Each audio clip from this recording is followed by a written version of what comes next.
6 chill, for real. Judah. The scepter will never leave Judah. The scepter will never leave Judah. The scepter will never leave Judah. I'm Judah. Christ sprang out of Judah. King David was Judah. King Asa was Judah. Don't crowd me up, who gon' rouse me up? Alistair Crowley, your time is up. It's a big mess, I gotta clean it up. Esau, the end of my kingdom's up. On the eagle's neck, I'll press. I woke up from my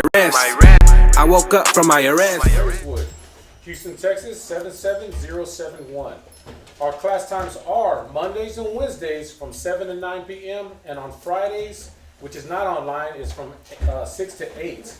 On Saturdays, starting from 10 a.m. to 2 p.m. or whenever we finish. We also have sister schools or brother schools, Virginia and San Antonio. Virginia is 2610, address is 2610 Granby Street, Norfolk, Virginia. 23517 is the address, and class times are Tuesdays and Thursdays from 7 p.m. to 9 p.m. and on Fridays from 7 p.m. to 9 p.m. also.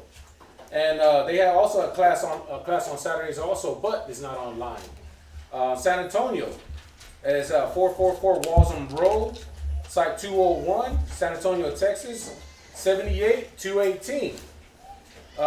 They also have the same time classes as Mondays and Wednesdays from 7 to 9. Also, and on Fridays and on Saturdays, also online also. And how to watch us and how to hear us is on Blog Talk Radio by Mashaba. And that's blogtalkradio.com/Mashaba. That's on Tuesdays and Thursdays at 10 a.m. Other channels to watch us at is 5 Minutes of Wisdom and the Hidden Truth, 5 Minutes of Wisdom and the Hidden Truth Bible Show, and the Israelite Media Corps. We have kid classes also on Sundays at 1 p.m. And we also have businesses. One is called Israelwear, and we can actually get your clothes, your fringes that we have on usually each and every day that you see us on class. And we also have actually what's the other business we have? Sweet Ambiance, where you can get your aromatherapies and your cologne, your oils. Mm-hmm. We don't use cologne anymore. Get rid of the cologne. The oils are best. So when you sweat, they actually bring out the more of a fragrance on you, the aroma. We also have Hebrew Academy, which is in Houston. It's actually on Tuesdays and Thursdays. We don't do it online anymore, but you are more than welcome to come from 7 to 9 p.m. And they have it in Virginia also every Wednesday. And the way to contact our priest is Priest Kazakia. It's 757-300-4047. Again, 757-300-4047. And Priest Quatazap is 303-557-8979. And we also take donations. Anything you want to give, from finances through vehicles, through Apocryphas, to Bibles, even ink for our computers, everything we need, because we're not a 501c3 where all the churches are, where they get financing for the governments. We stand on our own 2 feet with the businesses that we have and through brothers and sisters. That is it. All right, so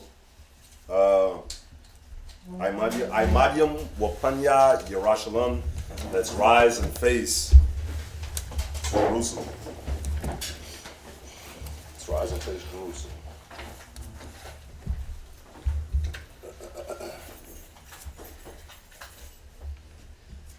Alrighty.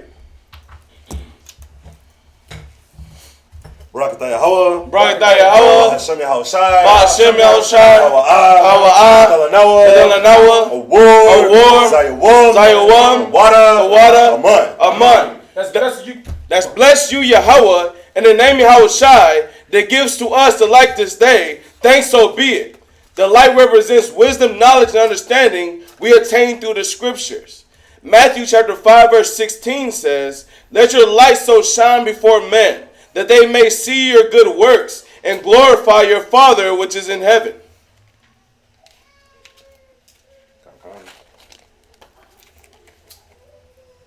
Yep.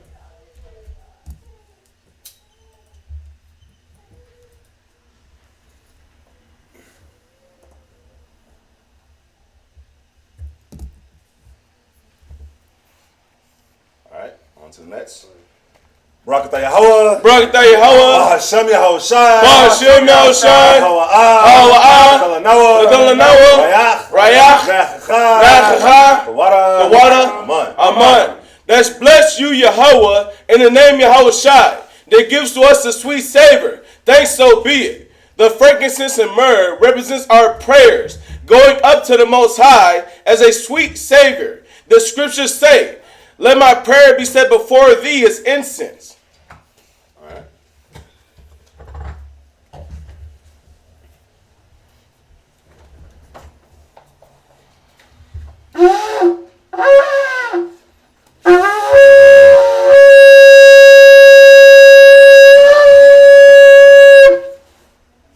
Barakatah Yahweh. Barakatah Yahweh. Bahashem Yahushai. Bahashem Yahushai. Hawa'ah. Noah. Hashabbat. Hashabbat. Bashalom. Bashalom. The water. The water. Aman. Aman. Let's bless you, Yahweh, in the name Yahushai, that gives to us the Sabbath and peace. Thanks so be it. And this is Psalms chapter 121 in Hebrew, and then we'll translate it afterwards. Anashai. Anashai. Ayan Yam Ya. Ayan Yam Ya. Al Hahoryam. Al Hahoryam. Na'aya. Yabawa'ah. Yabawa'ah. Isaiah. Isaiah. Isaiah. Isaiah. Yabawa'ah. Yabawa'ah. By Yahweh. By Yahweh. Sha'aisha. Sha'aisha. Shemayim. Shemayim. Wa'aratazah. Wa'aratazah. Ra'ah. Yanathan. Yanathan. Lamawat. Lamawat. Regalia. Regalia. Yala'ah. Yala'ah. Nawam. Shasha Ramon. Shasha Ramon. Yasher Allah. Yasher Allah. Yahweh. Yahweh. Shemaria. Shemaria. Yahweh. Yahweh. Azaliah. Azaliah. Al. Yum Yum Ya. Yum Yum Ya. Hashamash. Hashamash. Yala'ah. Yala'ah. Hakaya. Hakaya. Bayawam. Bayawam. Wala'ah. Wala'ah. Alabana. Alabana. Balayala. Balayala. Yahweh. Yahweh. Yashamoya. Yashamoya. Makol. Rai. Yashamor. Yashamor. Yapasya. Yapasya. Yahweh. Yahweh. Yashamor. Yashamor. Hawalakya. Hawalakya. Wawa'aya. Wawa'aya. Ma'aitan. Ma'aitan. Wa'ain. Wa'ain. Iwalam. Iwalam. Aman. Aman. This is Psalm chapter 121. I will lift up my eyes unto the hills, from whence cometh my help. My help cometh from Yahweh, which made heaven and earth. He will not suffer thy foot to be moved. He that keepeth thee will not slumber. Behold, he that keepeth Yasharallah shall neither slumber nor sleep. Yahweh is thy keeper. Yahweh is thy shade upon thy right hand. The sun shall not smite thee by day, nor the moon by night. Yahweh shall preserve thee from all evil. He shall preserve thy soul. Yahweh shall preserve thy going out and thy coming in from this time forth and forevermore. Bahashem Yahushai. Bahashem Yahushai. The water. Tamyat. Aman. Aman. Shemaya Sha'ah. Shema Shema. Allah Yahweh. Yahweh. Yahweh. Shemaya Sha'ah. Shema Shema. Allah Yahweh. Yahweh. Shemaya Sha'ah. Shema Shema. Allah Yahweh. Yahweh. Yahweh. Hear Israel. Yahweh power. Yahweh is one. Let's start our Father's prayer. Abba Noah, Shemaya, Wadash, Hayah, Shemka, Yahweh, Malakwatka, Taba'ah, Ratazaka, Hayah, Aisha, Ba'aratazah, Kawah, Hayah, Bashamayim, Bashamayim, Natalanawa, Natalanawa, Lacham, Lacham, Kol, Kol, Yawam, Yawam, Wasalachnawa, Wasalachnawa, Chababathnawa, Kabawafnawa, Kasalachnawa, Kasalachnawa, Chababath Yinawa, Chabawath Yinawa, Wala'ah, Wala'ah, Babayanawa, Babayanawa, Manasayawan, Manasayawan, Abal, Abal, Abashayanawa, Abashayanawa, Mayan, Mayan, Rai, Rai, Kaya, Laka, Amalakwa, Amalakwa, Wa'ala, Wa'ala, Wa'ata Apa'arad, Wa'ata Pa'arad, La'i Walanya, La'i Walanya, Aman. Aman. This is the Lord's Prayer. Our Father, which art in heaven, hallowed be thy name. Thy kingdom come, thy will be done in earth as it is in heaven. Give us this day our daily bread, and forgive us our debts as we forgive our debtors. And lead us not into temptation, but deliver us from evil. For thine is the kingdom, and the power, and the glory forever. Amen. Amen. This is the Ten Commandments. Okay, yeah. Ha'aishara, Asherah, Matazawa. Matzawa. The Ten Commandments. Yeah, I was thinking, trying to make sure that I was saying it right. All right. La'ah, La'ah, Yahaya, Yahaya, Laka, Alahayim, Alahayim, Acharyim, Acharyim, Al-Panya, Al-Panya. Thou shalt have no other gods before me. La'ah, La'ah, Da'aisha, Da'aisha, Laka, Laka, Kasol, Kasol, Wala'ah, Wala'ah, Da'aibadam, Da'ibadam. Thou shalt not make unto thee any graven image nor serve them. La'ah, La'ah, Talakwak'at, Talakwak'at, Sham, Sham, Yahweh, Yahweh, Bashawa, Bashawah. Thou shalt not take the name of the Lord in vain. Zakor, Zakor, Hayawam, Hayawam, Hashabat, Hashabat, Lakwadashwa, Lakwadashwa. Remember the Sabbath day to keep it holy. Kabad, Kabad, Abaka, Abaka, Wa'amaka, Wa'amaka. Honor thy father and thy mother. La'ah, La'ah, Ratazak, Karatazak. Thou shalt not murder. La'ah, La'ah, Tana'ah, Tana'ah. Thou shalt not commit adultery. La'ah, La'ah, Daganab, Dakanab. Thou shalt not steal. La'ah, La'ah, Ainah, Dainah, Shakur, Shakur. Thou shalt not bear false witness. La'ah, La'ah, Tachamad, Tachamad, Kol, Kol, Asherah, Asherah, Laraika, Laraika. Thou shalt not covet anything that is thy neighbor's. Yeshabim, which means to be seated. Let me see it.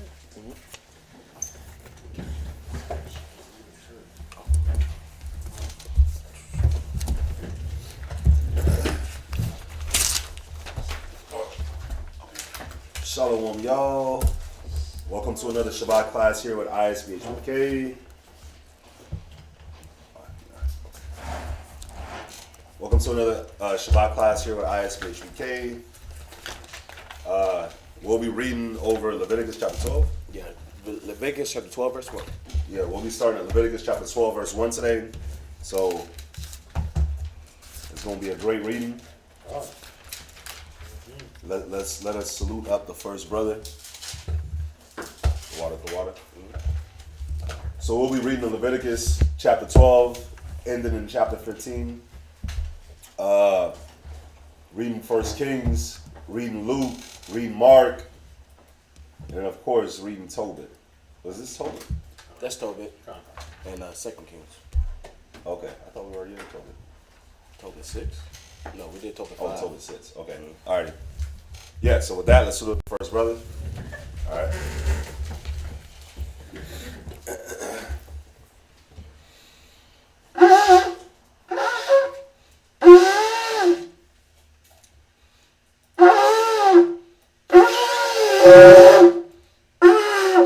Golly.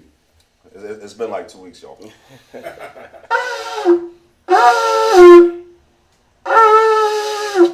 Oh, man. Slack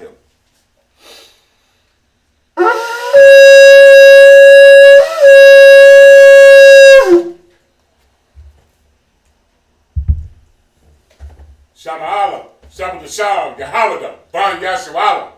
Shamayala, Yahoda, Ban Yasha'ala. Slack it. Shabbat Allah, Shabbat Tashal, Yahweh, Ban Yasha Allah, Men of Israel, I imagine. Barak. Yahweh Shema Shabakathum. Yahweh Shema Shabbat.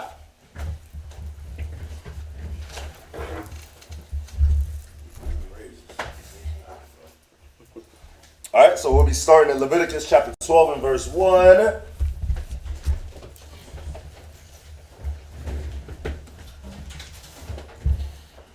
Hope everybody's having a good Shabbat so far. All praises to the Most High, of course. Get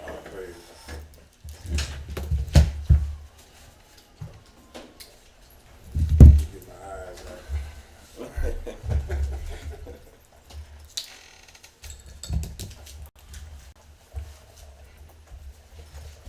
Shalom, Israel. Shalom. This is Leviticus chapter 12, verse 1.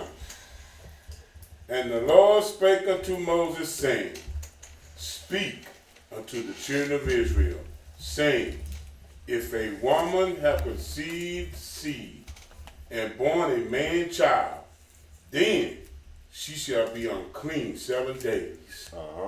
According to the days of the separation of her infirmity, shall she be unclean. Khan, so anybody know what this is talking about? I mean, kind of easy. Yeah. Sis? Sorry again? Khan, but it's talking about if she conceived seed after she had born a man-child.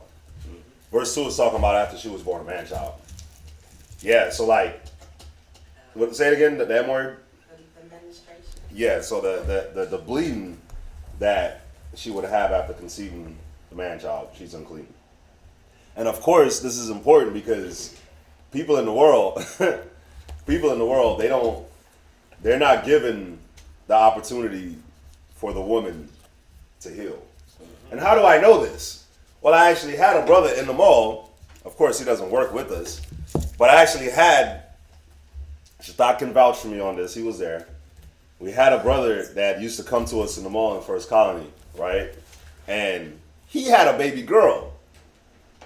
And you know, after the woman has the baby girl, the doctors usually tell them about 6 weeks. You know, any baby in general, 5 to 6 weeks before you can do any, intercourse, right? Right. And he was like, man, he did something with his woman after 3 days. Now she didn't push, like she got the C-section. the C-section. So he was like, man, she got the C-section. It wasn't like, the baby came all, I was like, wow, bro. I was like, wow. So you'll read this and you'll really be like, man, does it even have to be said that you gotta wait 7 days? And you gotta wait more days. But this number 2 is just telling you it's 7 days according to the days of the separation for her infirmity, she shall be unclean. Now, you would really be like, should it even be said that you have to wait 7 days? Khan, it has to be said. That's crazy. It has to be said. Because you have people out there in the world that don't care. That'll try to find a loophole. Oh yeah, she had a C-section. She had a C-section. There's not much healing that has to be done. Well, isn't there still a lot of healing that has to be done during the C-section? Khan. So it was literally, she had the C-section.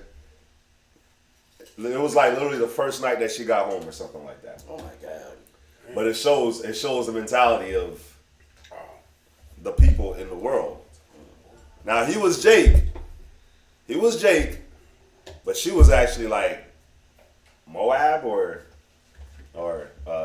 she was like Moab or something like that. Asian descent.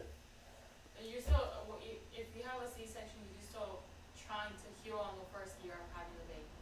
You can't have babies until like 3 years. Can you say that louder, sis? For a C-section, you still have to heal. It's over a year. The next baby, you can't have it up to 3 years of having a C-section. You see that? Wow. And this day was like 3 years. This dude was like 3 years, 3 days. Wow, bro. Yes. Golly. So That's wild. read verse 2 again.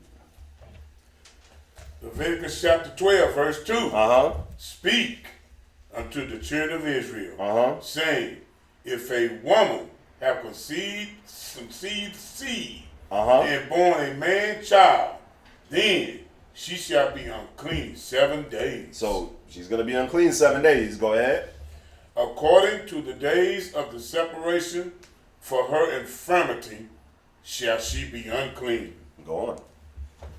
And in the 8th day, the flesh of his foreskin shall be circumcised. So, verse 3, if you ever wonder why we circumcise on the 8th day, where is it in the law? Well, right here, you found it. Leviticus chapter 12, verse 3. Everybody should highlight that. So if anybody out there has a son, if it's in your power, if it's in your ability, don't do it yourself. But if you can find a doctor or a place that would allow your son to be circumcised on the 8th day, then you want to keep this law that we're reading about in Leviticus chapter 12, verse 3. Now, in America, of course, they don't care about the Most High's law. So what day do they circumcise your son? Isn't it like the 3rd day or something like that? I'm not sure. I think it's like the 3rd day. It's the 3rd day? I mean, I'm not sure. It's like the 2nd or 3rd day, Yeah, it's like it's about the 2nd or 3rd day, because usually you're in the hospital after giving birth for about 3 days. Right. Yeah. And if everything is good, you leave. So Wow. they cut the baby. They don't even wait. Wow. They don't even wait. You had your hand up? Yeah, they usually do it on the first day as soon as the baby. First day? So as soon as the baby's born. Yeah, because that's what they did. Wow. As soon as he was born, they circumcised him. Wow. Con. Makes you really rethink. Hey. Con. Wow, bro. So the first day the baby's out, right? They don't even let the, you know what's crazy is when the baby is born, even if you say you want to do a delayed cutting, where you delay the cutting of the placenta, even when you tell them you want to delay that, they only delay it by like a couple of seconds. It's not like you're gonna get it delayed for like a minute or 5 minutes or an hour.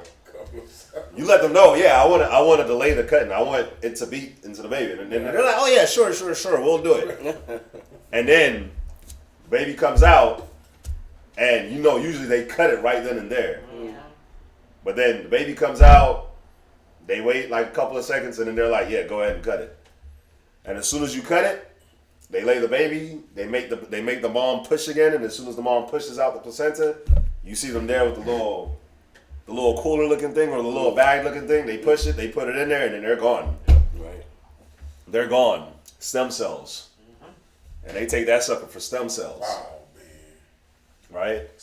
So I could be wrong when it comes to the stem cells. 1 second. I could be a little bit wrong when it comes to the stem cells, but if I'm not mistaken, because of the cells that the placenta is pumping out, they use the stem cells because it's a developing baby, right? So everything that's being pumped is cells that literally go into a baby parts, and the cells like literally turn into like whatever it's needed for the baby. So obviously we're already developed. We're good. So we can't regenerate or put new cells into our body in a specific area. So they use the stem cells and they'll pump it into your knee or into your back. And then it starts those stem cells from the placenta. It like turns into those certain cells that you're missing to help your body heal or things of that nature. That was a little documentary that I was watching on it where they mentioned that. So that's how they do that. Right. Yeah, that's why they go into like the stem cell research and all that. Right. Yeah. It doesn't have like a lot of nutrients still in there for the baby Yeah. too. Whole bunch of it. Wow, man. It's crazy, man. Inside cord blood. Yeah. So yeah, they take that baby, they take that stem cell away. I mean, they take that placenta away just like that, man. Because you can't create that. Nah. They can't. No matter what they do, they can't create that. So that has to come from a woman.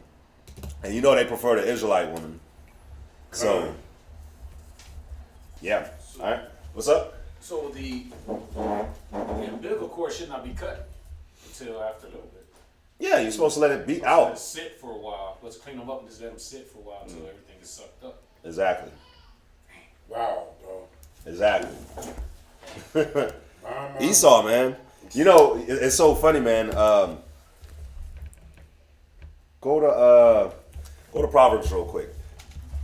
Let me see if I can remember the scripture real quick, man. You know, it's so crazy. Even when you look at Esau, you'll be like, man, not all of them are bad, but every time you read the scriptures, and you kind of just like look, you're like, wow. There's more and more wickedness that gets revealed, right? It's Proverbs. Check this out. It's man. You know, it talks about. It's like it talks about like how with their. It starts off talking about like how a person is with their animal, but then on the last part, it's like even the tender mercies of the wicked are cruel. Oh yeah. Tender mercies of the wicked are cruel. There it is. The tender mercies.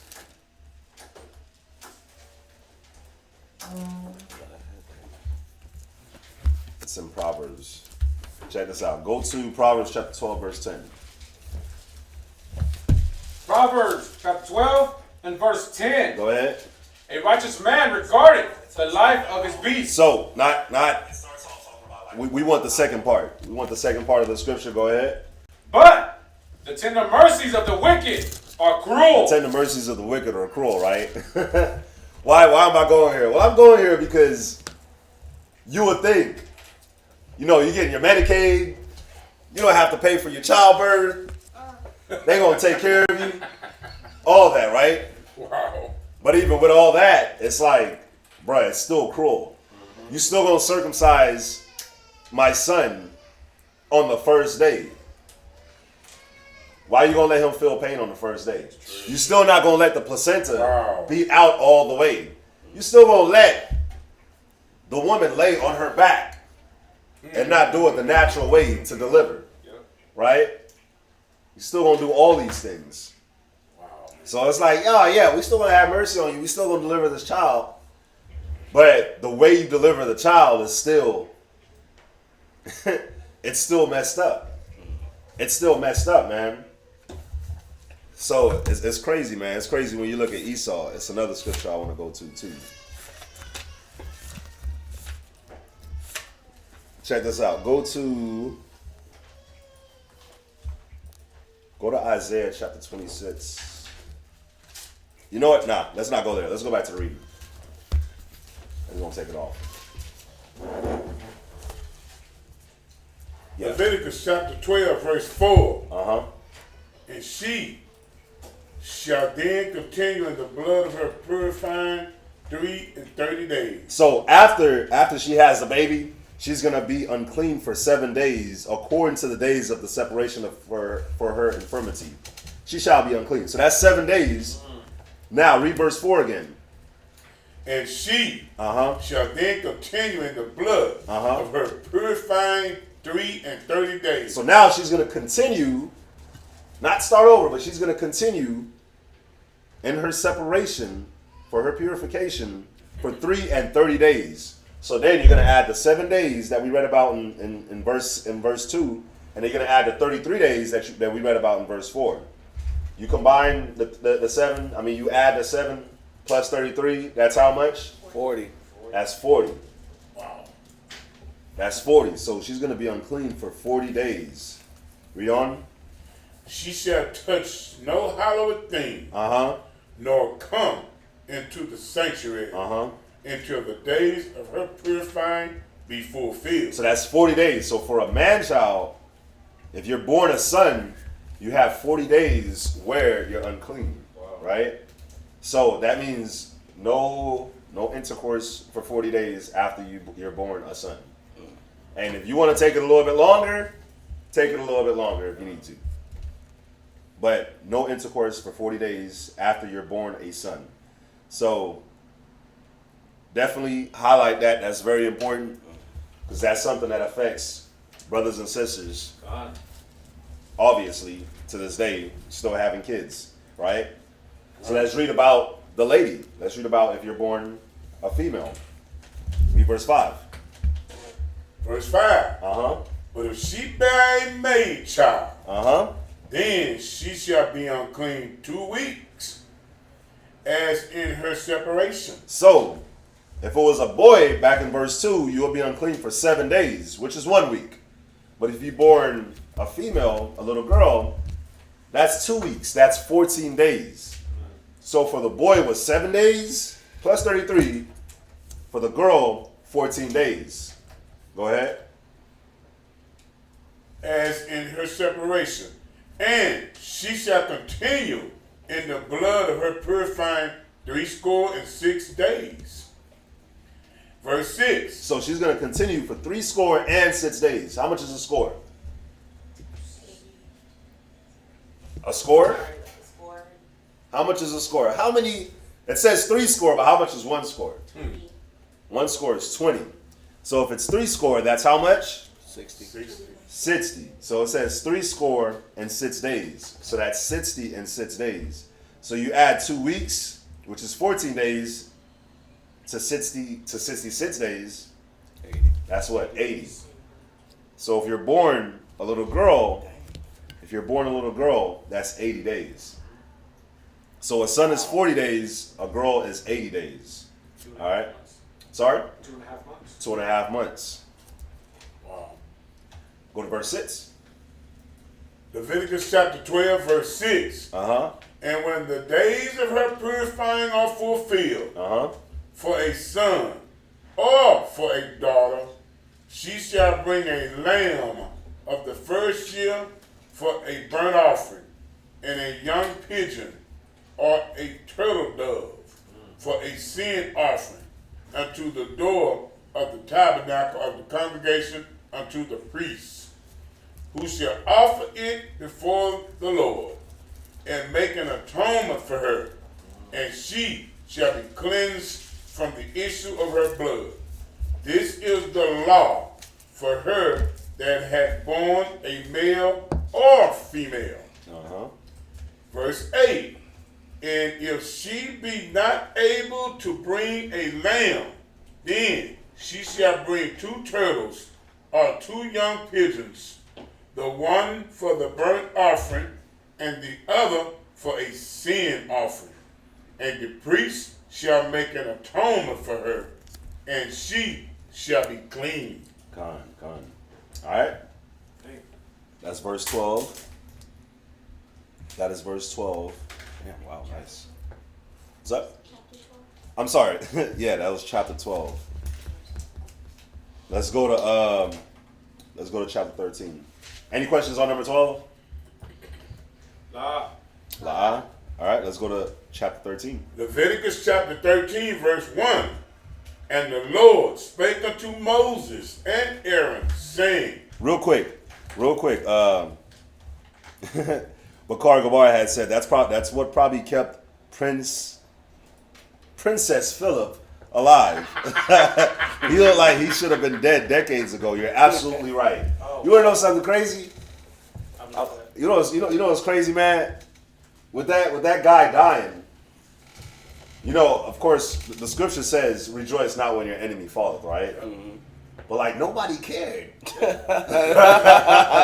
bro. Nobody cared. This guy died, and it's like you're the Prince of England died. Yeah. Who? Exactly. Like who's the Prince of England? Exactly. People barely even know the Queen of England. Right. People barely know Queen Elizabeth. Damn, nobody cares. Exactly. Damn, like people cared more. You know it's real when people cared more that DMX died. You're supposed to be a prince.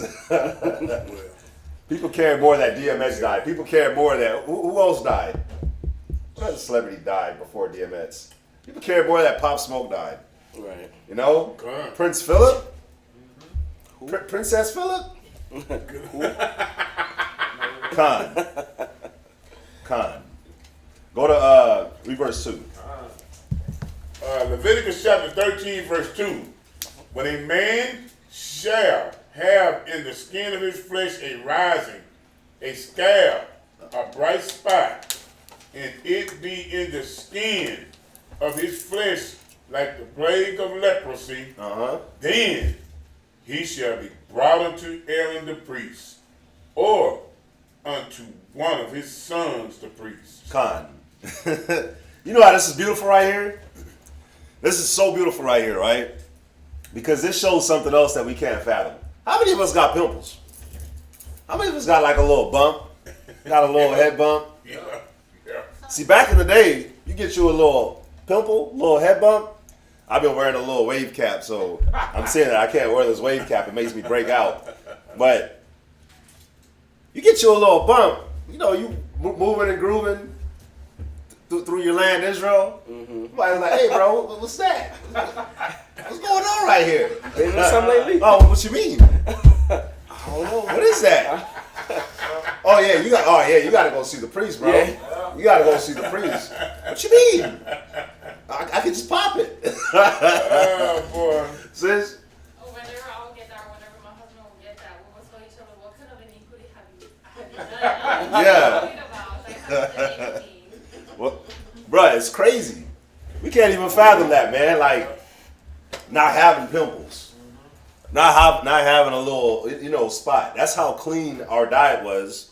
That's how clean our water was. That's how clean we was. That's how clean your house was. Your chariot.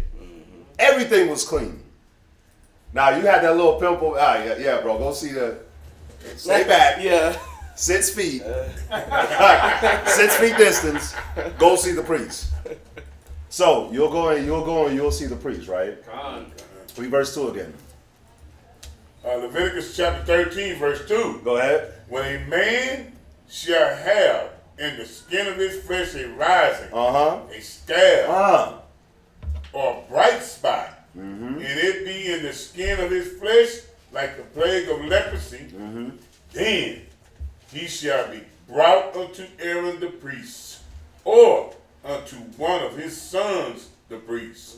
Go ahead. And the priest shall look on the plague in the skin of the flesh, and when the hair in the plague is turned white, and the plague in sight be deeper than the skin of his flesh, it is a plague of leprosy. Damn, son, you got leprosy.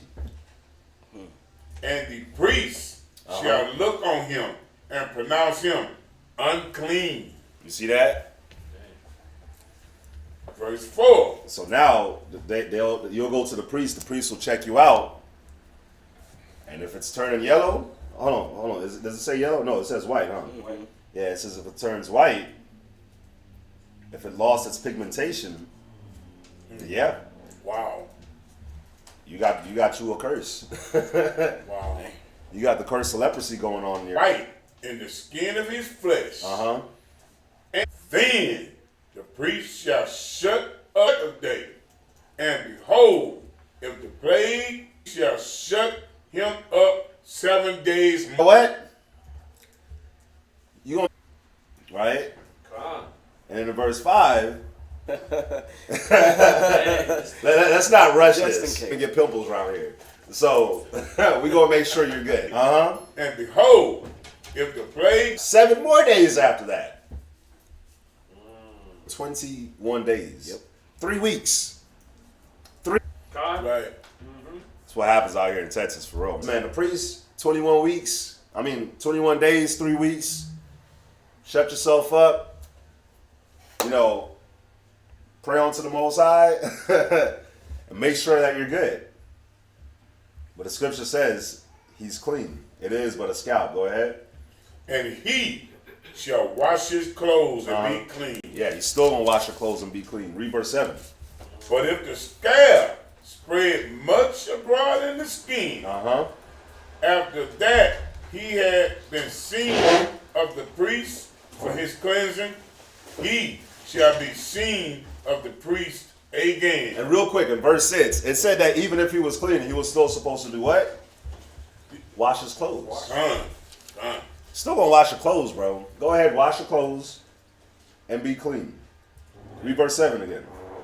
But if the scab spread much abroad in the skin, after that he had been seen of the priest for his cleansing, he shall be seen of the priest again.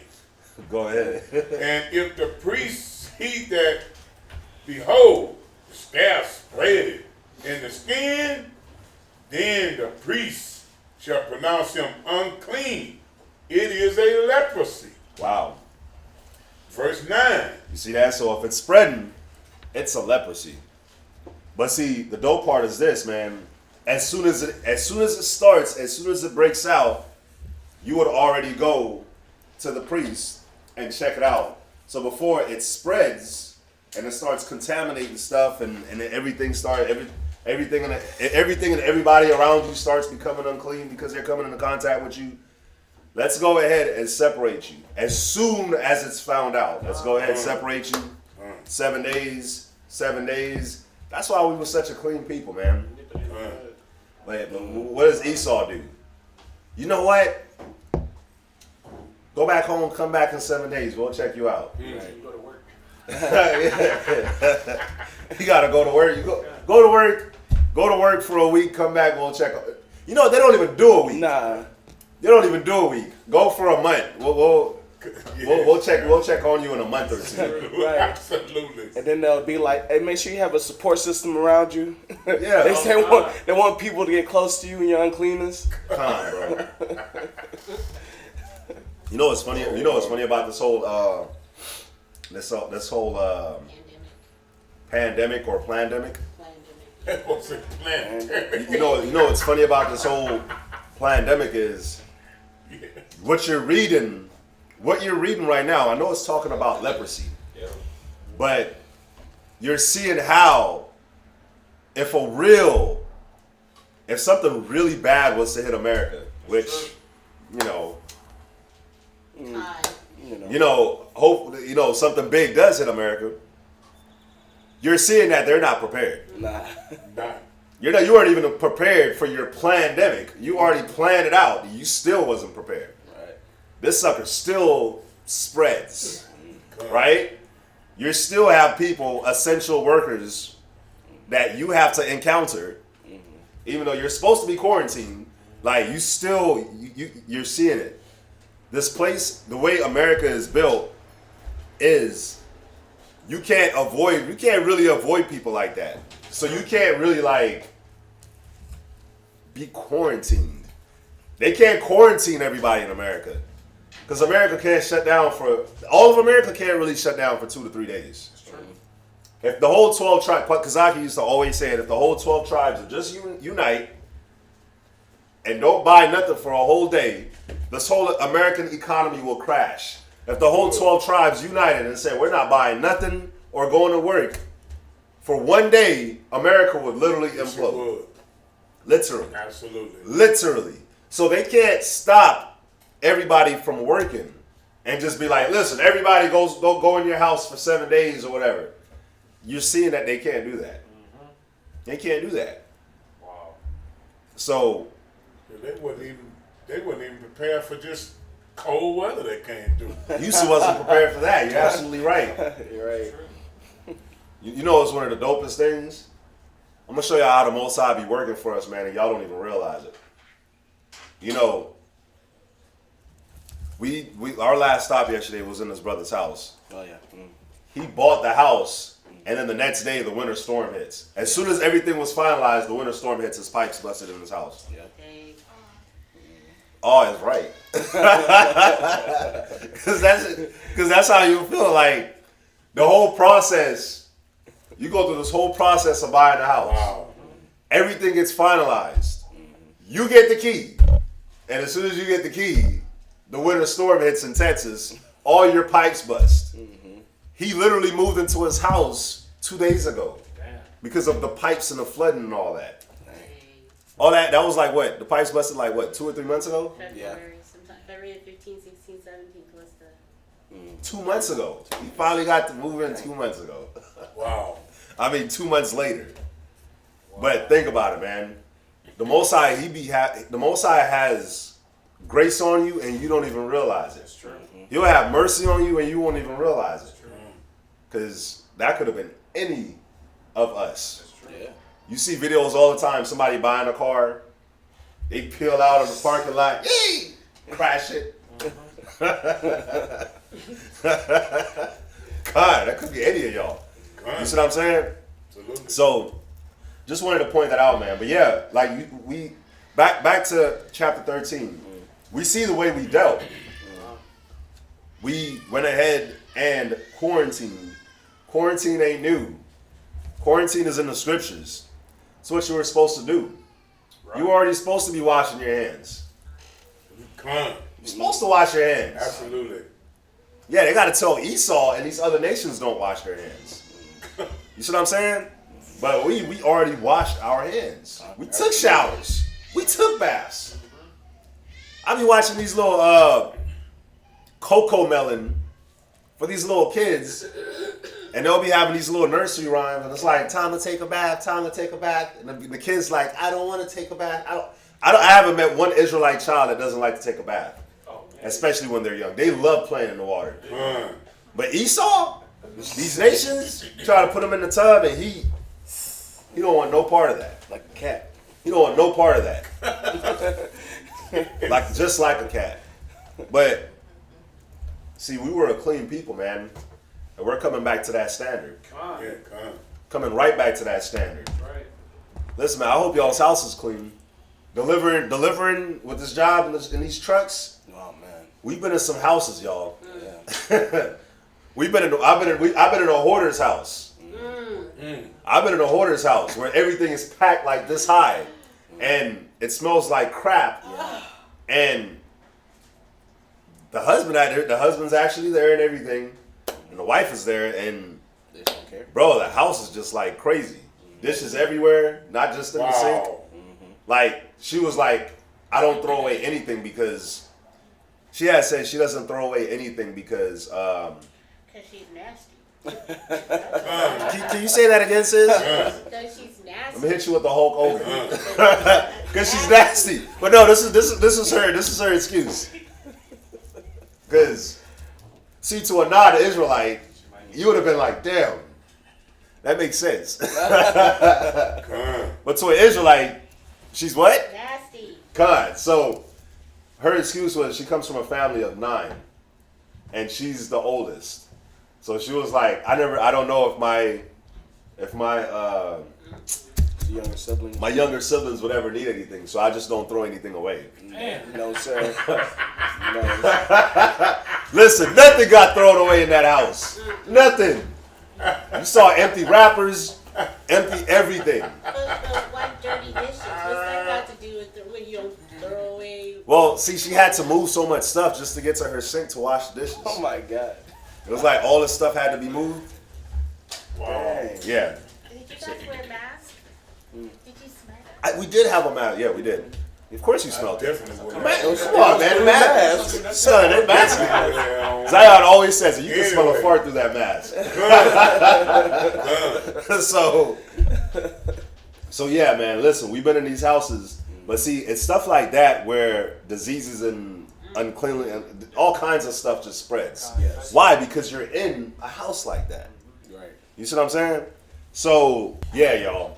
Yeah, we're a clean people. We're a clean people, and we got to stay that way because that's not the way of America is to be clean. So let's go back to Leviticus chapter 13. Leviticus chapter 13, verse 9. When When the plague of leprosy is in a man, then he shall be brought unto the priest, and the priest shall see him. And behold, if the rising be white in the skin, and it have turned the hair white, and there be quick raw flesh in the rising, it is an old leprosy Oh gosh, go ahead. in the skin of his flesh. And the priest shall pronounce him unclean, and shall not shut him up, for he is unclean. And if a leprosy break out abroad in the skin, and the leprosy cover all the skin of him that had the plague, from his head even to his foot, wheresoever the priest looketh, then the priest shall consider, and behold, if the leprosy have covered all his flesh, he shall pronounce him clean that had the plague. It is all turned white. He is clean. You see that? So when you read back at the top, even though he was unclean, right? Verse 11, even though he was unclean, priest didn't shut him up because it was like, we already know you're unclean. So now you got to go ahead and take steps to try to get yourself clean, to try to get yourself cured, or to separate yourself altogether. When you read in verse 13, you're already pretty much covered in it. So the disease already did its work, already did its job. Too late. It's too late. So now that is just you. You know? So I do want to, let's go here real quick. Say you S.O.W. Yep. Go to Numbers chapter 12 real quick. Go to Numbers chapter 12 real quick. I'm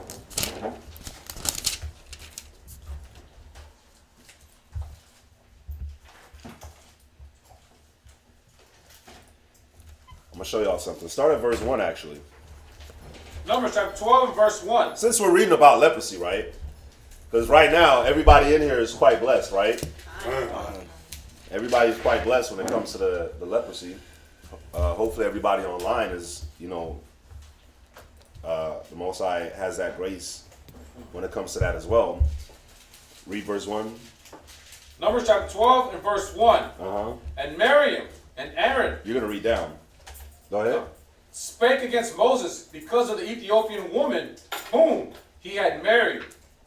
For he had married an Ethiopian woman. And they said, hath the Lord indeed spoken only by Moses? Hath he not spoken also by us? And the Lord heard it. Now the man Moses was very meek above all the men which were upon the face of the earth. All right, so real quick, stop. So Aggie student had made a comment about what we had read about in verse 12. In other words, while the new mother is recovering, the other wife or wives are still there. Is this not how things were? Oh, I read the second one. This may not be a popular topic, but with the many weeks it will take for a woman to heal up from giving birth and the husband to abstain, this may not be the case if he has multiple wives. Genesis chapter 1, verse 28. Absolutely right. The husband, he doesn't have to abstain if he has another wife, right? And then when you read, he comes back. In other words, while the new mother is recovering, the other wife or wives are still there. Is this not how things were traditionally done with the Israelite culture and maintained in Genesis chapter 1, verse 28? Absolutely. That is how it used to be done. So just wanted to touch on that real quick. On washing hands, or in the case of not washing hands, I've seen more than a few lower level to high ranking Edomite executive types come out of the bathroom stall after doing the number 2 and will not clean their hands. I mean, I think we've all seen Edomites. Yeah. We've all seen nations do that after taking the number 2. Come on, man. You're talking about Edomites here. Poop is toxic. Not to them. Natural thing from them. God. Remember during the Capitol riot, he said poop is toxic, right? Remember during the Capitol riot, an Edomite took a dump on one of the person's desk. Oh. Another one was throwing it all over the walls. Bro, who does that? What animal y'all know will throw poop at you? A monkey. But they like to call the 12 tribes, the real Israelites, monkeys. Right. God. It's the characteristics. Characteristics, right? Go back to Numbers chapter 12. Numbers chapter 12 and verse 4. Uh-huh. And the Lord spake suddenly unto Moses, and unto Aaron, and unto Miriam, come out ye 3 unto the tabernacle of the congregation. And they 3 came out. And the Lord came down in the pillar of a cloud, and stood in the door of the tabernacle, and called Aaron and Miriam, and they both came forth. Look at how gangster Yahushua is. Yahushua told Moses, go get Aaron and Miriam. Aaron and Miriam step forth, Yahushua comes. Go ahead. And he said, Hear now my words. If there be a prophet among you, Uh-huh. I, the Lord, will make myself known unto him in a vision, Uh-huh. and will speak unto him in a dream. Go ahead. My servant Moses is not so, who is faithful in all mine house. So he's pretty much saying right here, if you got a prophet, right? I'm going to deal with him with visions or with a dream. But Moses far exceeds. So Moses I'm going to deal with on a whole nother level. Not just with not a dream or a vision. Me and him, we got a whole nother connection. Go ahead. With him, I will speak mouth to mouth. He's worthy for me to speak with him mouth to mouth. Wow. One of the reasons why it says that Moses was the meekest man on the earth.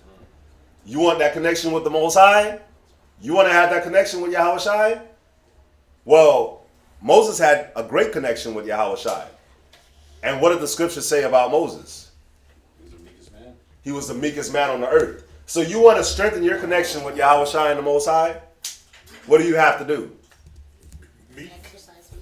Exercise meekness. Be meek. Have some humility. See what I'm saying? Go on. Even apparently, and not in dark speeches. Yeah, I'm not just going to speak with him mouth to mouth, but even apparently, he's going to be able to see. Go ahead. And the similitude. Yeah, and it's not going to be no dark speeches. It's going to be clearly. Ain't going to be no metaphors. He's going to understand. I'm going to tell him straight up. Go ahead. Of the Lord shall he behold. Wherefore then, were ye not afraid to speak against my servant Moses? Con, you see that? But they, seeing all that, were not afraid to speak against Moses. Like, who else was the Most High dealing with like that on this level? Or Yahweh Shai was dealing with on this level? Nobody. Read that part again, though. Wherefore? Wherefore, then were ye not afraid to speak against my servant Moses? So, with that being said, why would a brother or a sister be afraid to speak against another brother or sister that's doing the work with them? Why would y'all want to have something bad to say amongst each other?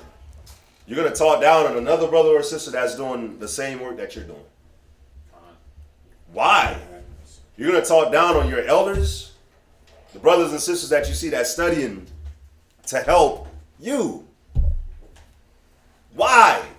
You're going to talk down on your husband that's not beating you over the head, that's not hitting you with an RKO, choke slam.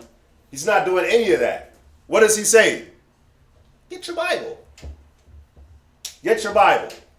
He's not having you kneel in rice and holding your Bible. Listen, I had a teacher in Jamaica. She made me hold all my textbooks. Everybody went. This is a true story. They all went out to eat for lunch. They were playing. I couldn't eat.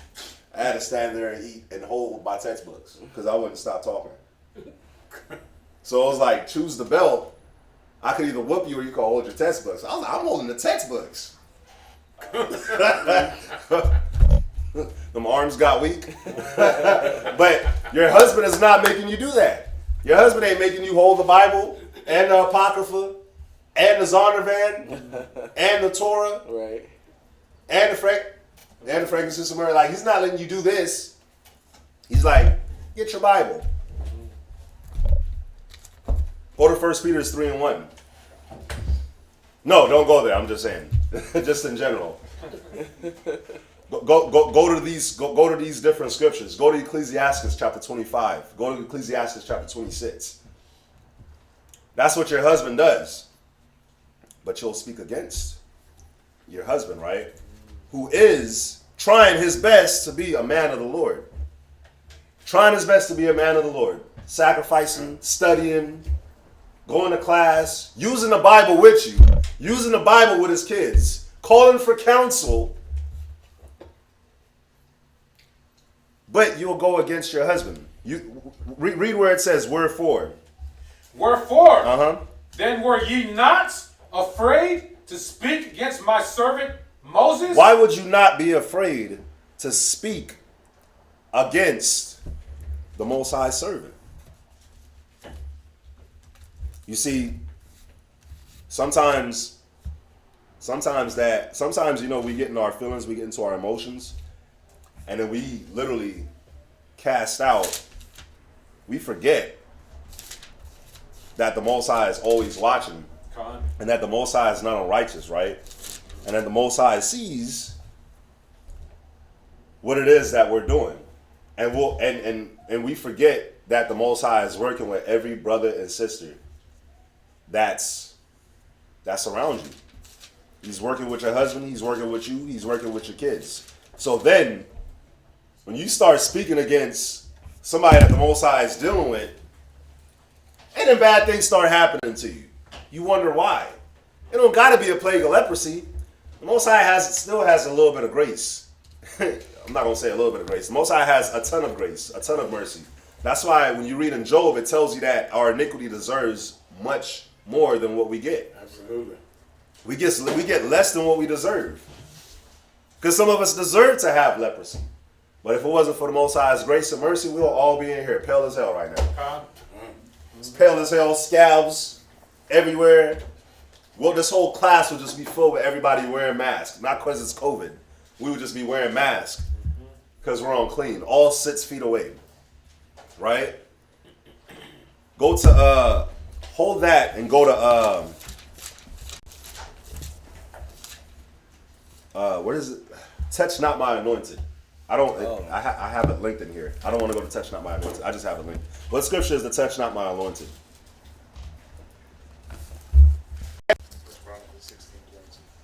I want the one in the Samuels? Psalms. No, the Samuels one. Is there a Samuels? Oh, the 2 Samuels one.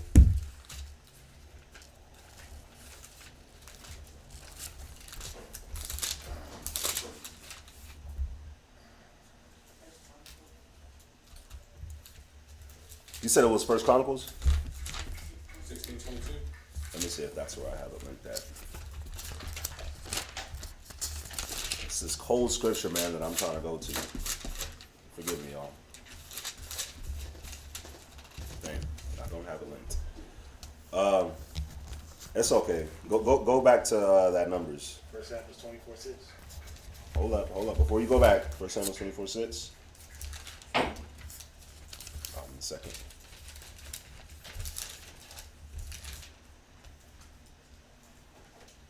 Bam. 26 and 9. That's Slack 26 it. 26 and 9 is the one. Go to 1 Samuel 26 and 9. Bam. 1 Samuel, chapter 26 and verse 9. Uh-huh. And David said to Abishai, destroy him not. For who can stretch forth his hand against the Lord's anointed? You see that? Go ahead. And be guiltless. And guess what? With the story that we're reading about in Numbers, they spoke against the Most High's anointed. You're not going to be guiltless. Your husband... You know what's funny is after Sabbath class, we've all been anointed here, right? During Passover. We've all been anointed here during Sabbath class. Read that scripture again. 1 Samuel chapter 26 and verse 9. And then somebody give me 2 Samuel 19 and 21. Go ahead. And David said to Abishai, destroy him not, for who can stretch forth his hand against the Lord's anointed? Yeah, who's gonna stretch forth his hand against the Lord's anointed? Why would we want to be the one that does that? Go ahead. And be guiltless. Now, go to 2 Samuel 19 and 21.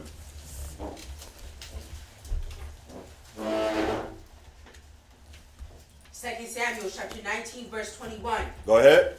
But Abishai, the son of Zariah answered and said, shall not Shammai be put to death for this? Because he cursed the Lord's anointed? You see that? So, Forget touching, because you could be like, man, I didn't put forth my hands towards nobody. But see, you can even be put to death. You were supposed to be put to death just for cursing the Lord's anointed. So just the fact that you will have a negative thought about a brother in your mind or a negative thought about a sister in your mind, bro, the Most High doesn't play with that. Most High does not play with that. You're supposed to be what? Put to death. Now, when you read the story, Shammai, David, when you read the story, Absalom just started ruling, right? David had to flee. Absalom did what he did on the top of the palace with the tents with David's concubines, and David was fleeing. So while he was fleeing, Shammai was a Benjamite that hated David. So he's calling all kinds of slurs to David because, you know, it's known that what David did with Bathsheba. So he's cursing David as David is walking with his people. And that's when the brother was like, he was saying to David, shouldn't he die for this because he's cursing the Most High's anointed? It wasn't like he went up and drop kicked David or was throwing arrows at David. He was just cursing David. On his mouth. Shouldn't you die for that? He was supposed to die for that. But David was like, nah. Now, who here gets out of order with their husbands? You want to raise your voice at your husband? One brave sister in the house. You want to raise your voice at your husband? You want to get mad at your husband because he's not doing something that you want him to do? But he doesn't have to. It's not his job to do certain stuff. Well, you'll get mad at him because he's not doing a certain job function that you think that he should be doing, when the Bible doesn't say that he should be doing any of that. But you'll get mad at him. You'll curse him. You'll get mad because you feel like you should have some type of power over him. Right? God. But what does the scripture say? The scripture says that, listen, you move in a certain type of way, you're supposed to be put to death. Why? Because more than likely that husband that you're dealing with, if he's in the word, he's anointed. He's anointed. I'm not talking about just the physical anointing of getting the oil poured on your head. The Most High chose him. That's why he's able to hear the word and roll with the word and apply the word. Just like the Most High chose you. So why would you want to go against? Same thing with the husbands. Why would you want to go against brothers? Why would you want to go against the order? Why would you want to go against the standard? Why would you not want to have brotherly love amongst each other? Well, the scripture is showing. That's why these churches don't want us to read the Old Testament, man. Bro, you'll be put to death for certain things. That's true. You'll be put to death. So go back to Numbers. And let's watch how the Most High still had grace and mercy on Miriam because she was supposed to be put to death. Go ahead. Numbers chapter 12 and verse 9. And the anger of the Lord was kindled against them. And he departed. And the cloud departed from off the tabernacle. And behold, Miriam became leprous, white as snow. Go ahead. And Aaron looked upon Miriam. And behold, she was leprous. You know it's cold? I want y'all to visualize it. Yahushua came, said to him, I'm messing with Moses. Why were you not afraid to speak against my servant Moses? The scripture doesn't say that they said anything. Because how can you say something? Like the scripture says, all knees shall be weak, right? That's why during judgment day, your sins are going to accuse you to your face. Because what are you going to be able to say? Absolutely nothing. Absolutely nothing. So when Yahushua came and was like, why wouldn't you be scared to speak against my servant? It didn't say that Miriam said anything. It didn't say she said anything. Or Aaron. So it ended up happening. Yahushua just walked away. He just walked away. He ain't even say nothing. Just walked away. Snow. You finna be leprous as snow. And that's what happened. Read on. Verse 11. And Aaron said unto Moses, Alas, my Lord, I beseech thee, lay not the sin upon us, wherein we have done foolishly, and wherein we have sinned. Let her not be as one dead, of whom the flesh is half consumed when he cometh out of his mother's womb. Damn, who's that talking about? That's talking about Esau. So what is this whole little thing right here is showing us? What is it showing you? The ending is the kicker. Okay. You're the only one. You're the only brave soldier in here. So it means that all the Edomites are actually cursed. They're cursed. They're cursed, but it was something else I was looking at. I'll say it. So when you read this whole thing, this plague hit Miriam. Why? Was it because she didn't have that fear of the Most High and the fact that he appointed Moses in that position? Khan, that's good. There's one thing I'm missing. One thing you're missing. That was on point though. The plague hit Miriam because she didn't have the fear of the Most High. She didn't have no respect. She wasn't scared to run her mouth against the Lord's anointed. So guess what happens? You get hit with the plague of leprosy. You become like an Edomite who also doesn't respect the Most High, who also doesn't care about speaking against the Most High and his prophets and anything the Most High has laid out. So now I'll make you look like an Edomite because that's how you're acting. So I'm saying that to say a lot of us, we be acting like Edomites. And we should be like Miriam. As much as we talk about we hate them.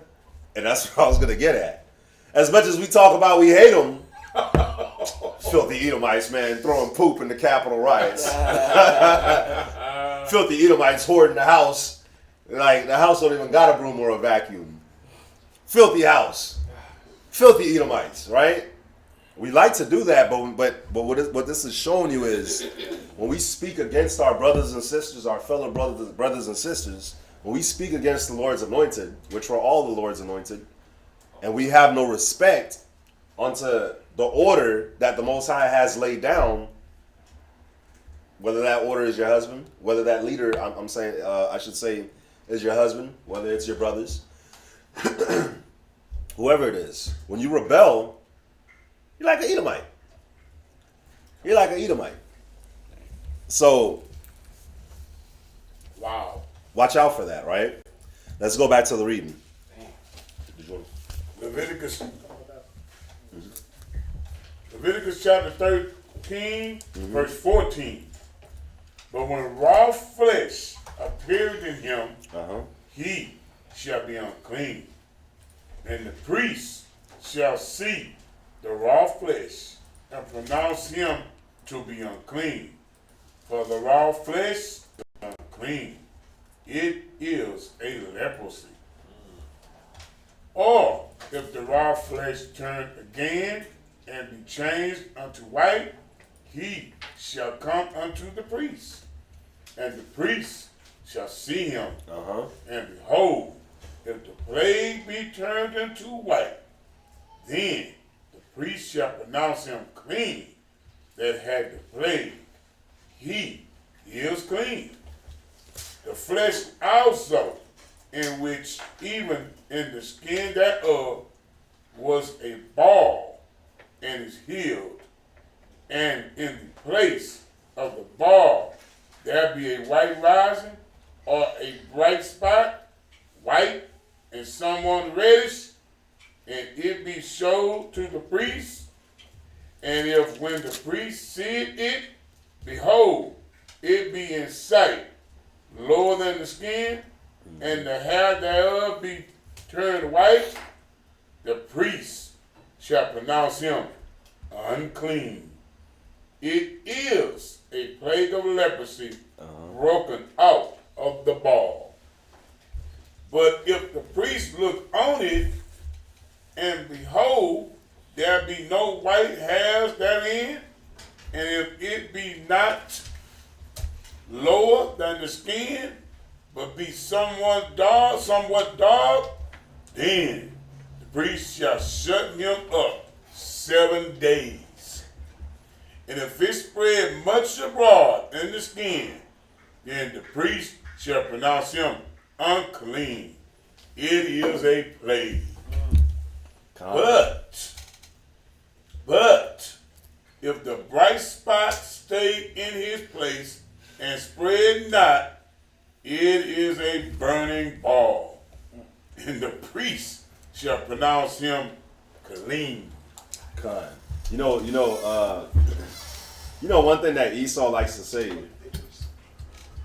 One thing that Esau likes to say is that the time that we live in right now is we're a lot cleaner than back then. That's a bold-faced lie. That is a bold-faced lie. And they'll like try to bring out like different plagues from history, like the bubonic plague and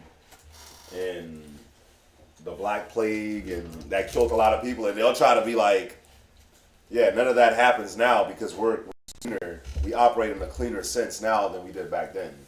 That is a bold-faced lie. Because just in this little time frame of 5 or 7 years, how many different things do you see? How many different strains of the flu is going to come out? Y'all know about Ebola. Mm-hmm. Y'all know about coronavirus. SARS. Y'all know about SARS. Mad cow Y'all know about mad cow disease, swine flu, MERS, bird flu.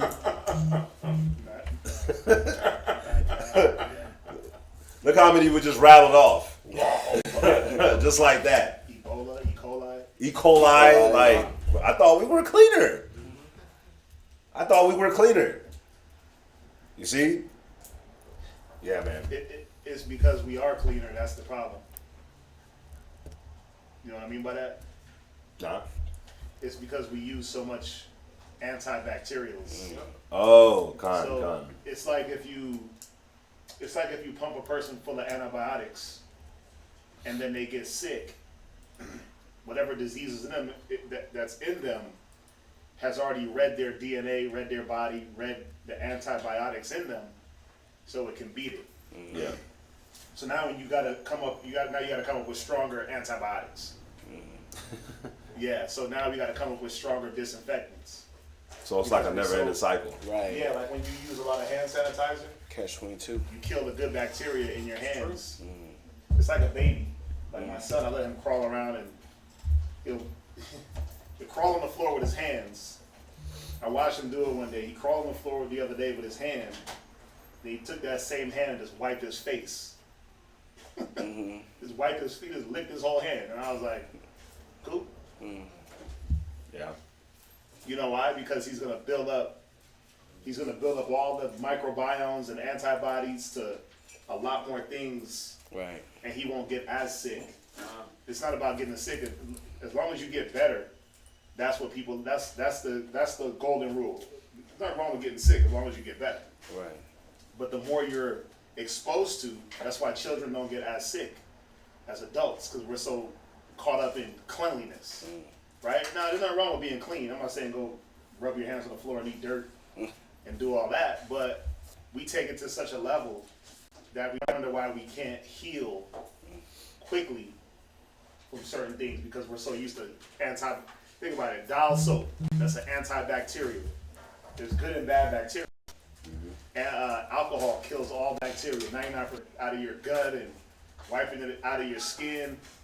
You open yourself up to when you do catch something like what's going on now, it's harder to come back and fight because you've already canceled out or you've already allowed whatever diseases are in you to beat you because they're used to all the antibacterials and all the disinfectants and all the different things. I mean, you gotta just see it. Everything is antibacterial now.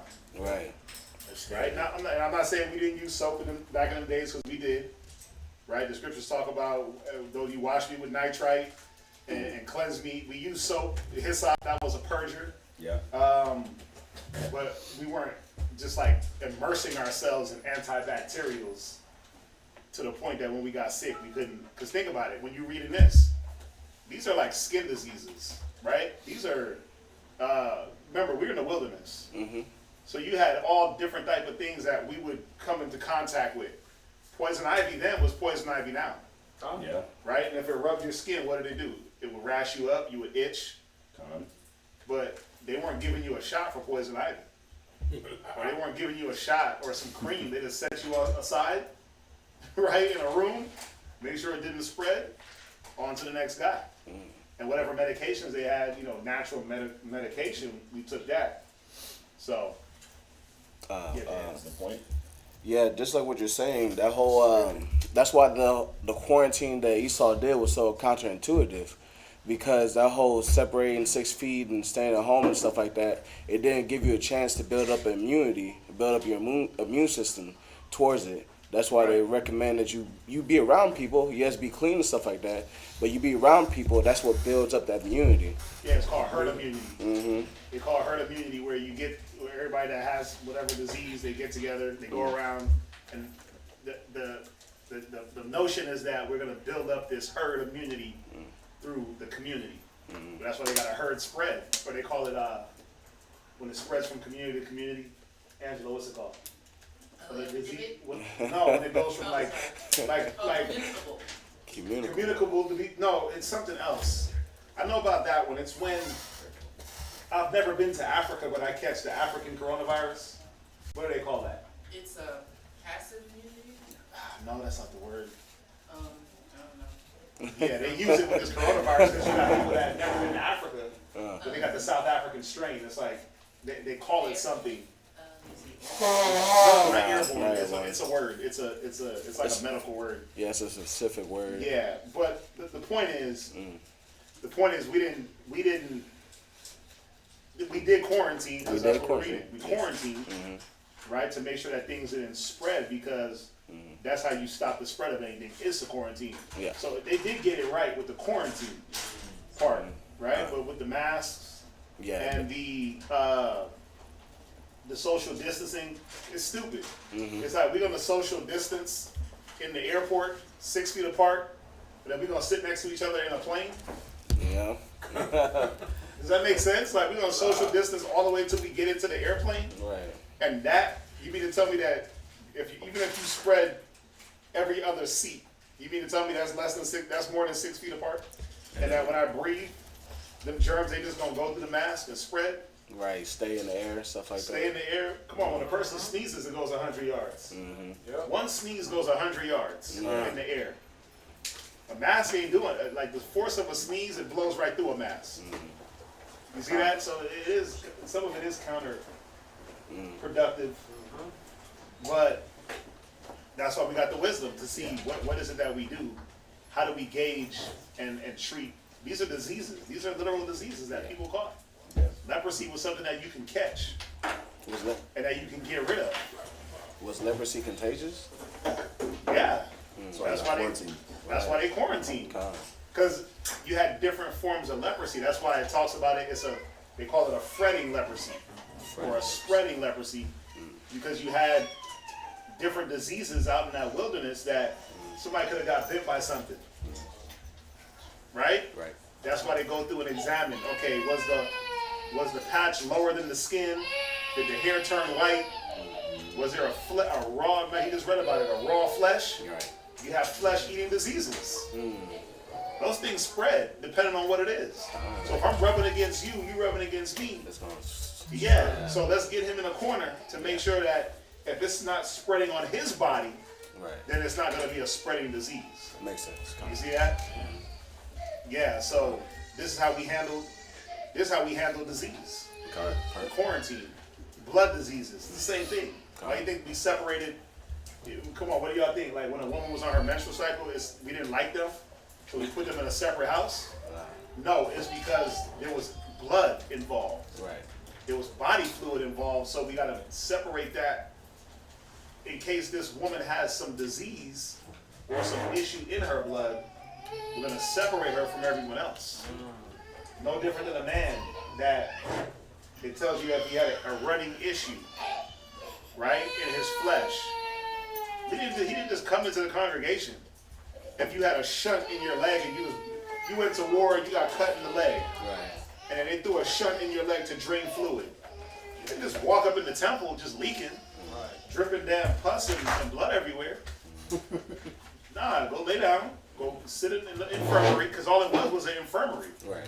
Yeah. Go sit in this infirmary or this separate house for leprosy and get better. Right. That's all it was. God. Yeah. Yes, sir. Was that it? That was it. We're going home?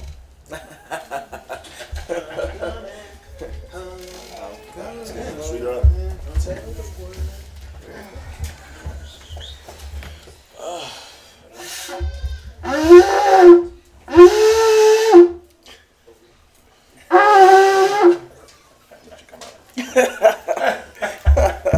Ain't no spit going in there though. That sounded like the animal was dying. I tried. Like when it's crying out for help, like when the lion got it. Yeah, that's what it sounded like, an antelope crying out for help. Oh boy. God.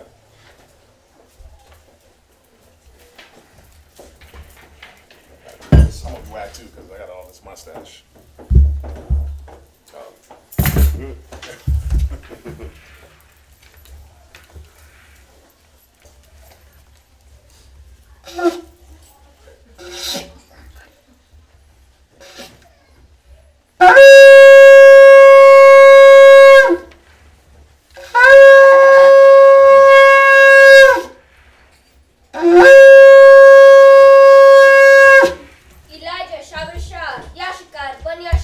Elijah Shabbat Tashal, Yashikar, Ban Yashar Alam, and Avizra, Amadi, Barak. Yahweh Hashem Yashar Braktam. Yahweh Hashem Yashar Barakah.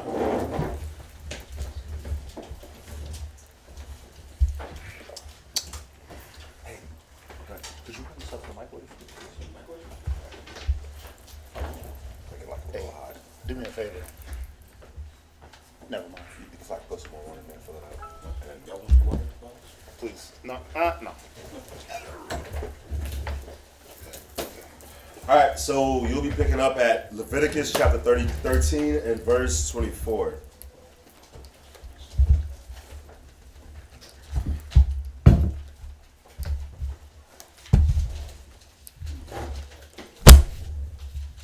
Excuse me.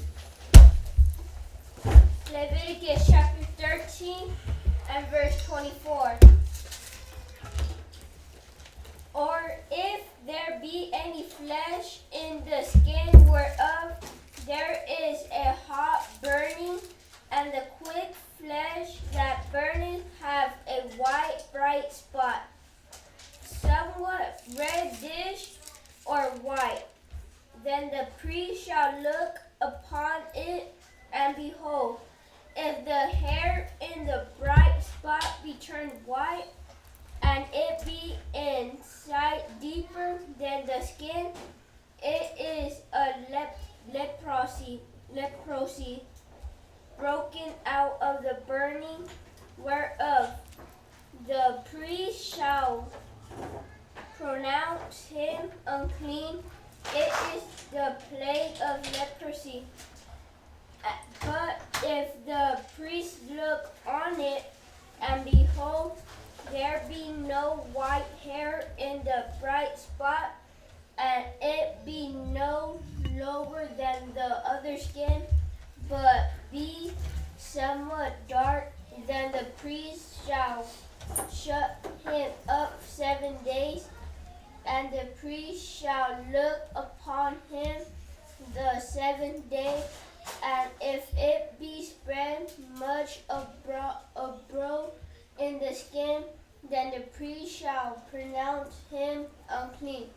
It is the plague of leprosy. And if the bright spot stay in his place and spread not in the skin, but it be somewhat dark, it is a rising of the burning, and the priest shall pronounce him clean, for it is an inflammation of the burning. If a man or a woman have a plague upon the head or the beard, then the priest shall see Right, the so- plague. Yeah. So y'all see, like, there's different levels of leprosy and different things that the priests look for. If the hair turned white, they looked at the actual spot of the leprosy. If it bumped up, then it had a white spot inside of it. You know, they will wait for that to go down. You ever get a boil or a cyst? You ever get one of those? Now, you know, usually if you get one cyst, it really don't spread around your whole body. But when you pop that cyst, depending on how big it is, there's a lot of pus and blood and disease that's oozing out of there and smell. You know, those cysts, they smell bad. If you eat a lot of meat, they'll happen to you. But they will wait for those things to go down, and they will make sure that the skin around it wasn't affected, that it wasn't sunken in, because that means that the skin is being eaten away. If it was lower than the rest of your flesh, think about it. Just look at your skin. If I have a dip in my skin from some type of rash, rashes usually bump up, right? Ooh, that's disgusting. Ugh. Rashes is on eating my skin too, so it looks even worse. It's the image she's putting in there. But rashes usually rash over the skin, right, and bump up. But imagine if you have something that's happening that's pulling away the skin and making that part of your skin lower than the rest of your skin. I mean, something is being eaten away. It's an open, more than likely that's an open cut. It's an open sore. So we wrap you up, treat it, and put you away from everyone to make sure that it's not spreading. You see that? That is, yeah, those cysts, man. Ugh. Anyway, so y'all understand that, right? Yeah. That's the leprosy if you had a leprosy on your skin. Now it's gonna go into like leprosy on the beard, on the head. You know, like you know, you have those people that have vitiligo. That's a clean leper. Vitiligo will be a clean leper. Really, all that's happening is the top pigment of their skin is fading. But it's not going deeper into the skin where it's making it raw flesh. So you would be a clean leper. But what happens over time, you know, some people worsen over time. Some people are born like that, just all the way without the melanin. But then you have some people, like they say Michael Jackson had vitiligo, right? He went dark, and then all of a sudden he started getting lighter. I'm pretty sure he added to it with the cake soap, right? He used the cake soap, but you know, you had different levels of the leprosy. So yeah, where we at? Let me see. Oh, I seen it. Yeah, that was ready to pop. Leviticus chapter 13 and verse 30. Then the priest shall see the plague, and behold, if it be inside deeper than the skin, and there be in it a yellow thin hair, then the priest shall pronounce him unclean. So deeper than the skin. That means that you ever feel them bumps under the skin? Yeah. Those are those real cysts getting ready to start up. They start underneath. Starts to build up that bacteria and build up, and you're like, dang, I know something's there. But the skin is too thick to pop it, and you got to wait for it. You got to do, you know, hot bath, hot rag. You got to kind of prompt it to the top of your skin. Sometimes you got to get a razor and cut that thing open. Sometimes you got to go to the doctor. I remember, I had like cut the back of my hair. I was shaving my head or whatever. This is way back. And I got an ingrown hair. I had to go to the hospital. It got so bad I couldn't turn my neck. The tension was so tight. Yeah, I had to go. They had to cut it and let it drain. Yeah, and then you gave me some medicine to because it was building up. You know, dirt, pus. It was bad. I never felt an ingrown hair that bad where I couldn't turn my head. I had to. Like a road, like when I was driving, I had to turn my whole body just to see over. Yeah, it was. You had to do the Batman. I had to do the Batman, the RoboCop, right? Because it was so tense. But then when they popped it, all that good stuff came out. all that nastiness, Paul said it good. all that good stuff. Hey, I was happy to see that needle and that razor. You know what I'm saying? It felt good. But yeah, you know, you get these different instances. But you know, this is going more about just these different things that happen with the skin.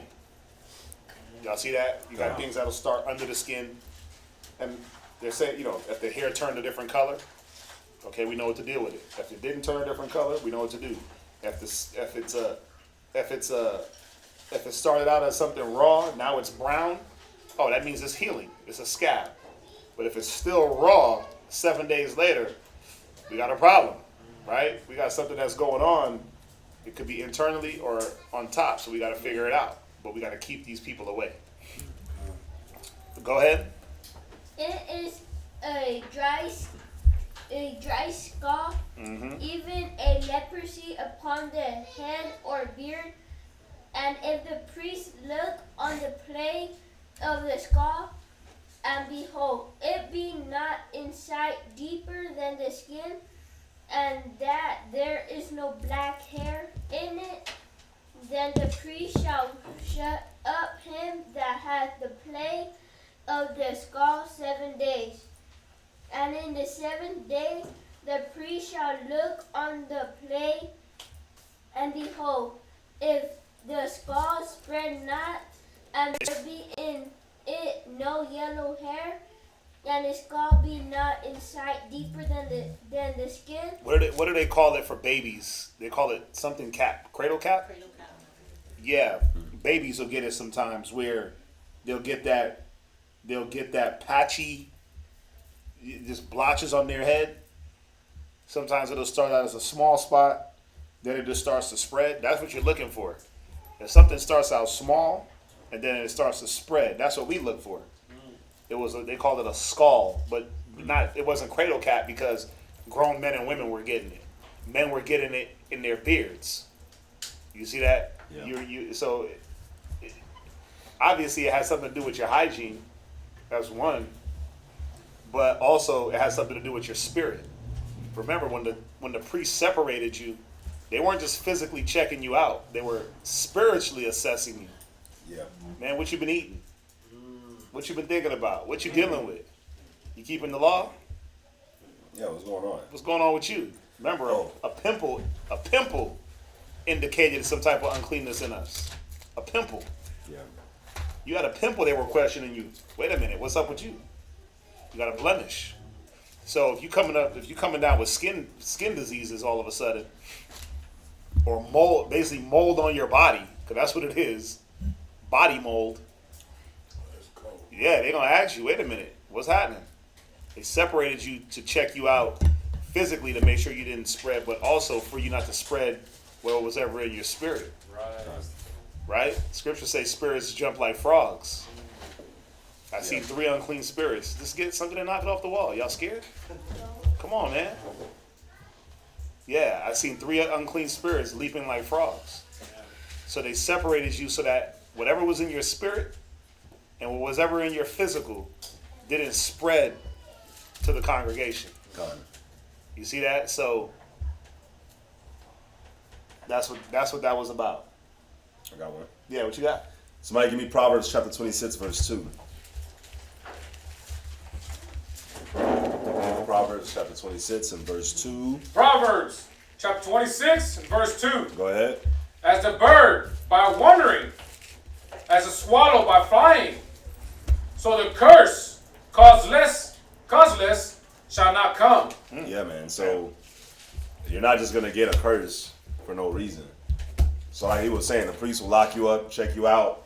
So what's going on with you? You've been keeping the law, you know, priest asking all kinds of questions to see what's going on. Why? Because the priest will know that the curse is not going to come causeless. So what are you doing, or what's your thought process like that will make the Most High put this curse on you? Yeah, he took it to the perfect scripture about Miriam and Aaron, right? Mm-hmm. What was in Miriam?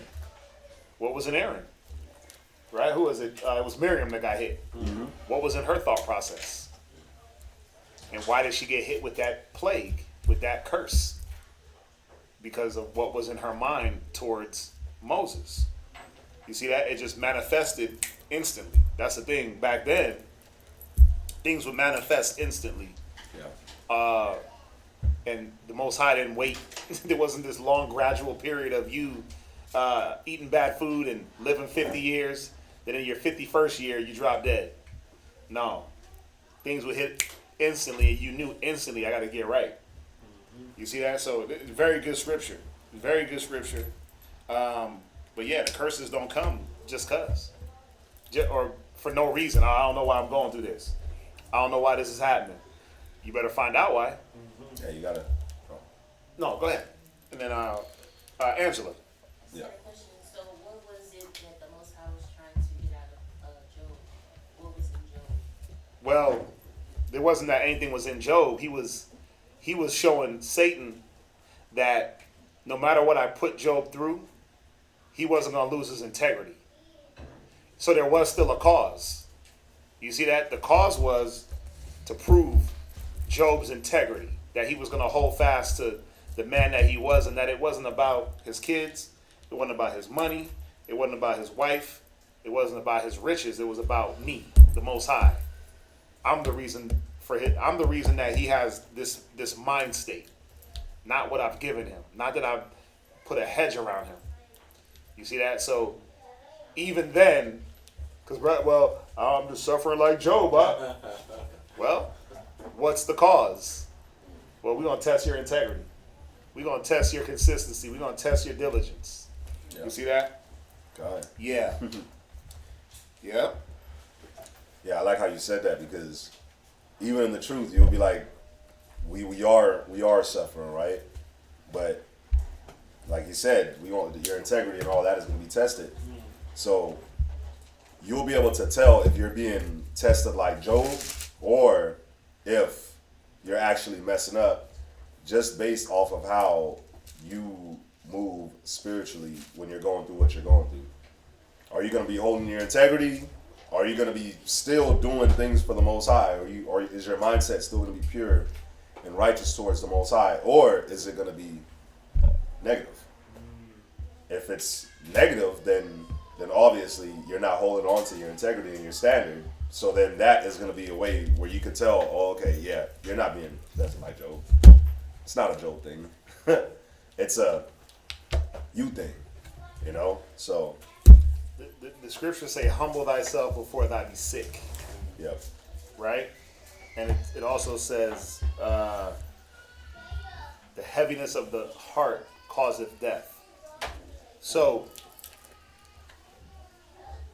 they say that stress is a killer, right? Stress leads, your heart attack, you get strokes. But stress starts where? In your mind. Right. Stress starts in the mind. So the way I think, and if I'm always stressed out, then it's going to cause my heartbeat to pump a lot faster than it needs to.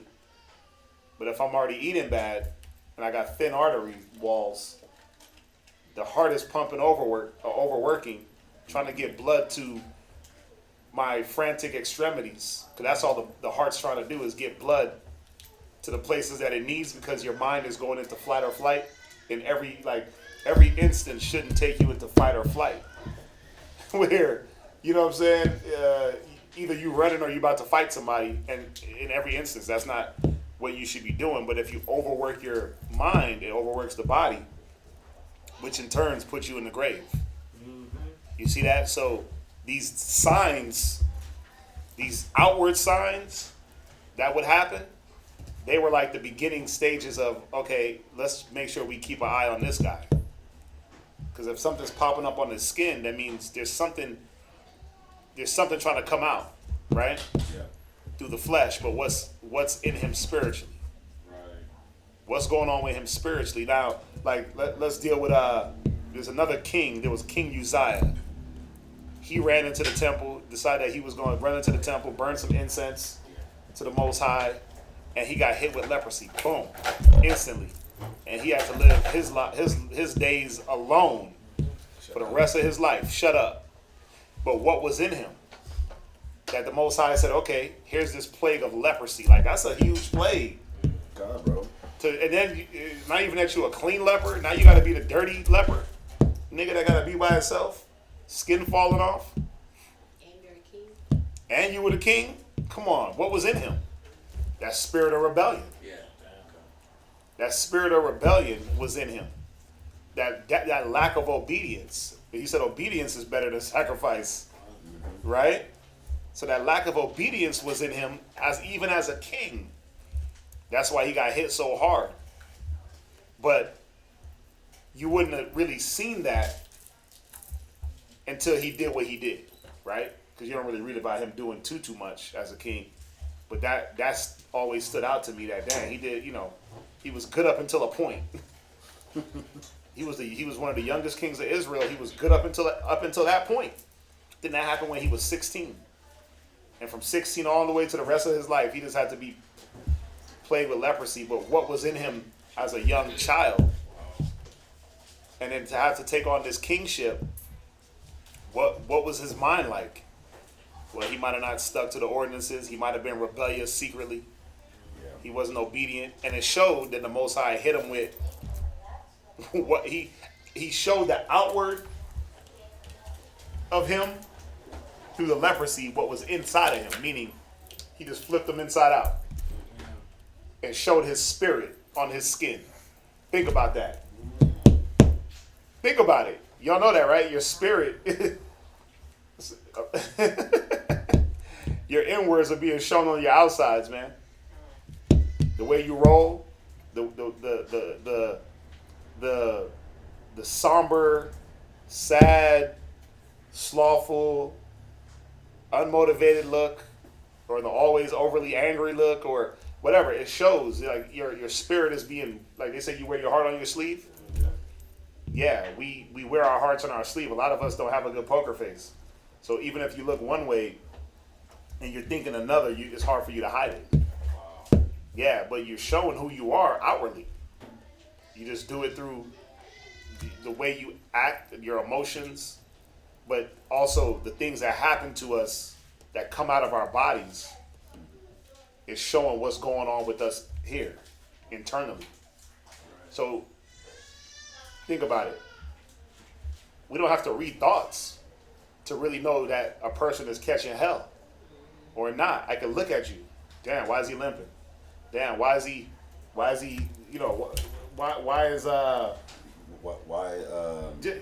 just different ailments and different things. What's going on? What is this person thinking about? What is this person's mind on? What are they focused on? It shows outwardly. Because the scripture says that the earthly the mind weighs down the earthly tabernacle. Mm-hmm. That muse upon many things, right? Yeah. The many things sometimes are not beneficial, and that's what adds to the heaviness of the mind, will bring forth death. So with Miriam, and when Yahushua turned her leprous, it didn't last long. No, it didn't last long. She didn't stay like that. So did that mean because of her, like, a repentful spirit or attitude against what she did, and that's why? Did it say that she repented? Well, it didn't last long. And with this example of the king, he stayed that way until his death. So. Remember, he was the king, so the Most High had to make examples. Remember, the greater thou art, the more thy humble thyself.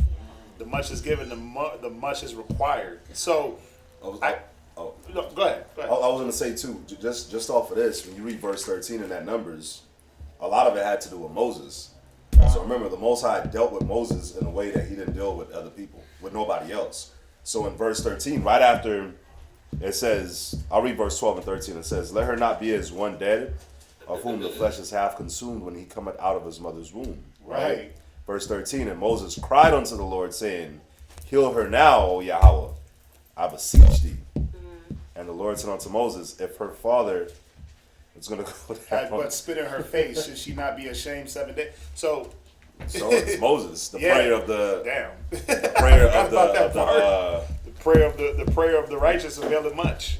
Yeah. But and just it being about Moses, think about it.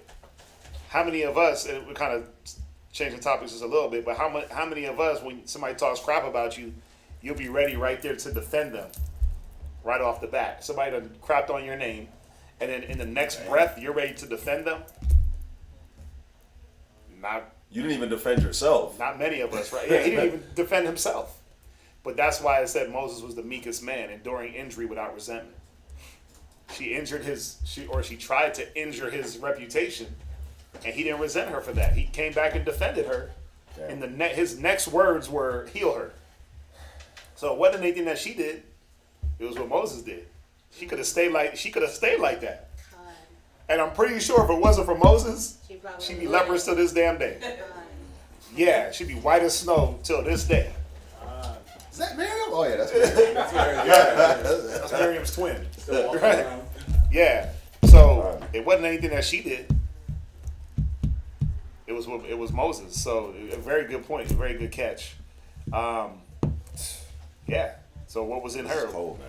That murmuring spirit, that backbiting spirit, that whispering spirit. But it's gonna come out some way or another. At this time, he hit you with leprosy and different ailments, and sent fiery serpents and swallowed up the ground which you wanted, swallowed you with the ground, swallowed us in the ground. There was many different ways the Most High dealt with those instances. You know what's cold is I didn't even realize it, but we read it. In verse 3 it says, now the man Moses was very meek above all the men which are upon the face of the earth. So then when it goes down, this right here, this story right here wasn't even really about Miriam. It was actually about Moses. It was showing you an instance of him being meek, and why the Most High said that he is the meekest man on the earth. When you read down, like he was saying, he just explained it. How many of us, somebody gonna talk crap on you, and then you don't say nothing, but then they getting touched by the Most High for talking crap about you, and then you're like, don't hurt him, don't hurt him. You know what I'm saying? How many of us is gonna actually do that? See, a lot of us will do the opposite, where it's like, oh yeah, get them, see, that's what you get. That's what you get. And who does that the most? Christians. That'd be Christians. Yeah. All the way. Yeah. We know because of our last stop yesterday. But that'd be Christians all the way, man. Something happens and they'll be like, yeah, touch not the Lord's anointed. I should have talked against me, yeah. Yeah, go ahead and suffer that. Won't he do it? I'm covered. I'm covered. Yeah, I'm saved. Born again. Washed. Washed with the blood. And you know what was cold? What was cold about even this story was that Moses did that on multiple occasions. Yeah. When they murmured and tried to stone him, and the Most High said, "Move out the way. I'll wipe them out." He said, "No, don't do it." He said, "Blot me up out of the book." Mm-hmm. Right. So it just shows you the love. When you read a lot of these stories, it wasn't even about Miriam. We know what she did, but it was really about showing Moses' character and exemplifying that, and why he didn't get hit. Think about it. He wasn't out there getting hit with plagues. Getting bit by snakes. But think about it. When he messed up, look how hard he got hit. Yeah. Look how hard Moses got hit. And it was y'all got to go back and read it. It was a hard hit. To be told 40 years before you died that you ain't going to make it. Was it 20 years or 40? It was 40 years. And then what you're going to have to do is train your replacement. And you're going to be able to sit up on a mountain and look over but not see or not go in. He had to wrestle with that for 40 years. And then guess what he still didn't do for the 40 years? He didn't blame Israel. He could have been like, you damn niggas. Right? It's because of y'all. You never read him doing that. Meekness, enduring injury without resentment. Very, very, all of it was about Moses' character. The whole thing, ever since it started with Moses, it just showed his character over and over and over. And he wasn't getting hit with a lot of the things that he wasn't getting hit with, none of the stuff that the people were getting hit with. But let's jump back. Wow. Leviticus chapter 13 and verse 33.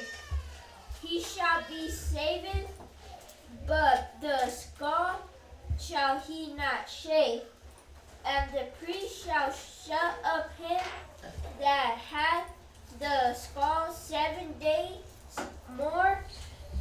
And if the 7th day the priest shall look on the skull, and behold, if the skull be not spread in the skin, nor be in sight deeper than the skin, then the priest shall pronounce him clean. And he shall wash his clothes and be clean.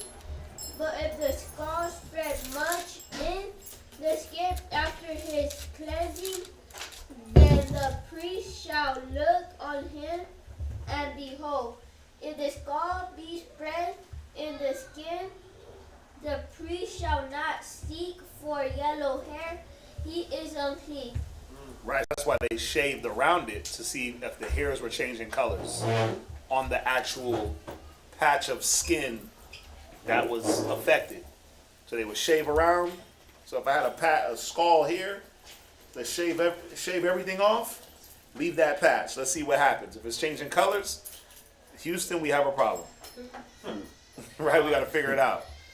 You know, let's get whatever medication. I mean, remember, we did use medication. We had physicians. But remember, I'm gonna show y'all something. Go to Ecclesiasticus 38. Where am I going? You know where I'm going. You know, Go to literally hit me in the head. Go to Ecclesiasticus. Position. Right. With the honor due unto him. Right. For the uses which ye may have of him. Right. For the Lord hath created him. Right.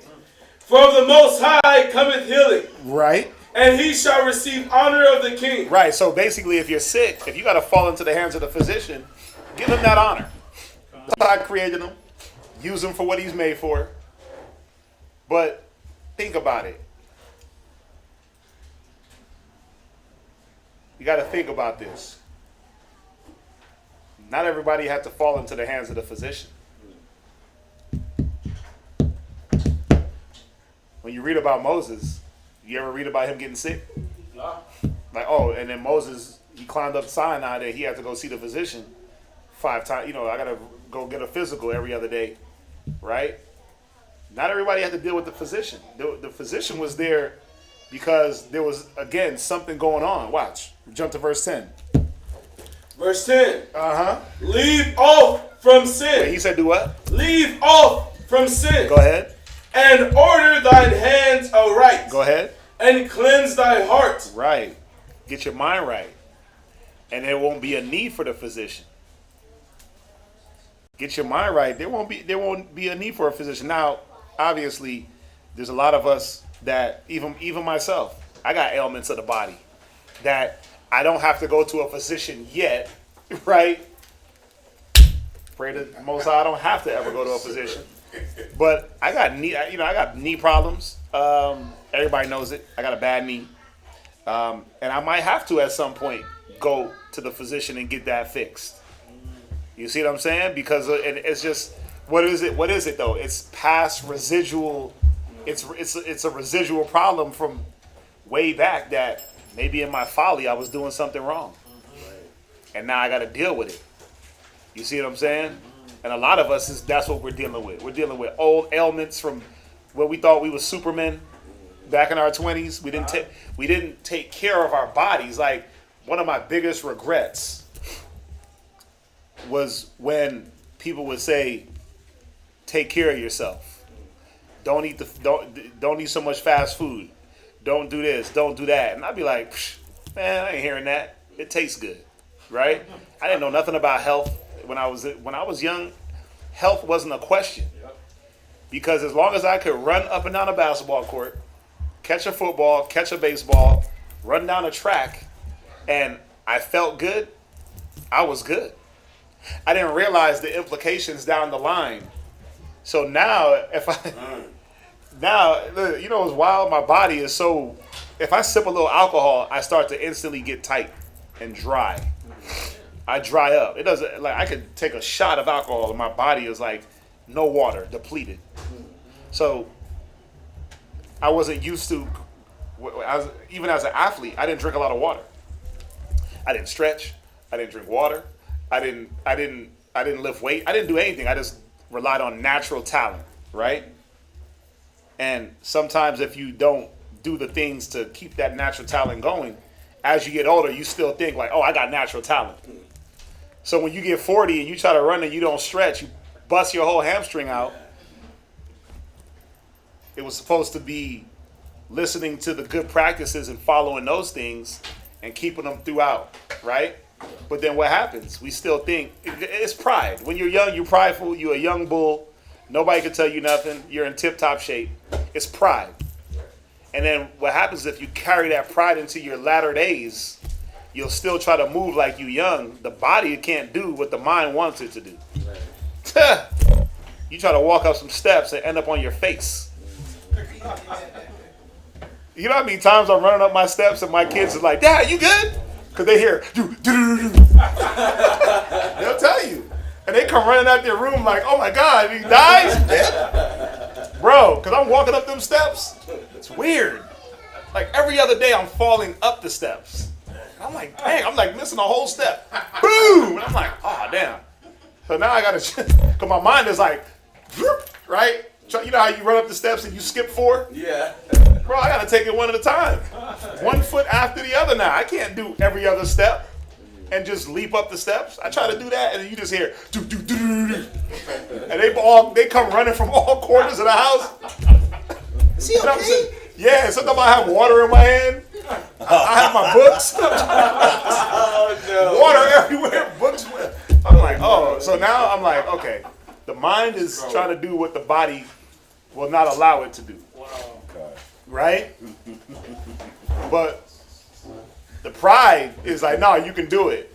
But I haven't kept my body to the point where I can do it. So now it can lead to this. He said, read verse 10. Leave off from sin. Right? And order thy hands aright. Go ahead. And cleanse thy heart from all wickedness. Jump out to verse 15. He that sitteth before his maker. Right? Let him fall into the hand of the physician. Let him do what? Fall into the hand of the physician. Let him do what? Fall into the hand of the physician. Go ahead. My son, let tears fall down over the dead. Right, that's it on that. You see that? So the physician, he's there to get you in check. Think about our people that fall to the physician because of just bad eating. They have to go to the physician now, and this physician, they tell them the right thing. Eat right, get off the pork, get off of this, get off of that. They're actually prescribing pork as a supplement for, oh, well, you're not eating enough meat, get you some pork. Right? They put in pork, they're telling you to put pork in your diet. Dietitians are telling people to eat pork. I heard something about, who was it? It was Kobe Bryant. They had him on a meal plan. Yeah. And I heard it was like a 90% pork diet. It was all pork. That was like right before he retired. Yeah. I believe it though. To plump him up, to keep him on that weight. So, but think about that. You just eating pork for every meal. Think about what his insides was like. It didn't matter how much weight you lifted, how much you ran up and down that court. He was sinning the whole time, if that was true.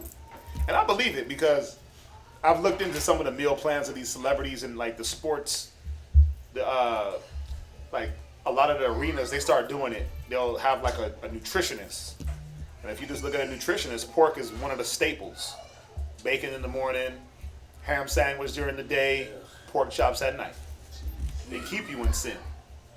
But then why was he ripping Achilles tendons later down the line? Why was he ripped his Achilles? He ripped knee messed up. He ripped up his knee. Why? Because that sin that's in your body, no matter how much you lift weights and run up and down the court, is going to affect you in some way. You see that? So leave off from sin and you don't got to deal with the physician. Think about it.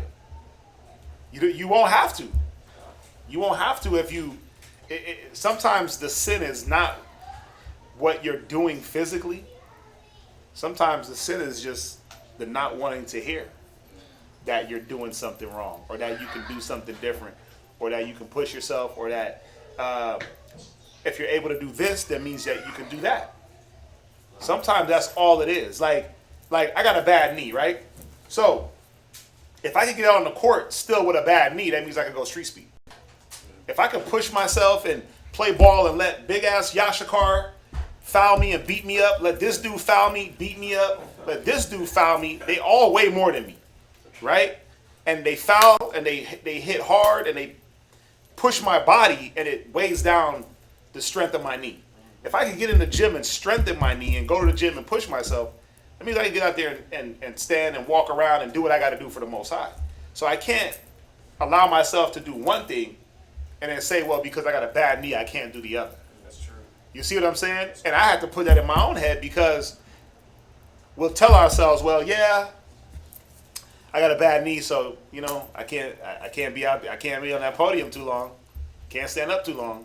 But then you'll go and push yourself. Even a 30-minute basketball session, that wipes me out. That wipes my knees out, especially on the hard concrete. But I still do it. I'm running. Come on, man. They'll tell you. I'm like a 10-year-old out there with these young boys. I be running circles around these dudes. Bro, I run circles around y'all cats. Come on, man. It was alright. I run circles around these dudes in everything I do. I don't care. I'm gonna push myself. If we move in a house, I'm running circles. I remember when they came and helped me move my house. I didn't want a heat stroke. That's my point. This guy, he's the youngest out of all of them. He was super winded. He's sitting in the gasping for you. I'm like, what are you doing? Let's go. Right? I'm like, let's do it. Knees burning, back hurting, body on fire. But guess what? My mind is like, no, let's just keep pushing. Let's just knock it out. But if you can push the body in one instance, you should be able to push it in all instances and not make an excuse for one side and not the other. Because my thing is, if I can't stand up and street speak or move around or you know, there's a lot of things that affect a bad knee. Sitting too long, you start to tighten up. Standing too long, you start to swell up. Listen, I remember last Passover, not the one that we just had, but the one 2 years ago. I was right there, knee brace under the garment, knee as big as a balloon, hopping off and on the podium, getting help from brothers. I could have been like, man, I got to stay home today because my knee is too swollen. My knee was swollen. I play ball and I got it swollen that way, so now I got to go do my job, right? So I couldn't have the excuse. That's the point. You know, we gotta push ourselves too, and a lot of the times, go to where is it at? It's still in there. Heaviness, come with death. Oh, that's where is it at? No, that's it on it. But it does say it, right? Humble thyself before thou be sick. Where is that at? Humble before you get sick. Yeah, I thought it was in the same chapter. It's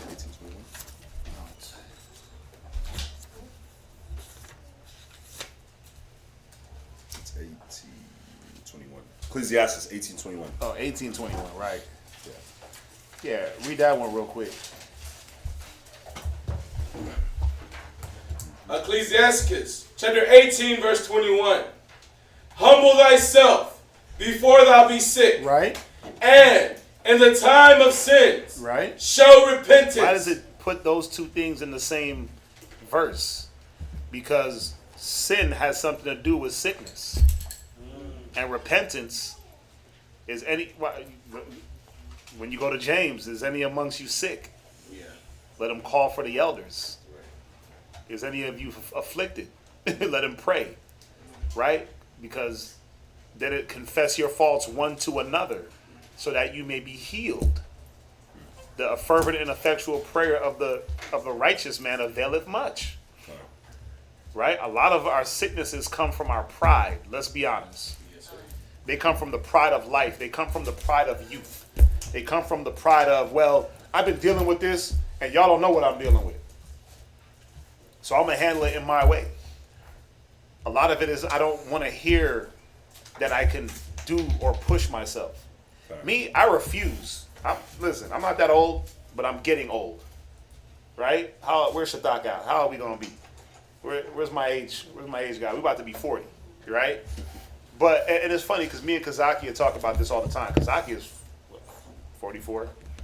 Yeah, he's 44. And we don't do the typical, like when my dad was 40, he wasn't moving the way I'm moving. My dad used to play soccer, right? He used to play football and do all that. But I think when he hit like his mid-30s, or even before, he was done.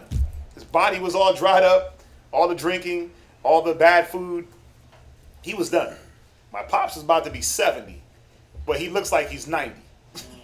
You know what I'm saying? I don't know how this man is hanging on. He don't eat. All he do is drink beer. He drink a beer a day, won't eat no food, barely sleeps, and somehow the Most High is giving him grace to just carry on. And he'll probably, listen, my pops, I ain't gonna front, he'll probably live another 30 years. It's weird. He'll probably live another 30. He got that in him. He's a strong, stubborn-ass dude. He's stubborn, right? But I'm looking at, man, all the knowledge and all the wisdom the Most High has given me just on health. Just on healthy eating and healthy foods. And how to balance out certain things. Like, if I drink, now I know, if I drink a little liquor, I gotta make sure I have double the water that day, or whatever the case may be, to filter, or triple the water. Back when I was young, come on, man. When I started first drinking at 21, bro, I didn't know what water was. The only water I was drinking was Henny and Red Bull. That was it. Even that.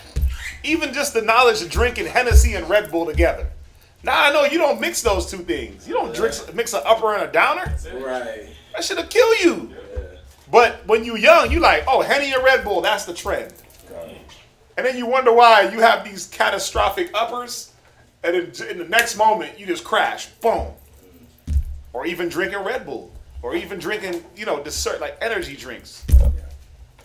Even just if I have coffee, I know, okay, don't fill it with a bunch of sugar. It defeats the purpose. There's nothing wrong with having a coffee. Nothing wrong. Coffee is actually natural. It grows from the earth. But if you take it out of its natural state, it'll have the reverse effect. So you can use all the different things if you know about them and use them the right way. But in our young pride, it's like, no, I'm hitting Starbucks, caramel frappuccino, frappuccino, right? With extra shot of vanilla, 3 pumps of honey, 7 shots of sugar, and I want a Trente. Yeah, I want the big boy. They got a Trenta. Damn 30 ounce. But that's my point. When you're young, it's the fad, and no one can tell you that you shouldn't have the whipped cream on top of it with the fat, the whole milk. But as I get older, I walk into Starbucks and say, just give me a black coffee. They're like, want any cream and sugar with that? Nope, I'm good. And you're looking at me like, what the hell's wrong with you? That's nasty. And I'm like, I'm not drinking it for the taste. I might need a little quick boop, right? I might need a little caffeine boost, or I might have a little lactic acid build up in my muscles. It helps relieve lactic acid. It takes away some of that soreness. So it's what you use things for. But the pride in our youth is, no, I'm a superhero. I could run through cars. I literally ran through a car when I was young. I ran into a car and put a dent in a car. I came away with a nice little dent in my leg, but I broke a vehicle when I was young. It was crazy. I ran into a car and put a dent in a car, man. Think about it. We are damn near in our minds indestructible. I remember eating, listen, my Burger King runs at 16, 17, they were phenomenal. Go to Burger King, get a double Whopper, get a fish sandwich, onion rings, and a milkshake. Knock that off and then go play ball after. Right up, I'm walking on the court with the milkshake. Whoop! Playing ball as if I didn't even eat. And then after that, you already know what happens. Do it right again. You run right to McDonald's. Double this, that. Bro, eating the whole pots of food. It would cook. You eat the whole pot would go in my room. This is when I was young, man. Now I got to be careful of everything I eat. But in our young pride, in our youth, we have so much of that vibrance and so much of that energy, and everything is new to us, right? And we don't realize that we're wearing ourselves down if we don't do things the right way early. You see that? And we don't see like, man, 20 years from now, what's going to happen? Right? 30 years from now, I got to live till I'm trying to live till I'm old. But in our youth, we like, man, I'm trying to live right now. The moment. I'm not thinking about tomorrow when I hit 50 and I got to use a walker. It's true. Right? That's what I always think about. Like, man, when I get older, do I want my children to have to be carry the burden of having to wipe my backside because I can't do it, because I didn't listen when I had the chance? That's how I look at it now. It's not about, it's about listening. It's about even now, in this age, I'm young compared to what I can be, right? 40 to 90 is young. So am I going to listen now and do the things now that when I'm 90, he don't got to be wiping my ass? You see what I'm saying? Yeah. It probably won't even be him. He's whack. It'll probably be the other one back there, right? He's gonna leave me. I already know this guy. I know he gonna be doing his own thing. He got a different mind. I'm not wiping that. But the whole point is how do I get myself to where I don't have to put these burdens on other people? I don't have to be bogged down in myself. That's true. I gotta listen now. I got to humble myself before I'm sick. And just bringing it back to the point, all the things we read about in these plagues and all these different things, these are some of the first implications that, wait a minute, there's something going on that's wrong. Yeah. These are the Most High speak once. Most High speak twice. And sometimes he'll speak through what's going on with your body, with your skin. It's a simple, I would get little, and my skin is real jacked up. But I would get like little bumps on the back right here. And I would get a lot of little rashes. And I'm like, okay, what's going on? Switched up the soap, switched up the detergent. And my skin would just be so hot. I was always in long sleeve. I always like to wear the thermals. But my skin wasn't breathing. So it was showing me like, okay, you gotta let your skin breathe. Even though you're cold, but then if I'm always cold, what's the problem? Something in my diet. Yep. I don't got enough iron. So I start taking iron. Now I'm not as cold. Now I don't gotta run around. It's cooler outside today, but I'm not cold. Yeah. Right? Half the time I'm like, bro, turn off the AC, turn off this, turn off that. But I've been popping them iron pills like crazy. I can tell. I've been taking them herbs. Why? Because I can't be susceptible to the damn cold weather. I'm about to move to Rochester. I can't be out there freezing when it's 60. Right? I ain't no wimp. Damn it. I ain't no punk. You know what I'm saying? Because everybody's like, you grew up in the cold. I'm like, you're right. I did grow up in the cold. What the hell happened? Something in my diet changed. And now when a little breeze hits me, I start to crumble up like a little girl. But it can't be like that. So what do I have to do? I got to now look and say, what is missing in my diet? Right. What's missing that I'm not giving myself? Where outwardly, as soon as the temperature drops below 75, I'm throwing on a sweater. Yeah, that don't make sense, right? Yeah, it's weird. So, but examine yourself. We got to examine. You know, nobody's telling me like, hey, you ain't got no iron in you. I know that iron deficiency makes you cold. Or, yeah. So what do I got to do? Well, examine myself. And as you keep examining, you'll see, fix this, add this, take away this, change that. You see that? The outward appearance of things is there to show us what's inward. Con? It's not an access. You said what? Just not an access. Because I used to take a bunch of iron pills. And when I went to the doctor, they told me my blood got too thick. So, Yeah. No, I'm not taking them like I said I'm popping them. I'm not popping them like that. I take my daily. Right. But it's not even like iron. What you think? Like the iron pills that you go get like GNC. Right. This is like herbs that got iron. I'm taking herbs. Yeah, like the plant, like mashed up whatever plants that are iron rich. And I'm doing that, so I'm not even taking like iron medicine. Yeah, and it's better, it's more natural. But still in moderation. Cause I know, too much iron, your blood will start to thicken up, and you can give yourself a damn heart attack, or a migraine, or what is it? Stroke. Aneurysm, yeah. So, yeah. But y'all get that, right? Yeah, we got to do another health class. It's been a minute. It's always good to refresh on those little health class. Something is always new is popping up, so it's always good to talk about. There's always new findings and new plants and vegetables that are, oh, this is good for that, and this cures cancer, and this helps with mood, and this. So, I'm always on top of that stuff. There's a lot of other things that, listen, we talking about leprosy. Some of us got leprosy in our feet. What do I mean by that? That toe jam. Okay, who in here got dark toenails? Like your toenail is black or brittled? Nobody? Okay. What is that from? That's you got foot fungus, athlete's foot. But see, it's deeper than just athlete's foot. When your toenails start to turn a different color and they get brittle and yellow, there's something going on in your blood. You got blood issues that you got to cleanse your blood, but then now you got to do your blood, and then you got to do something with your feet, soak them in different treatments, and you got to be consistent with it. What's that? Like, my father was really unhealthy towards the end of his life, very overweight, and his toenails were like black and like changing shape and like curling out to the side. He couldn't even cut his toenails. I had to wear like those super heavy duty glasses and the heavy duty like clippers and clip them on like. Yeah, and then when they would clip, they would just be mushy. Yeah, when they would break, it would be like brittle. Yeah, they're brittle toenail because he had foot fungus. Yeah, and like a powder. Yeah, they would powder up. Yeah, foot fungus. Yeah, a lot of men have that. A lot of women have that. And then, think about it. Your feet are not meant to be cramped up in what you call shoes. Your feet ain't meant to be cramped up in leather all day. They gotta breathe.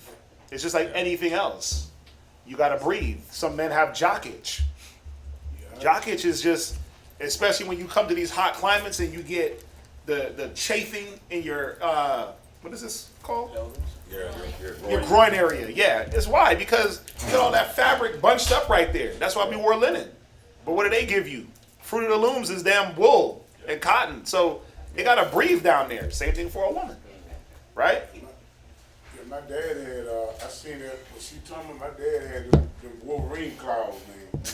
He be cutting bed Them sheets. songs that came out and curved like this. Damn. They was looking at the bottom of his feet, man. Yeah, they got an extra. Yeah, name for you, bro. Oh, he said, damn. Right? He had Myra's feet. Yeah, you got to wear an extra 2 sizes bigger in the shoes.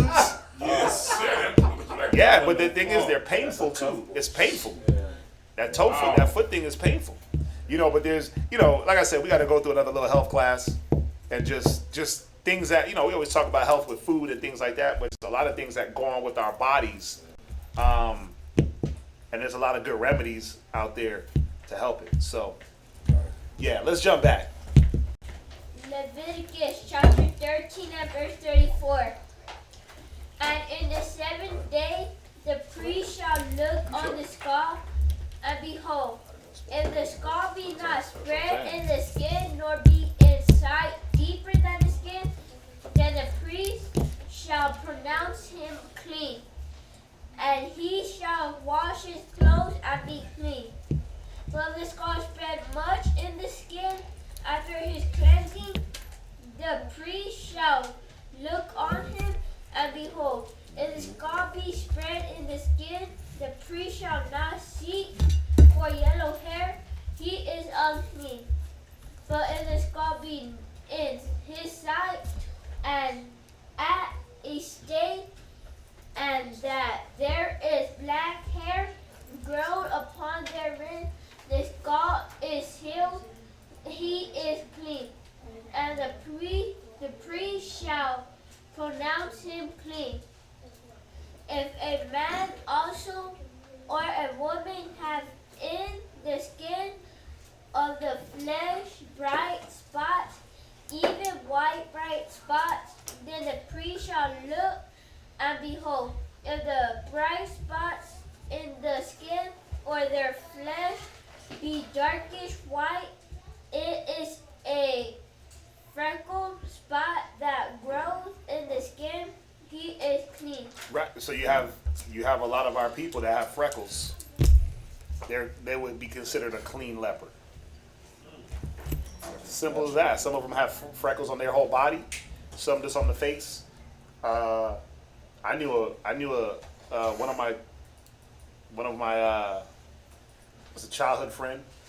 Her dad was Judah, her mom was an Edomite.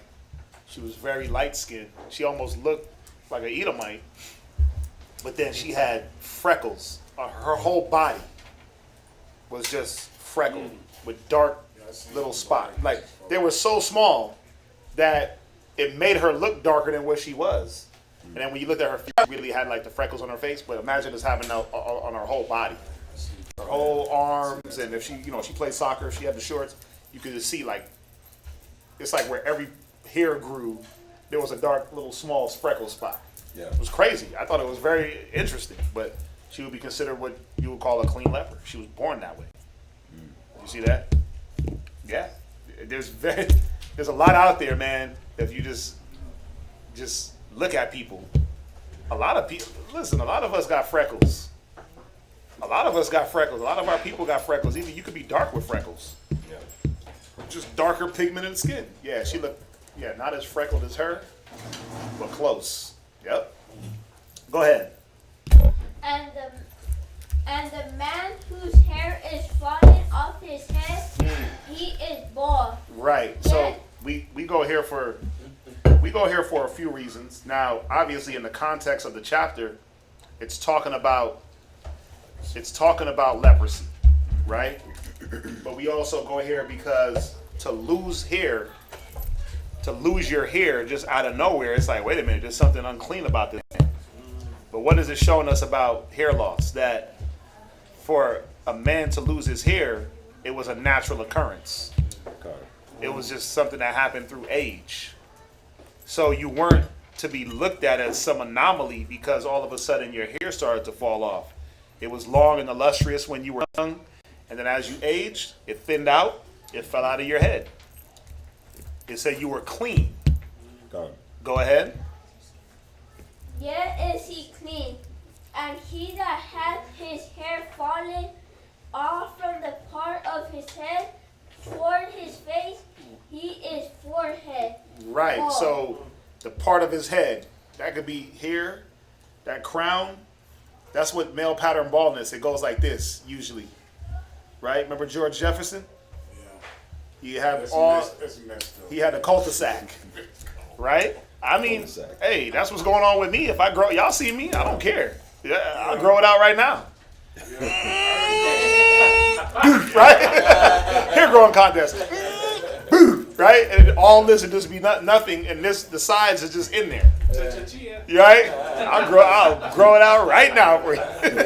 Right? But the point is, y'all see, I don't trip on that stuff no more. I used to.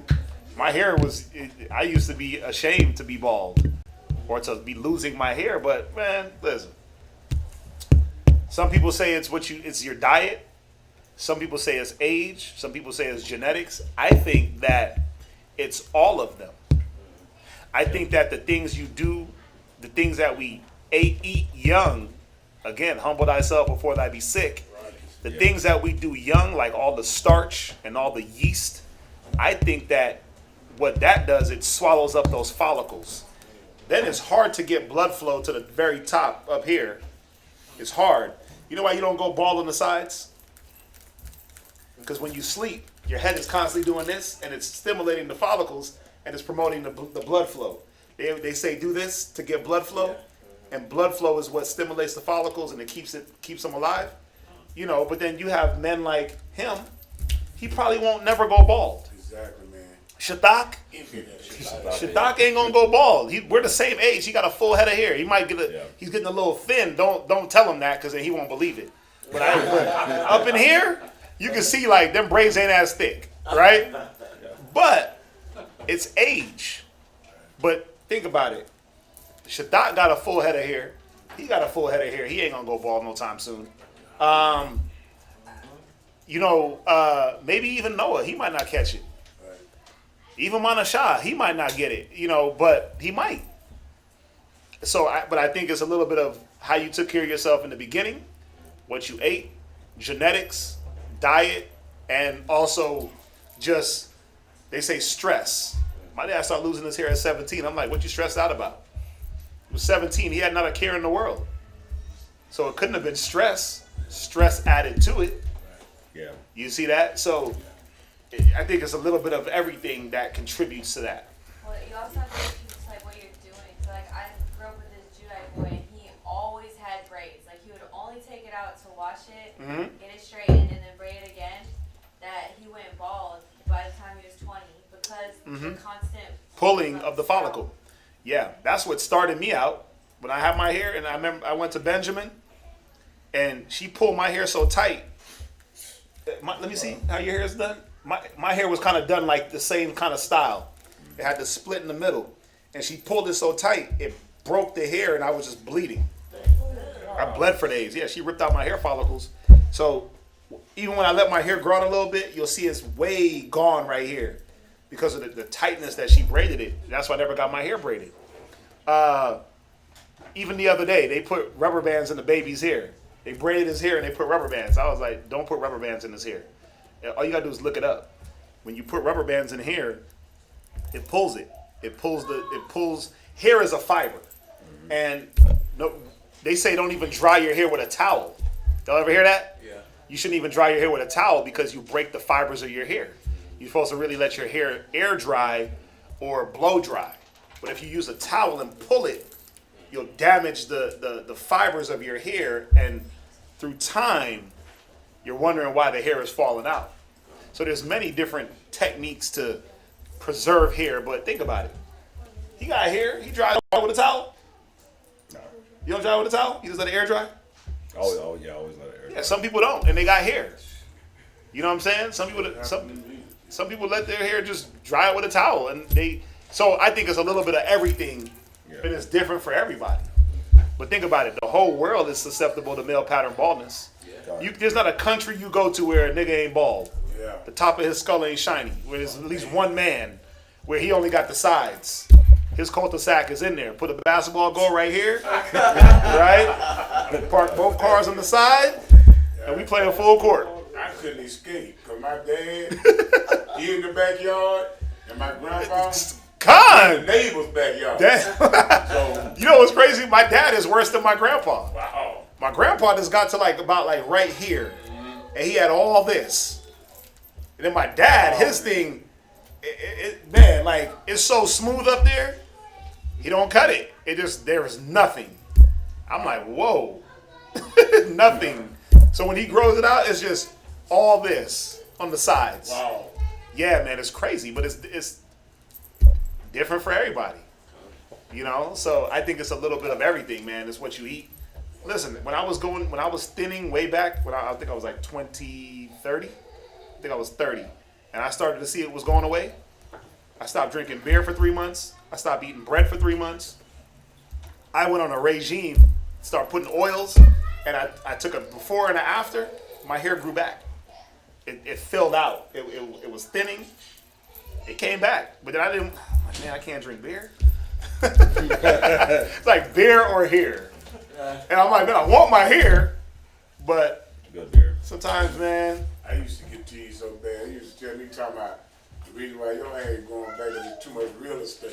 Oh, damn. Yeah, you're struggling to fill up all that. Yeah, Listen, I used to get out. Listen, this is what we gonna do, This is what we gonna do. We're gonna sacrifice my children. Right? What we gonna do? That one in the back got a lot of follicle to give. Right? She got a lot of follicle that she can borrow and lend out. Okay. So I'm gonna start this hair club for Israelites. Okay. Right? And it's gonna be a shekel per follicle. And we just gonna transplant follicles onto the top right here. Right? It's either that or brother's gonna get man units. You know what a man unit? You know what a man unit is? Yeah. That's when they take a wig. That's when they glue the hairpiece on. Oh man. They just glue like a big old fro, like a clown fro. Wow. Then they cut it in any style you want. Or they braid it, or they give you dreads. They give you anything you want. Look it up. A man unit. You gotta put that on there. A man unit. It's a man weave.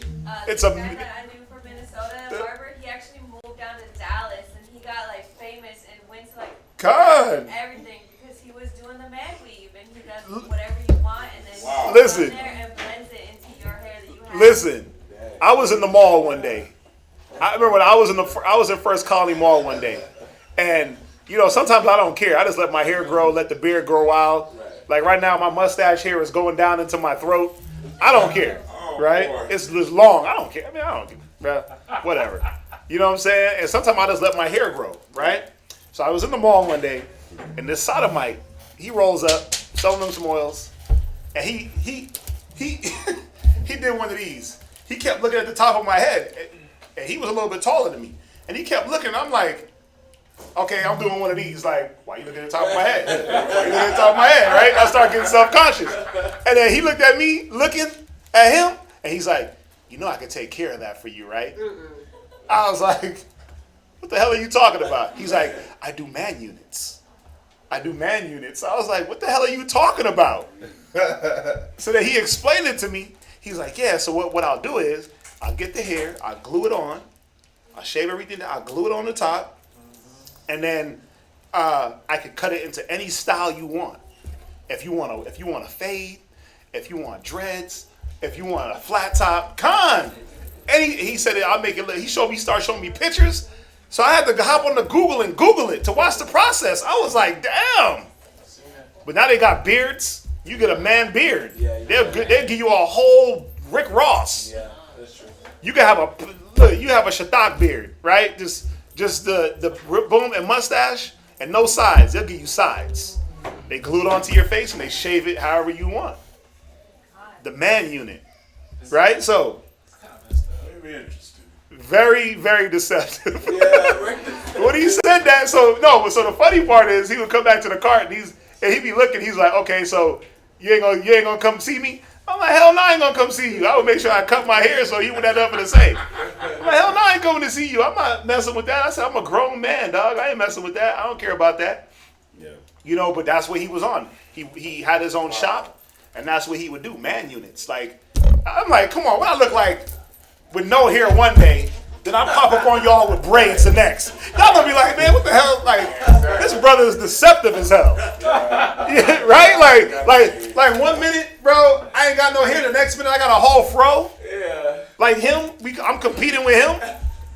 Y'all gonna be like, man, something wrong with this cat. Israelite videos bashing. Yeah, like Illuminati. Throwing off my idea, man. I think He's about to go do it, I think bro. I'll give me some dreads, man.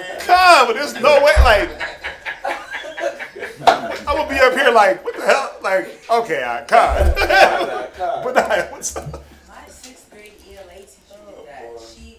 She had short hair and she like straightened it, and it was right here. And then the next week, all of a sudden her hair was like up here, and then it went down like this. Well, all the women do that. Women can do that. It's because we know that women do it. That's why. 1 minute a woman could have short hair, the next minute her hair be down to here the next day. Because we know the process. But for a man, come on, man. Y'all wouldn't look at me weird if I rolled up in here with a full fro? Well, we already talked about women doing it, so. But come on. Y'all wouldn't say nothing to me like, I wouldn't judge you. Y'all wouldn't say something to me like, I wouldn't judge you. You just gonna be bald one day and then come in here with a full head of cornrows? Y'all wouldn't say nothing? It would just be like, all right, this is just Now, him if now. you did cornrows, that's one thing. If you did like a short, Right, like a fill-in? like it looked natural. Right. You gotta like slow the process. I would make it real slow. I would front on y'all slowly. Yeah. It would be a slow front, like, and then I act like ain't nothing happening. No, what Shalom. you do is you tell us what you're gonna do, so when you walk in, we're not surprised. Everybody's like, We already know. Shalom. Oh, you're my tiptoes. Shalom, yo. I'd look at me funny. Cause I'm like, how do I pull this off? Right? Anyhow. All you need is faith. Right. Hey, bro. But that's why, man, Yahweh Shai said it best. Which one of you, by giving thought, could change the stature or make a hair on your head grow? The more thought you give, the more it falls out. The more you lose it. You know what I mean? Yeah, bro, a little man weave story, little man bun. Going through. Yeah, anyway. Dang, dude, look. This cat's slaughter. Let's jump back. Let's read on. Leviticus chapter 13 and verse 40. So the question is this. Is it lawful or unlawful? Now I got y'all thinking. Anyway, go ahead. Read on. Verse 40. Man unit. Lawful or unlawful? Debate. Right? Go ahead, read on. And the man. But there, what's up? Wouldn't it be unlawful because we don't do the weave? Well, this is the thing. Nowhere in the scriptures does it say that women having weave is unlawful. That's up to a woman's husband if he wants her to have that. It's just like makeup. Makeup ain't unlawful, right? But and it's up to that woman's husband to determine the level of makeup she wears. Like, sister shouldn't be peeling into here looking like a clown. Like, I shouldn't wipe your face off with a wet wipe. You know, I shouldn't be able to wipe your face off with a wet wipe and all of a sudden your whole expression changes with one swipe. No. You know what I'm saying? Little lip gloss, or lipstick. I like lipstick. You know, I like different little shades of reds and, you know, clear lip gloss. Sometimes a little, depending on your skin tone, you know, things depend on your skin tone and things like that. Some sisters don't need makeup. There's little lip wet, right? Little clear lip gloss or a little red. And the red got to be determined on your skin tone. There's this one red that I really love. Can't find it. It's something like this. It's something like that. It's like a matte red lipstick. It depends on your skin color though. That's all dependent on. But my point is, some sisters don't need it. It's not unlawful. Weave ain't unlawful. But you got to understand the implications behind the weave. Did you ever do that class? I need to do my weave class. Never did. I don't believe it. I'm gonna do my weave class. You know how this is how you know weave is a demon. This is how you know weave is a demon. When women with hair is trying to get weave. When you got women that got hair talking about I need to go get this weave put in. And it's 50 different shades of reds, blues, greens. That's how you know there's a spirit behind it. I'm gonna go through it. I'm gonna do the class. Okay, I got two things I want to ask you about that. So it's not, okay, like, there ain't nothing wrong with a woman wearing eyelashes then. But not when they look like Betty Boo and you blink and you knock and slap me in the face with your damn eyelashes. In other words, if she blinked and then it's you feel a wind. I got you. Speaking of, somebody hit those fans for me. So think about it. The scriptures say a woman should be dressed in modest apparel. Gotcha. So a woman can wear a dress, right, and still look like a hoe, right? Because you have the tightness of the dress. Right. Just because you got a dress on don't mean that it's modest. Gotcha. It has to still be, you want it to be like loose fitting. I don't want to, it shouldn't accentuate your curvature. You have a dress on and I still see the thong imprint or what type of level of, you got boy shorts, thong, or granny panties. We shouldn't be able to see that through the dress you wear. So even what's the one dress that Jake loves to see a woman in? What's the dress? No, the sundresses. Oh, it's sundress. They be like, oh, it's sundress season. Why? Because the sundress, the way they're cut and what it allows the body to do in the movements, it allows the buttocks to do. Where Jake is like, oh, it's sundress season. I get to see some things shake. Serious. Right. You know, you can still wear a dress and not be modest. It could be too short. You might have a seam cut up to the thigh, right? Gotcha.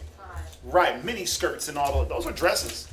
But the way they accentuate, the way they show skin and things like that. So, there has to be a modesty, even with makeup.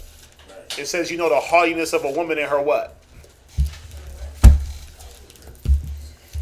Eyelids. In her eyelids. Right? What about her eyelids? Well, when she looks like a peacock, right, and she's flashing and batting her eyes, and it looks like the sun reflects off her eyelid and hits you in the eye, and you're like, whoa. Or she bats him and you're like, oh, wow. And you start to lift off your feet and drift to her. Why do they make all that makeup? And they make it so flashy and they got all the different eyeshadows and they call it, oh, I'm going to smoke my eyes out. Right? They smoke the eyes and they do the little thing right here with the eyeliner and they do the under eyeliner. It makes you look a certain way when you do it. You see that? So there is a level of modesty that no matter what you're wearing, you have to have. In your makeup, in your clothing, in your hair. Think about it. There's nothing wrong with a woman wearing weave, but do she got to have the big dookie braids that drag on the floor? No. There's nothing wrong with a woman. Sisters, y'all went and got y'all's nails did for Passover, right? Right. There's nothing wrong with getting your nails did. But if you're going to get the nails that come out to here, that look like cat fangs. You gotta go like this to... Yeah, you got to clap. You can't do dishes. When you open the door, you got to use your elbow. Y'all read about the chick? Y'all read about the chick that went in, the chick from Texas that finally cut her nails after 19 years? Wow. Her nails were like 27 feet long or something retarded. They went and they curled over. Right. I seen a woman like that before. She was like, yeah, I'm going to cut them down. I'm going to keep them to 6 feet. Or 10 inches or something weird. But think about it. She said she could finally do dishes after 19 years. I'm like, what type of wife were you? She couldn't cook, clean, do dishes, nothing. I don't think she was a wife. The woman that had her hair so long, she stood on the balcony and dropped it, and it still went Guinness Book of World Records. Come on, man. Long, beautiful hair down to the back. I remember I was in Arizona, and there was this young Gadite sister, right? And when she stood up, her hair went down to the back of her calves. Very nice, right? Nothing wrong with it. But when you get to the point where now your hair is dragging down the block. Like Damian Marley? Yeah, you're doing the Damian Marley. Your hair is just getting pulled with a bunch of dirt. It's no longer modest. Yeah, you see the Rosses in Jamaica riding the bikes and their dreads is just... Leaning to the side? Nah, not even leaning, just dragging on the ground. Wow. Yeah. Maybe a woman's perspective can answer this for me. I never understood what purpose was the woman getting with her nails out this long. Because Yeah, the purpose was I don't want to do my job. That's the purpose. You know, but that's the point. When you do stuff out of when you take even something like your fingernails and get to the point where now you're taking yourself out of your natural use of a woman. A woman with fingernails 9 feet long, what can she do? Nothing at all. She can't do nothing. She can't do nothing around the house. She can't do nothing. So now she has to be catered to. Right? And if she got a man, what is he doing? Oh, babe, I got that for you. You can't do it. You can't hold your own cup? Here, I got you. You can't what? She can't even eat. Remember them old school clippers back in the day? Yeah. In the yards? Yeah. I'm coming out like this. Yeah. So the point is, yes, modesty has to be in everything. So you were asking about, so somebody said about the weave. So yeah, listen, that's up to that man. That's up to that man if he wants his wife to put weave in her hair, and then even the style. You know, some women, they can wear it and you won't even know they have it. Can I get one? But there was something you said too on there. You said that a woman that has hair, wow. You got women that got hair and still trying to, because that's how you know that's how you know the weave got spirits on it. That's how you know that's a demon. Right. And she's trying to do something extra and be out of the ordinary. I know some Issacharite chicks that got long, beautiful hair. They like, I gotta put extensions in. For what? For what? Exactly. What are you trying to add? I got you. Samukai. When I was living in my worldly ways, and even as a Christian, I kept my hair short. And in the 70s, there was a trend for black women to go bald, to wear bald, Really? Yeah, it was a trend for a while. But I would just keep my little natural short. But I was born until I was 7 or 8 years old. My hair was long. Mm-hmm. So the way I was living, Mm-hmm. I couldn't grow my hair. And so when I came to the truth, no, it was just before that. When my mother was dying, she was had started coming back, you know. And she kept saying, your hair, you know. And I'm like, yeah, I have hair, you know. But I forgot, you know, that I had lost most of it, you know, and that the Most High would gave it back. And even in the truth, my hair is longer than when I was, you know, in Christianity.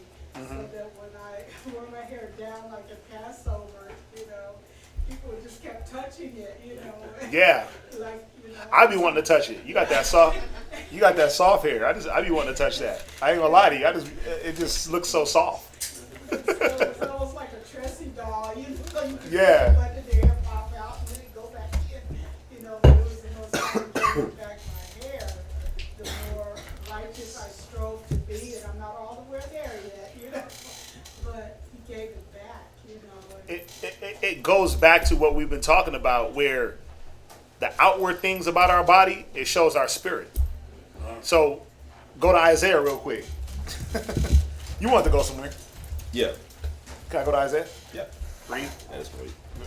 Go to Isaiah. What is it? 1? 3.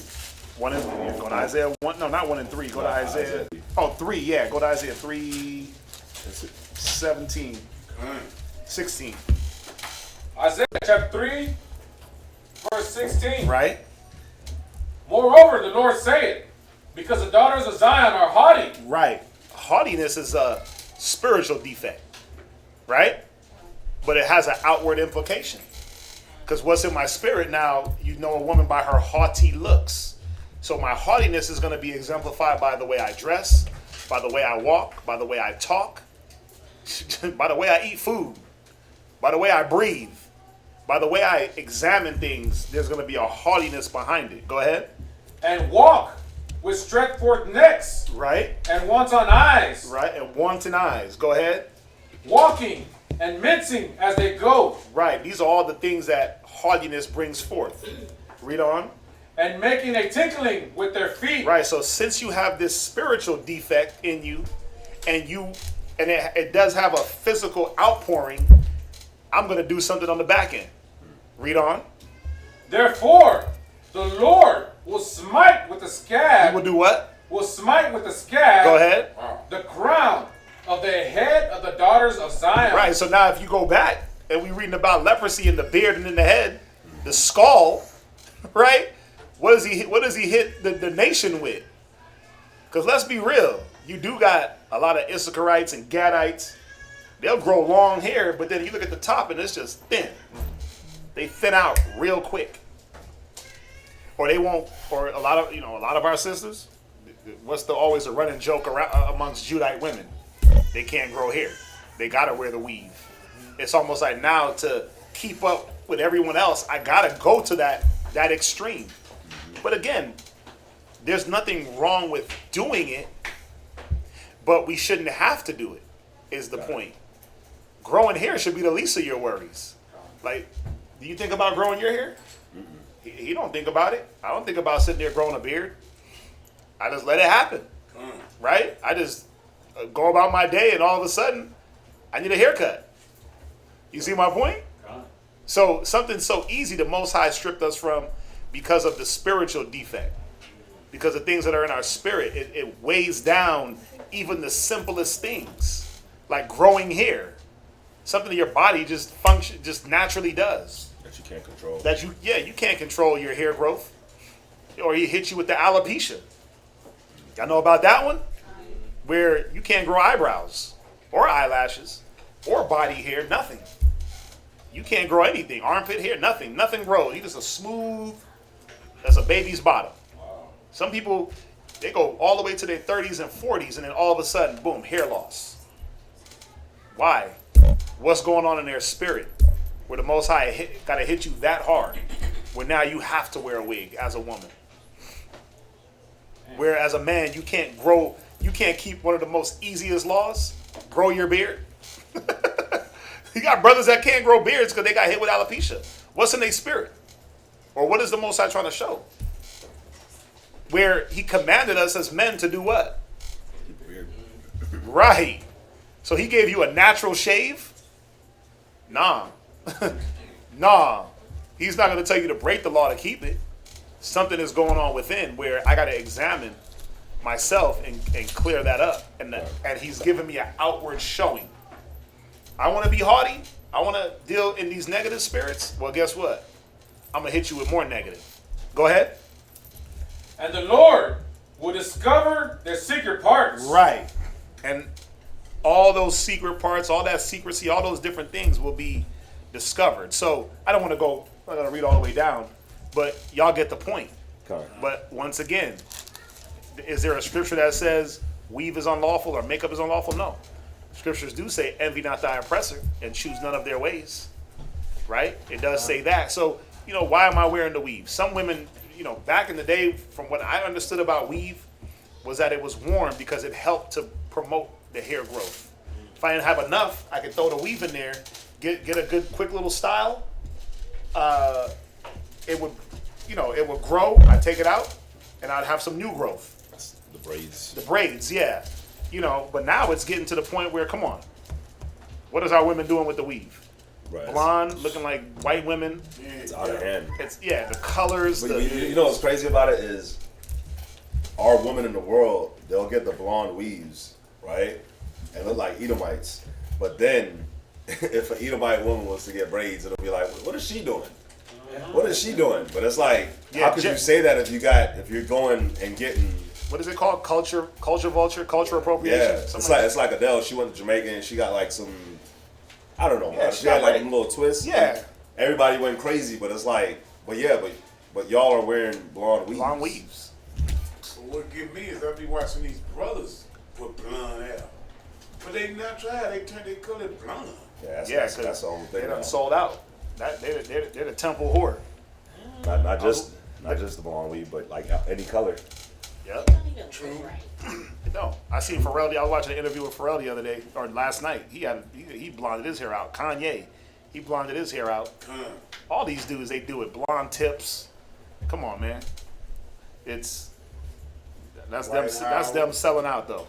That's them letting us know that they have given themselves as the temple prostitute. Okay. What's crazy too is that Mastercard told me that blonde hair, like because there's no pigment, like that's just dead. Yeah. So when you go and you bleach your hair, you're killing your hair. Gone. You're literally like taking death onto you. Gone. You're taking that pigment out.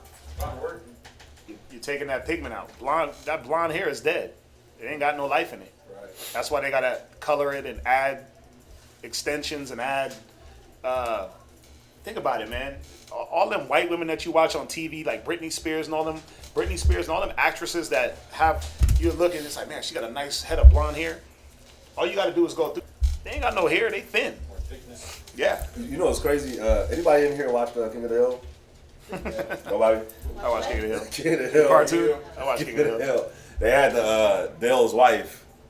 Yeah. The blonde that would be sleeping with. The Indian? The Native American. Yeah.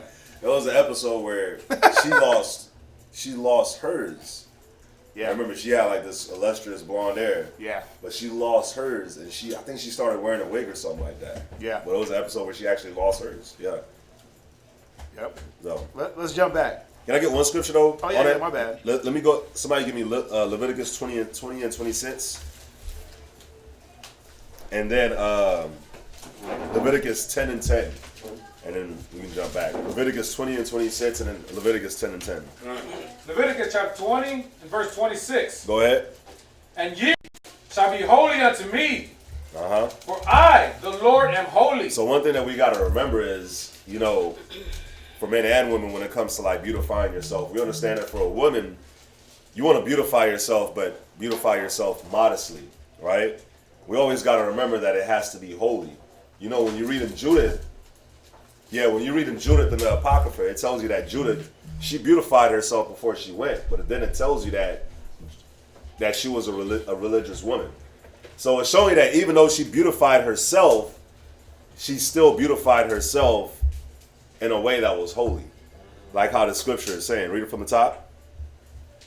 Leviticus chapter 20 and verse 26. Go ahead. And ye shall be holy unto me. For I, The Lord am holy. So it don't matter what we do to our hair. Well, it does matter, but you want to make sure that you're still representing the Most High the right way. The way you dress, the way you do your hair, the way you do your makeup, the way you just move in general, your appearance. We're ambassadors unto Christ. So if the Most High is holy, then we should be a representation of what holy is. Now, being an Israelite and living this life. Go ahead. And has severed you from other people. And this is the part that I wanted to get to. The Most High severed us from other people. When you sever something, that means you break it. You cut it away. So on certain things, it just needs to be broken away. It doesn't need to be seen, heard, worn. It just shouldn't be on us. You see what I'm saying? It's supposed to be a difference. Go ahead. Yeah. Some things, especially coming out of the world. Yeah. It's like you've already done that. Yeah, it's supposed to be. You already did the pounds of makeup, the pounds of hair weave, the haughty attire. It's like us. He's young and vibrant. I'm young and vibrant, right? He's young and vibrant. We're young and vibrant, young brothers, right? But do y'all see us running in the clubs every weekend? When's the last time you been to the club? He ain't ever been to a club. Nah, I actually haven't. Yeah. He ain't never been to the club ever. I can't tell you the last time I've been to the club. Right? Yeah. Now, is it unlawful for me to go to the club? Like, if I went to the club tonight, would I be in the wrong? No. Hell no, I wouldn't be in the wrong. Y'all looking at me like, would you? Of course I wouldn't be in the wrong. But why don't I go? Because what's there? Abstain from all appearances of evil. Right? It's not about what's there, because I'm not going to fall into what's there. But abstain from all appearances of evil. Right? And I've already did that. So the time that I could be in the club 2 a.m, right, doing some whack dance and listening to some garbage music, I can sit in my damn house with my rib and do that. Throw on some music and I can rap with her, or I can sit back and study. Or if you want to do that, you can just do it with brothers. Or do it with like, how many times do we get together and it's like, hey, we gotta go hit the mall because we gotta go get this Versace, then we gotta go hit the club. Half the time we like, man, come to the house, cook something, play some ball, go home, get some rest. Right? We can hit the club and do all that, but we already did that. I'm clubbed out. Our fun is sitting with each other and just rapping, or playing some ball, or going to the gym. That's our fun. That's old man fun, right? The club is not even a thing that we do.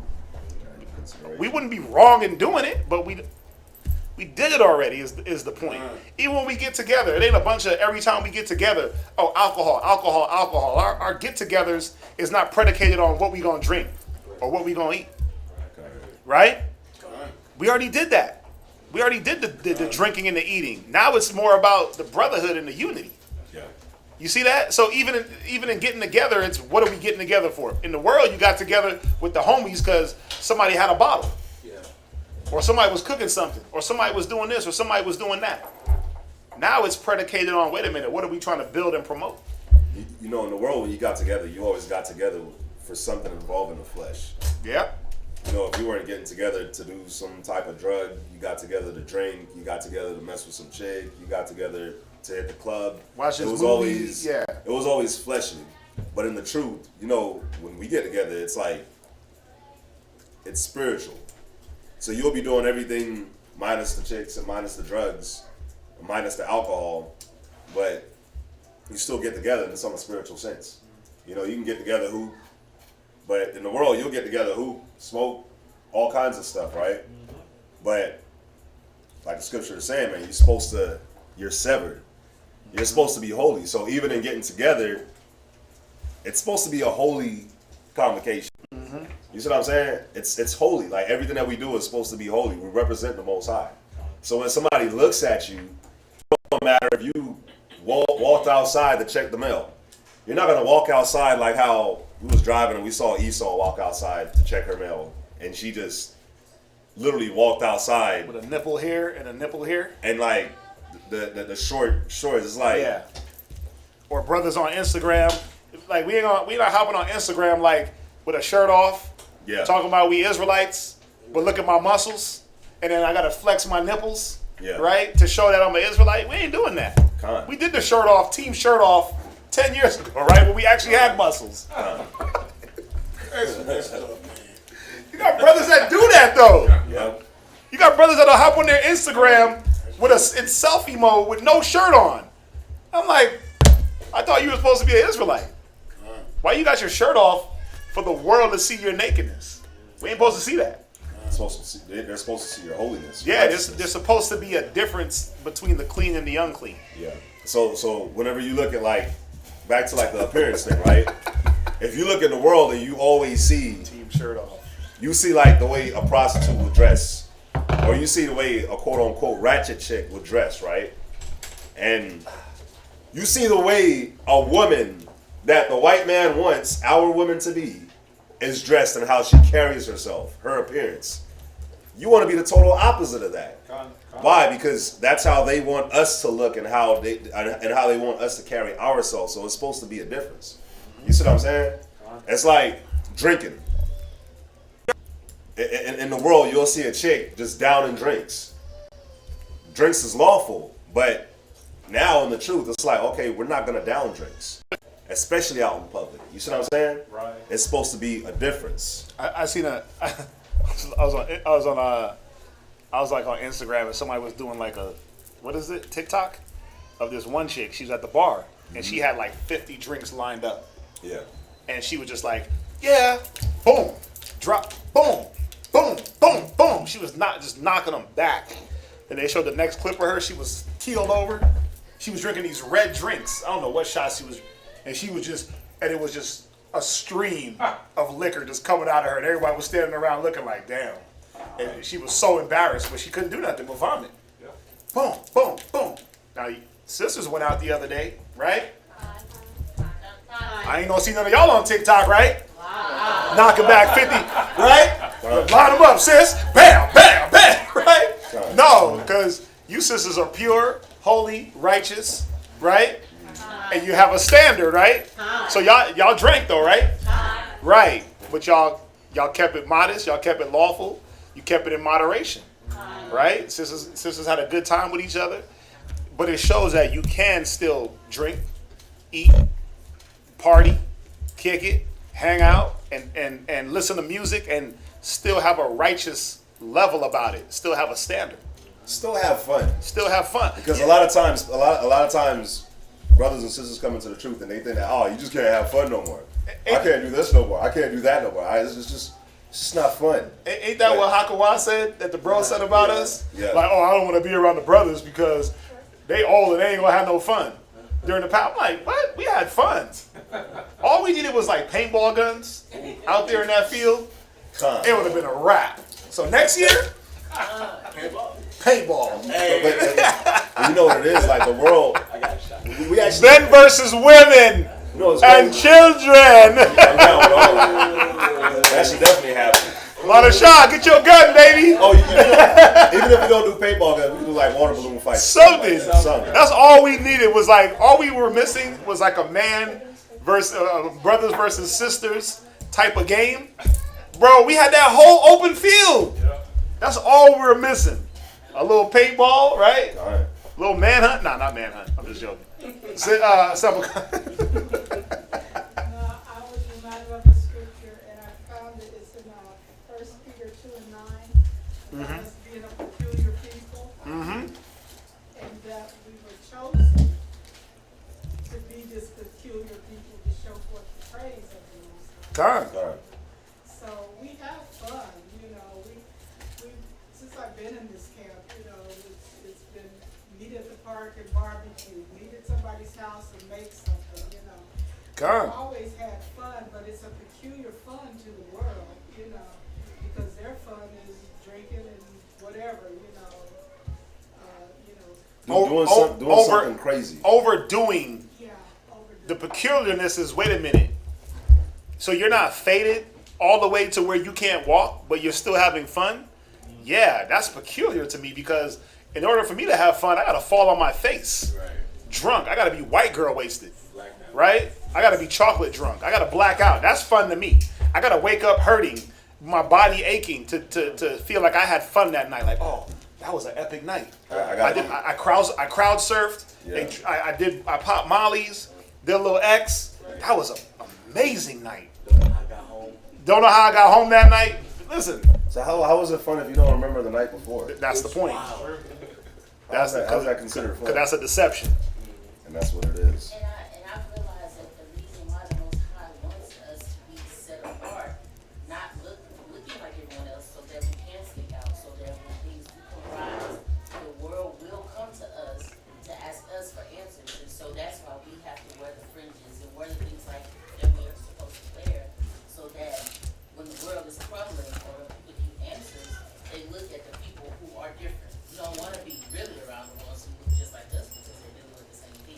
Exactly. So that's the way I look at it. Like, look differently, be different, because at any moment, if you wanted to be like them, you can be if you wanted to. Right, and that's where Deuteronomy 4 and 6 comes in.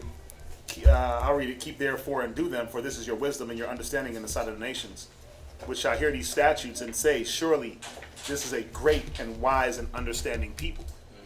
It's the wisdom. Yes, it is the fringes and the beard. That's peculiar. Why do you wear that? Well, this is why I wear it. That's peculiar. Why do you just grow a beard and not edge it up to the point where you take away the purpose of the beard? Why do you wear a head wrap? Why do you wear a skirt? Why do you dress modestly? Why do you speak like that? You see that? That's like, we were all just wearing dresses, like we didn't have our head wraps on, but just like all of us being in dresses, we were asked several times like, what are you guys a part of? What organization? What are you guys celebrating? Yeah. That's like when we went to go get on the boat at the river walk down there, and the Edomite, he was just like, I don't know what came over him. He was like, are you guys Jews?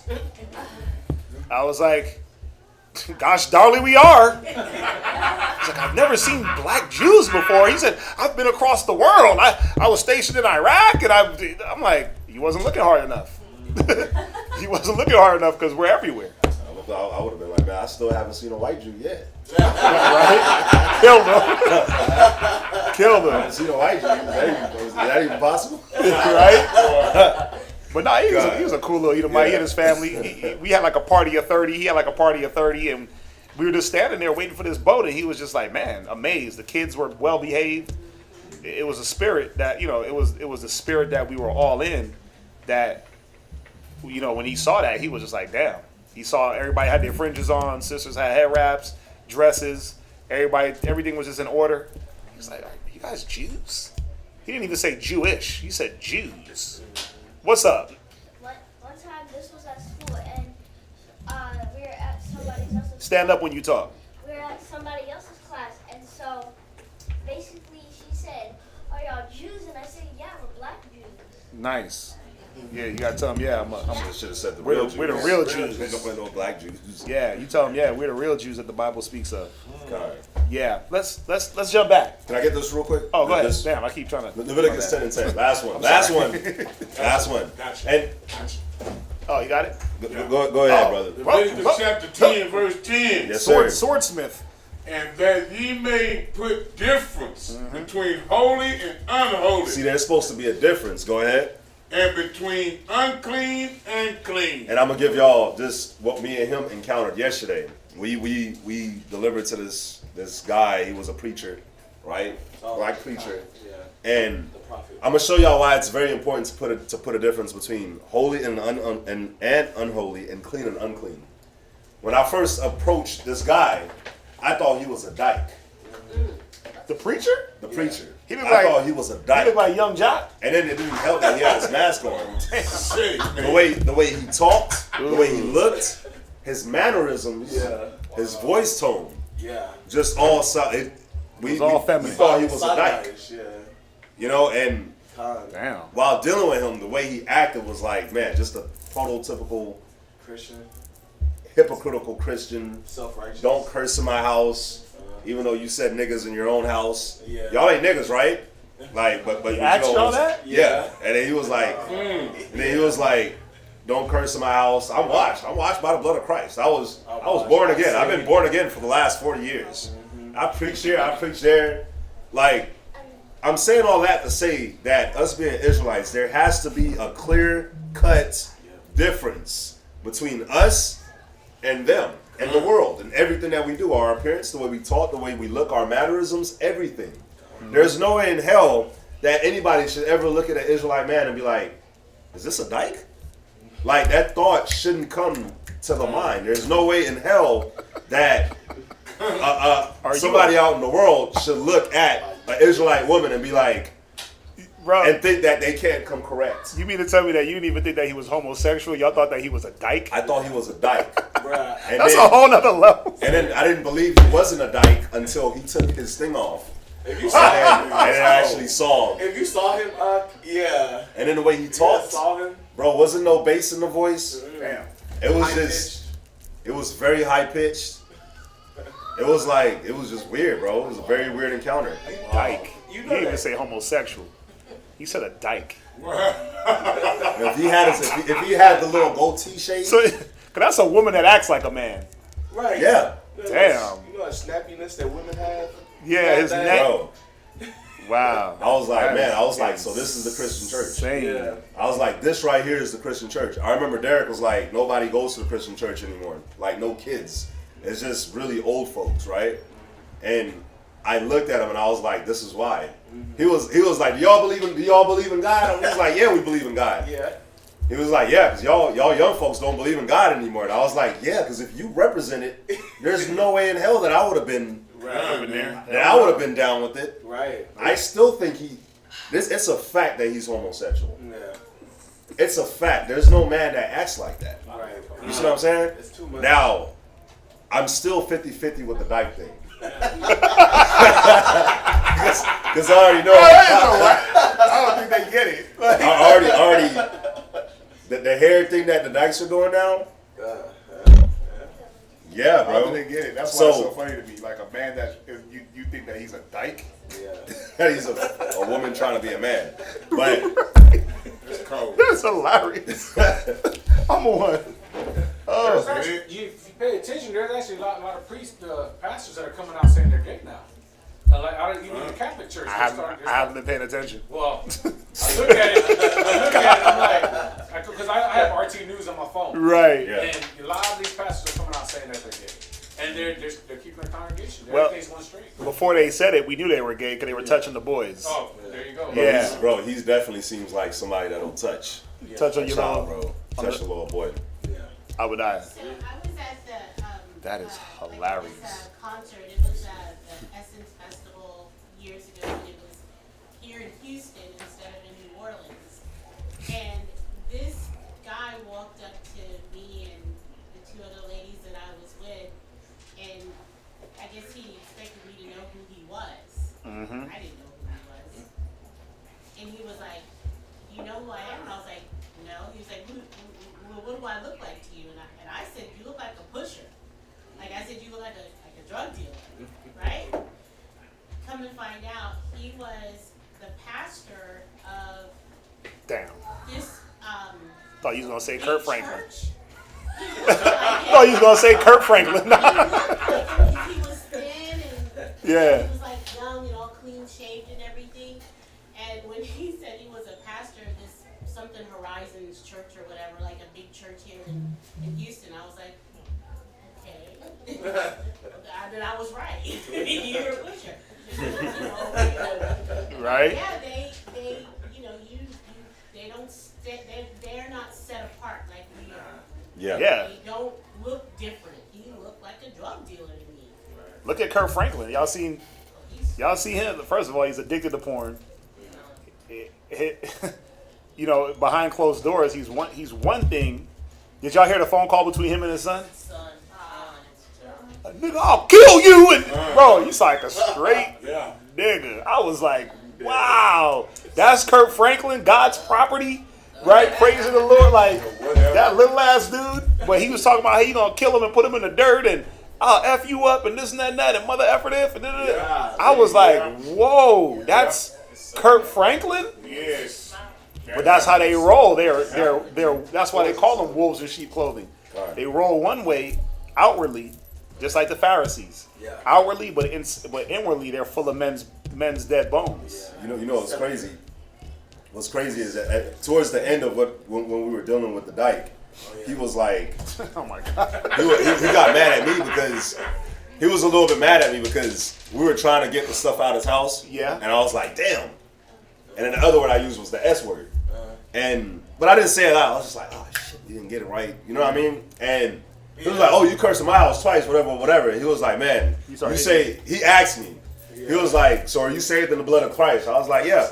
He's like, you born again? I was like, yeah. And then he was like, well, I don't know. This was towards the end of the day. He was like, I don't know if you're born again, man. Because when you're born again, you don't curse. And you said too, you cursed twice in my house. And I was like, well, you know what? Everybody that I know that's a Christian that claims to be born again, they don't represent Christian. They don't represent the Bible. And when I said that, he glitched. Yeah. He had this little glitch. Like, he didn't have no comeback. He was just like... Twitch like a robot? Like, and I was telling him a gun. Yeah, twice. I was telling him a gun because... I was telling him a gun that's how he gave himself away, that he doesn't act like all righteous and holy like how he claims, because that's what Christians do. Yep. When they're around people, when they're around unknown people that don't know them, or around other people, they put up this facade like they're righteous and like they're holy, and everything that they say is about God and the Bible, and not even the Bible, just God, and however way they feel. It's always about the blood of Christ. But behind closed doors, like you said, it's a different story. Right. They know that they're doing wicked, and that spirit hits. So when I said that, and I saw the little glitch in him, and he didn't say nothing else after that, literally changed the conversation. I was like, yeah, that's you. You're a hypocrite. This guy, man, he was funny. Like this family reunion I went to. Oh Lord. Mm-hmm. One of the family members, how you doing today, man? Oh, it's Jesus, bro. You know, how everybody been? Jesus, my brother, it's Jesus. Okay. It's so annoying. I mean, won't he do it? Where you work? No, I'm serious. I'm not making this not no joke. Where you work? It's Jesus, bro. Jesus. So I got away from him. Then my uncle, he walked by. I was trying to get him to come and say, that's why I walked up here so he could get you. Because that's what everything I asked him, he talking about Jesus. And I kept talking about, so just help me get away from him. Yeah. You know? I mean, everything you ask him. If you ask him, did you get a raise for your job? It's Jesus, bro. Jesus. Yeah. That's how self-righteous he is. And you know, the good thing is, you know, the one thing I'm gonna say about our people, Hosea 4:6, it sums it up. Yeah. Our people are destroyed for a lack of knowledge. We try to acknowledge and give the Most High the credit, but we don't know how to do it. Just like all of us, we didn't know how to do it. That's true. You know what I'm saying? We thought that what pastor and what we thought was right was the right way. Until we were shown, and some of us that are shown, we change, some of us just don't. So sometimes you got to sit back and say, it's ignorance. It is. And a lot of it is ignorance where we just don't know. Yes. We weren't given the right way to do things. So yes, to give the Most High the credit, the scriptures say that. Right? To give the Most High the credit and to give Yahushua the credit. But we'll do that in one breath, and then in the next breath we'll take the credit on ourselves. Right. We'll honor. He says they honor with their lips, but their heart is far from me. Yeah. You see that? So sometimes it's those different things mixed up where it's ignorance, man, on the part of our people, and sometimes we do got to give them a little. We got to wink at their, like the Most High did with us. Exactly. Wink at their iniquity. With you. Yeah, you know, and just say, man, forgive them, Father, for they know not what they do. Right. What's that? The dude yesterday, he ended up praying for us. Hell nah. He was just like, I'd have been like, bruh, you ain't doing that. Nah. What did he say? I'm no longer a believer. One thing, brother. One thing, brothers. Let's pray. He prayed. Come on, let's read on. Leviticus chapter 13 and verse 40. And the man whose hair is falling off his head, he is bald. Right. It said he's what? Bald. Right. The man whose hair has fallen off his head, he's bald. So you can't make something bald that's already bald, because you have brothers like, well, you know, why you like, you got certain schools that teach you cannot shave your hair to a certain level. So basically, when it falls off in the middle, you're supposed to just do a George Jefferson. and roll like that and just look crazy. That's what they're telling people. But then they're the same ones that is getting edge ups and fades. So it don't make no sense. The scripture's already telling us that when your hair's falling off from this part of the head, you already consider bald, because what's the head? What's considered the head? The crown. Right? So even right now I'm wearing a headband. Is my head covered? Right. You see how you get them? Well, if my head ain't covered on the sides and I shave my sides down, but this is already bald, technically I'm not making baldness. You can't make baldness on something that's already bald. Oh, gotcha. You see that? So if anybody ever come to you, why, for the brothers that ain't got no hair, that can't grow it, or that just cut it down to even it out, that's all I do. I just cut it down to even it out. I don't use a flat razor. I don't want nothing cut in my skin. I got the one that the sister got me for Pure Rim, which is beautiful. I love it, and it gets it nice and close, but it doesn't cut the skin, and it keeps me nice and groomed, right? But why are you shaving your hair down? Well, let's go to Leviticus. When I grow it out, nothing grows on the top, so it's already bald. Now I'm just evening it out so I don't look like a madman. That's it. Y'all see me up in here looking crazy? Come on. Y'all see, y'all let me walk up in here and look crazy and won't even say nothing. You don't though. I be in here, man, looking wild. You don't though. You know how I know? My rib looks at me like, you look crazy. my rib be like, this is how I know. Because then when I do cut it off, she be like, you look so handsome. So I'm like, so I was whacked 5 minutes ago before I cut it? What was I? This is dog doodoo? What was I? What was I 5 minutes ago before I cut it? Wow. Or I'll be cutting my hair, then she'll bring the baby in like, look at your dad, he looks so handsome. And I'm like, okay, but I'm the same cat 5 minutes ago. That's how I know I be looking crazy. Oh, man. Right? And y'all just gonna let me look crazy? Hey, I didn't know. I don't even, bro, I truthfully, support my brothers. truthfully, I don't even care. Half the time, I don't even care. I'll never shave my head. I don't care. Yo, spirit make up for it. Yeah, bro, I don't, because the way I look outwardly, it don't, for me, as long as I don't smell bad and I got clean clothes on, bro, all this, bro, I don't care. I got you. You know, I got to be in the mood to keep my hair cut. Right now, I'm in the mood. And in 3 months, I ain't going to be in the mood for 6 months. I'll just be looking crazy. You know, I keep telling y'all what I'm going to do. You know, in 20 years, I'm going to let the sides grow. And I'm going to braid the side. What you do is go look up Kimbo Slice. That's what I would do. I would do the Kimbo Slice. I would just braid it into the beard. That's how y'all know I'm going to lose it. I'm losing it. Anyway. That's a priest. I'm actually not joking. Anyway, let's read on. Let's read on, man.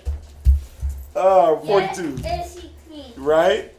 And verse 41.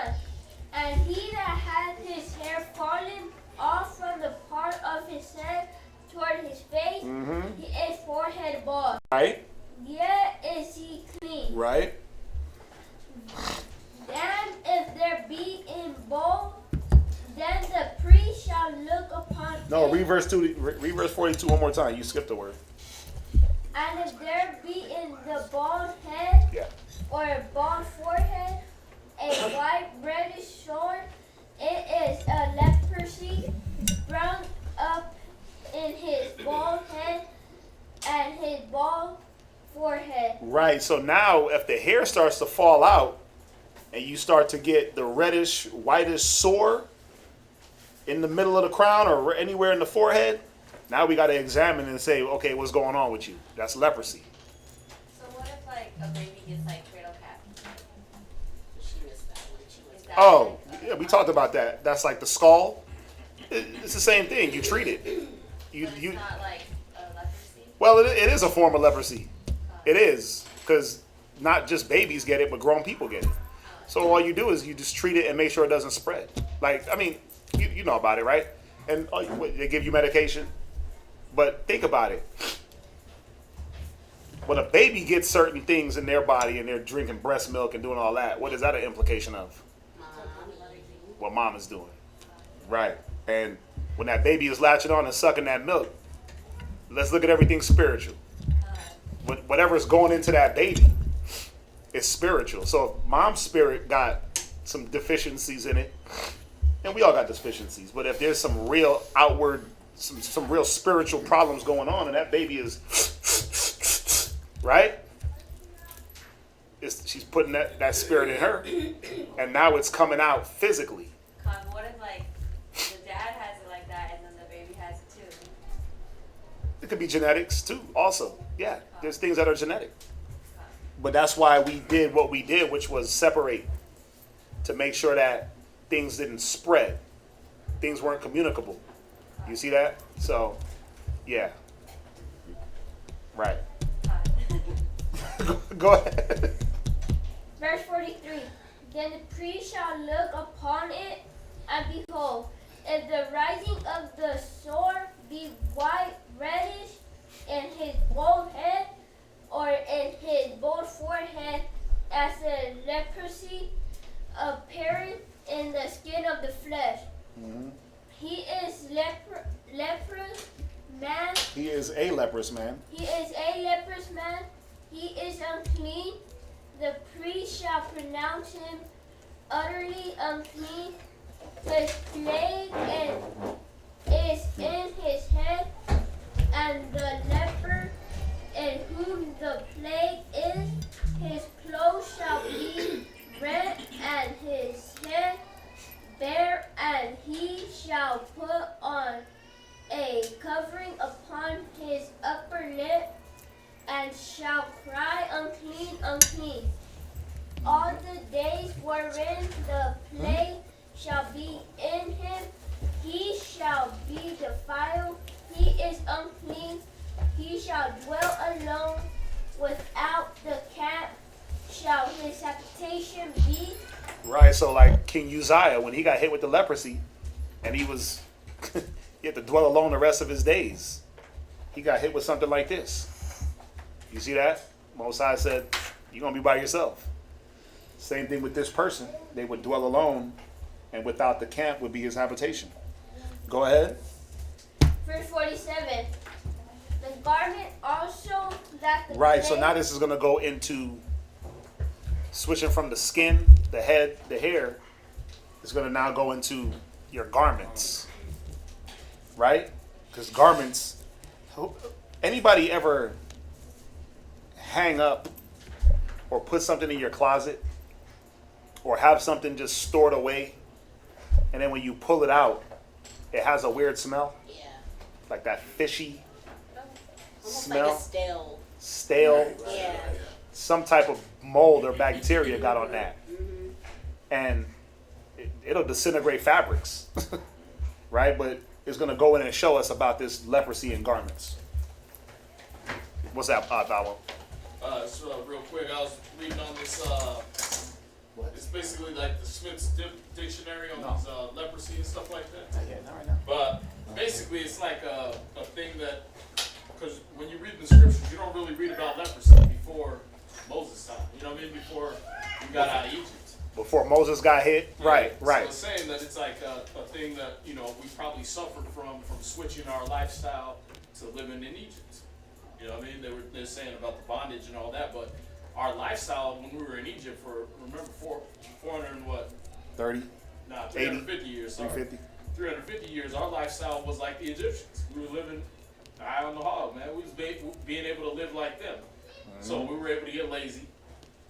You know what I mean? Because they call that, a lot of these diseases now, you know, they'd be like called like diabetes or something like that. Mm-hmm. They call them the king's disease. Yeah, that's the gout. Yeah, because gout too. Yeah. But when you research these diseases, they're called king's diseases because you get them as a king. People are serving you. You're not walking around having to go get your own stuff. You know what I mean? You exercise basically if you want to when you're a king. Mm-hmm. Everything else is brought to you. Your clothes are put on you.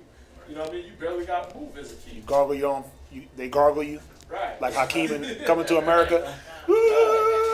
Right? You're washed, you're bathed, you're oiled, everything is done by somebody else. So you only exercise really when you want to. Mm-hmm. And you know, when you're looking at Egypt, you know, all these cats out there is like, you know, we want to go back to Egypt, we want to go back to Kemet and all this stuff like that. But it's like, you don't understand. We got these diseases leprosy from Egypt, from the Egyptian lifestyle. So the Egyptians weren't these big cut, you know what I mean, shaved bald guys. Nah, they're like they try to put in the movies. A lot of their statues are these rotund, round fat, bellies, obese people. Yeah. Because that's how they were living. So a lot of this disease came from that. Was like, okay, if you had this leprosy, if you had these signs of leprosy, you basically had more of these signs of Egypt. So remember, the whole point is to put a difference between the Egyptians and Israel, right? Well, one big difference is going to be, okay, if you looking like an Israelite man, you know what I mean, which is going to be that cut, big, giant black man, you know what I mean, and this beautiful black woman, and then all of a sudden, you got a sign of an Egyptian on you. How are you living now? Right. You're still living like you in Egypt. You're still living fat and lazy and letting your servants do everything, and you're not getting your exercise. You're not moving around. You're still being slothful. You still got these certain signs of an Egyptian on you. Right. Y'all see that? And that's why we were bringing out. Just it started mentally. It's how you thought about whatever you were. You know, it's how you thought. As a man thinketh, so is he. So if I thought slothful, or if I had slothfulness in me, there was going to be an outward showing. But when you look at a cat that's super overweight, you're like, the first thing that comes to your mind is what? Lazy. He's lazy, right? He don't move around. He don't exercise, right? When you see a person that has just if you see a person that has like, if I see a person with like bad acne, what's the first thing that comes to the mind? A person that has like real bad acne. What do you think? They don't clean their face. That's one. But they eat bad. If a person got bad body odor, the first thing that comes to my mind is that they eat the wrong food. They don't cleanse. You know, they don't know how to wash their garments the proper way. So that is exactly what I'm saying. That outward appearance, these outward things that happen unto us, it started here. So when I was thinking about the leeks and the onions and going back to Egypt, first of all, we wasn't sitting up in Egypt kicking it, right? That's first and foremost. They had your ass working. So you were tripping to want to go back and be in those conditions. But even in a 10-day work week, think about it. Think about in a 5-day work week how much we neglect ourselves, right? Where you really can't pamper yourself. Yeah, you might be cut and swollen and be able to physically move around, but you can't give certain things the care that it needs, right? So you might have neglected your hygiene and neglected your upkeep in your garment. You might have, man, I'm in a rush, can't wash the shirt today. Let's grab one from the pile. Boom. What does that do? It keeps that mold inside that garment. It keeps that mold on your body, right? If you keep reattaching that to your body is going to say, stop. Now I got to reevaluate. That's why when they separated you, the priests, okay, how are you living your life? Not just because you had some bumps that they separated you, they wanted to see what were you doing to get these bumps or to get this skin disease or to get this rash or to get whatever ailment you had. They examined you spiritually as well as physically because it's here. It started here. He's absolutely right, and it's what we've been saying, that it's in the mind. These things start out in the mind. I'm not saying that all sicknesses are in your head and that's it. No, they got to manifest somewhere, right? So they manifest on your physical, so you can know how to attack certain things. That's the whole point of it. It has to manifest so you can know. This is what I'm dealing with. Here's the remedy. So if I'm dealing with wanting to go back to Egypt, the leeks, the onions, the flesh pots, well, first of all, was Egypt eating clean? Wow. Hell no, they weren't. They ate everything. But if I'm eating everything like them, then what's going to happen? Outwardly, it's going to show on my body. So if I still am in that mind state, and I'm out in the wilderness with everybody, and we eating clean, right?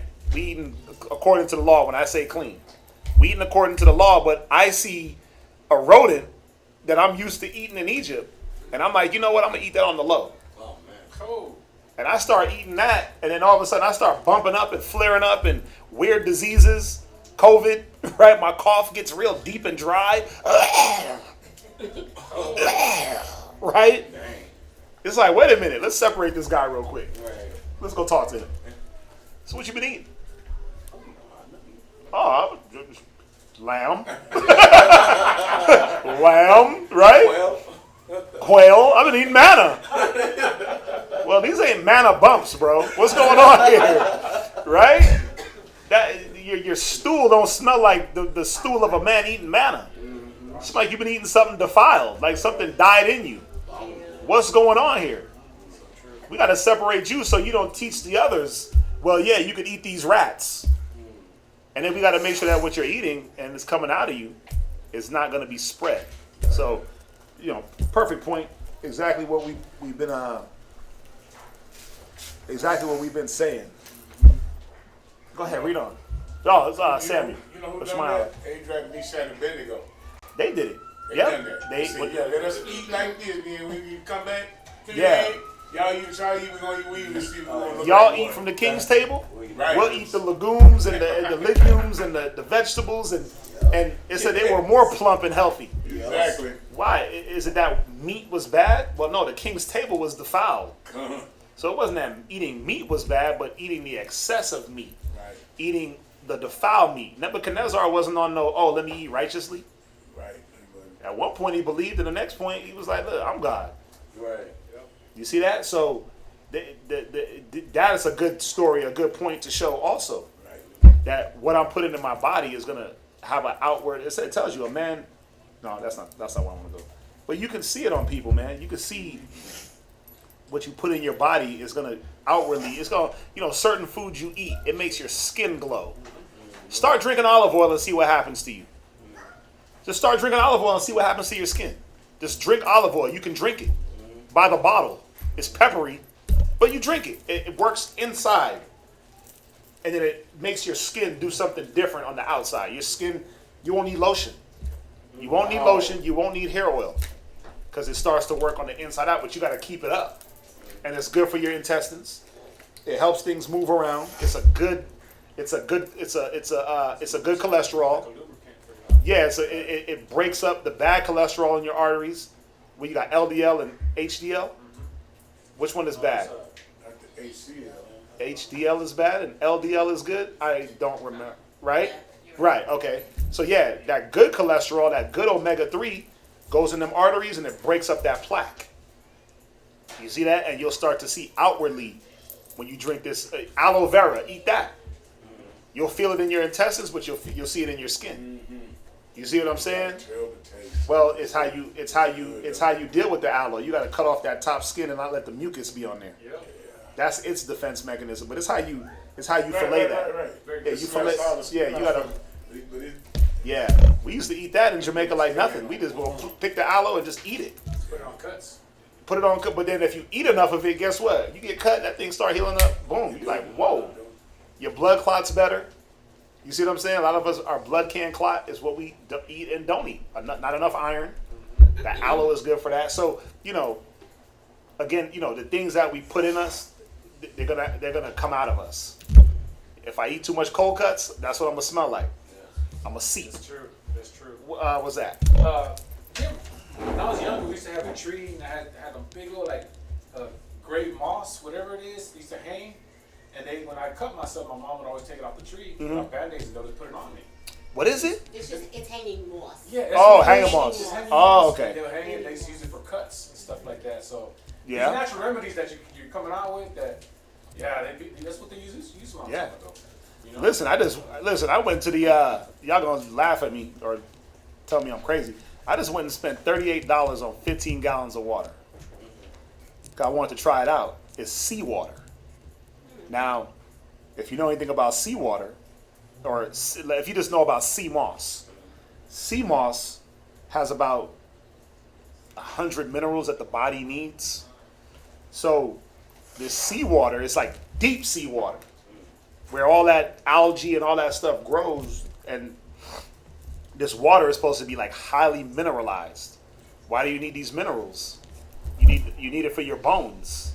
A lot of us have, as we get older, bone deficiency, and your bones get weaker, but you can recalcify, not taking calcium like cow's milk, but you just get the minerals, the real iron, the real calcium, the real magnesium. You get the real stuff from the plants. You see what I'm saying? That water is supposed to, it's supposed to flush your colon, because you have what did I get? I got hydrogen water. That's what it was. It's like it has more. It's Oxygen in it? It's or more oxygen water. oxygenated? I think it's more oxygenated. Yes. So instead of H2O, it's like H8O, something like that. It's way more oxygen. So what is that going to do for your blood? Well, your blood carries oxygen to your cells, to your heart. So the more oxygen you have, the more stamina you have. The more you can send things to the organs, and your blood is just a lot better. You see what I'm saying? So I went, try it out, see what's up. The deep sea water I want to see. You're not going to feel a difference right away, Right. but you can feel slight differences in the way your body moves. When you $38, I was like, let me try it. Now, it included a container also, so the $38 wasn't all water. Yeah, I mean, I ain't rich buying $38 water. I just wanted to try it out. $3 a gallon. Yeah, Dream Tree. Yeah, Dream Tree. What's that? That's like, I had this book, because my first daughter got like a cavity because of starches, because Yeah. they don't tell you that starches give you cavities. Right. But they do, because I didn't give her a lot of sweets. I'm like, why does she have a cavity? They're like, oh, she eats a lot of white Starch, rice. because starch turns into sugar. Yes.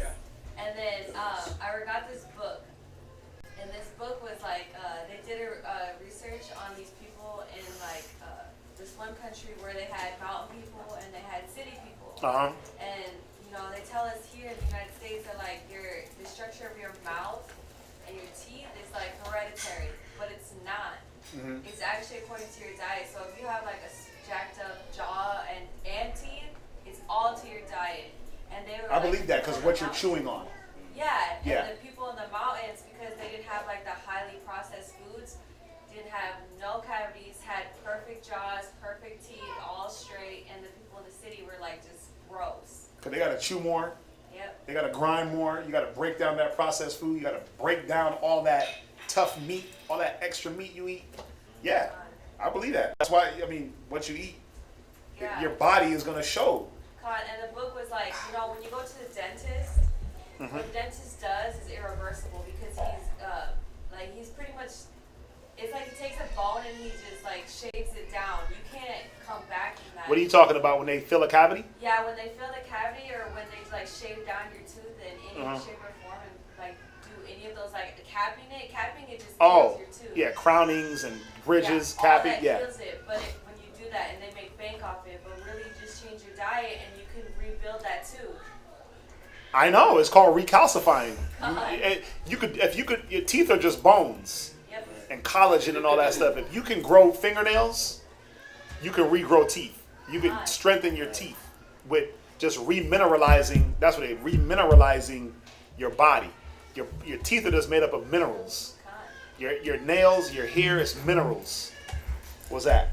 Speaking of aloe vera, if any of you sisters need some, y'all need to check on my rib because I'm telling you, I got a female plant over there, and that heifer is growing babies everywhere.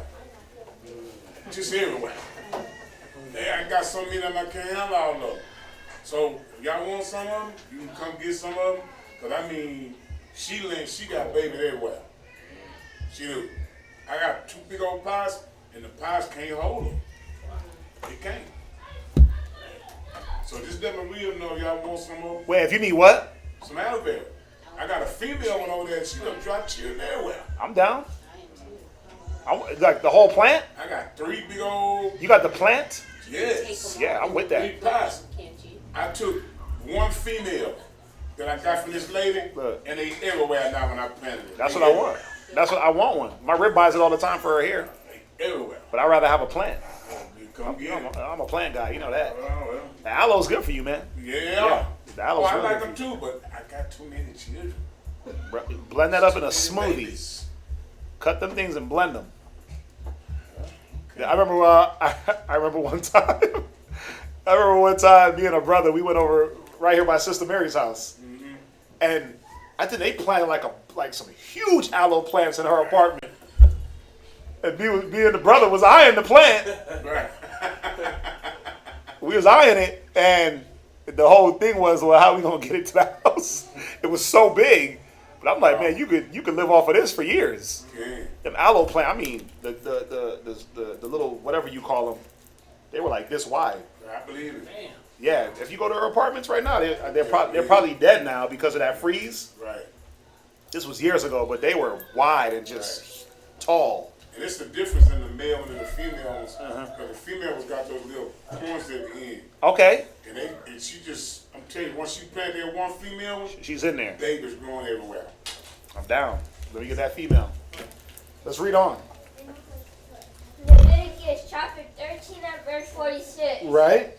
All the days wherein the plague shall be in him, he shall be defiled, he is unclean, he shall dwell alone, without the camp shall his habitation be. Right? The garment also that the plague of leprosy is in, whether it be a woolen garment or a linen garment. Right, so you can get mold or some type of plague in your garments, Wow, in your clothing. What is your garment attached to? your body. Your body. So if it's something that can be spread, it will spread into that garment. Wow. And it'll move around in that garment. Dang. Listen, bed bugs is a plague. And what do bed bugs do? Suck your blood. But how do you know you have bed bugs? Oh, I can tell. How do you know? They hit your skin. Yes. They hit your skin, they bite you, and then where do they hide? In your clothing, in Your your clothes. furniture. I always tell the story, my dad had a friend, and he was getting bites, like on his stomach. He was always getting these bites. Oh, he's like, man, like right where his belt is. Wow, man. And he couldn't figure it out until he flipped his belt around. And there was bed bugs just living in the seat. Yeah. Remember, bed bugs can flatten themselves like and hide in the crevice. They hide in zippers and the place you would never think. First of all, they start out microscopic and then they grow. Yes. Bro, he was getting hit with bed bugs and couldn't figure it out because as soon as it gets some light, they hide. He Right. flipped that garment over. You got a plague in that garment. You got bed bugs. So what you got to do? Trash it. Extreme heat? No, you ain't got to trash it. Listen, It's a belt, baby. yeah, that you can trash it, or you just steam the belt. You just throw some steam on it. They hate steam, heat. They hate heat. They hate it. So these different things that attack the body, they can live in your fabrics, is what it's saying. Let's not be naive. Bed bugs, crabs. What else you got? Lice. Those don't really live in fabrics. Lice, Need hair. they need dry ass scalp to be on it. It's really dry Edomite scalp. Yeah. You know, as soon as you oil that up, them things drown. They hate oil. What else? Whatever you can think of that can live in fabric, it can that can bite you up. Fleas also. Fleas, they live in fur. They live in clothing. They survive. Bed bugs go 6-7 months without eating. They can lay dormant. Will do.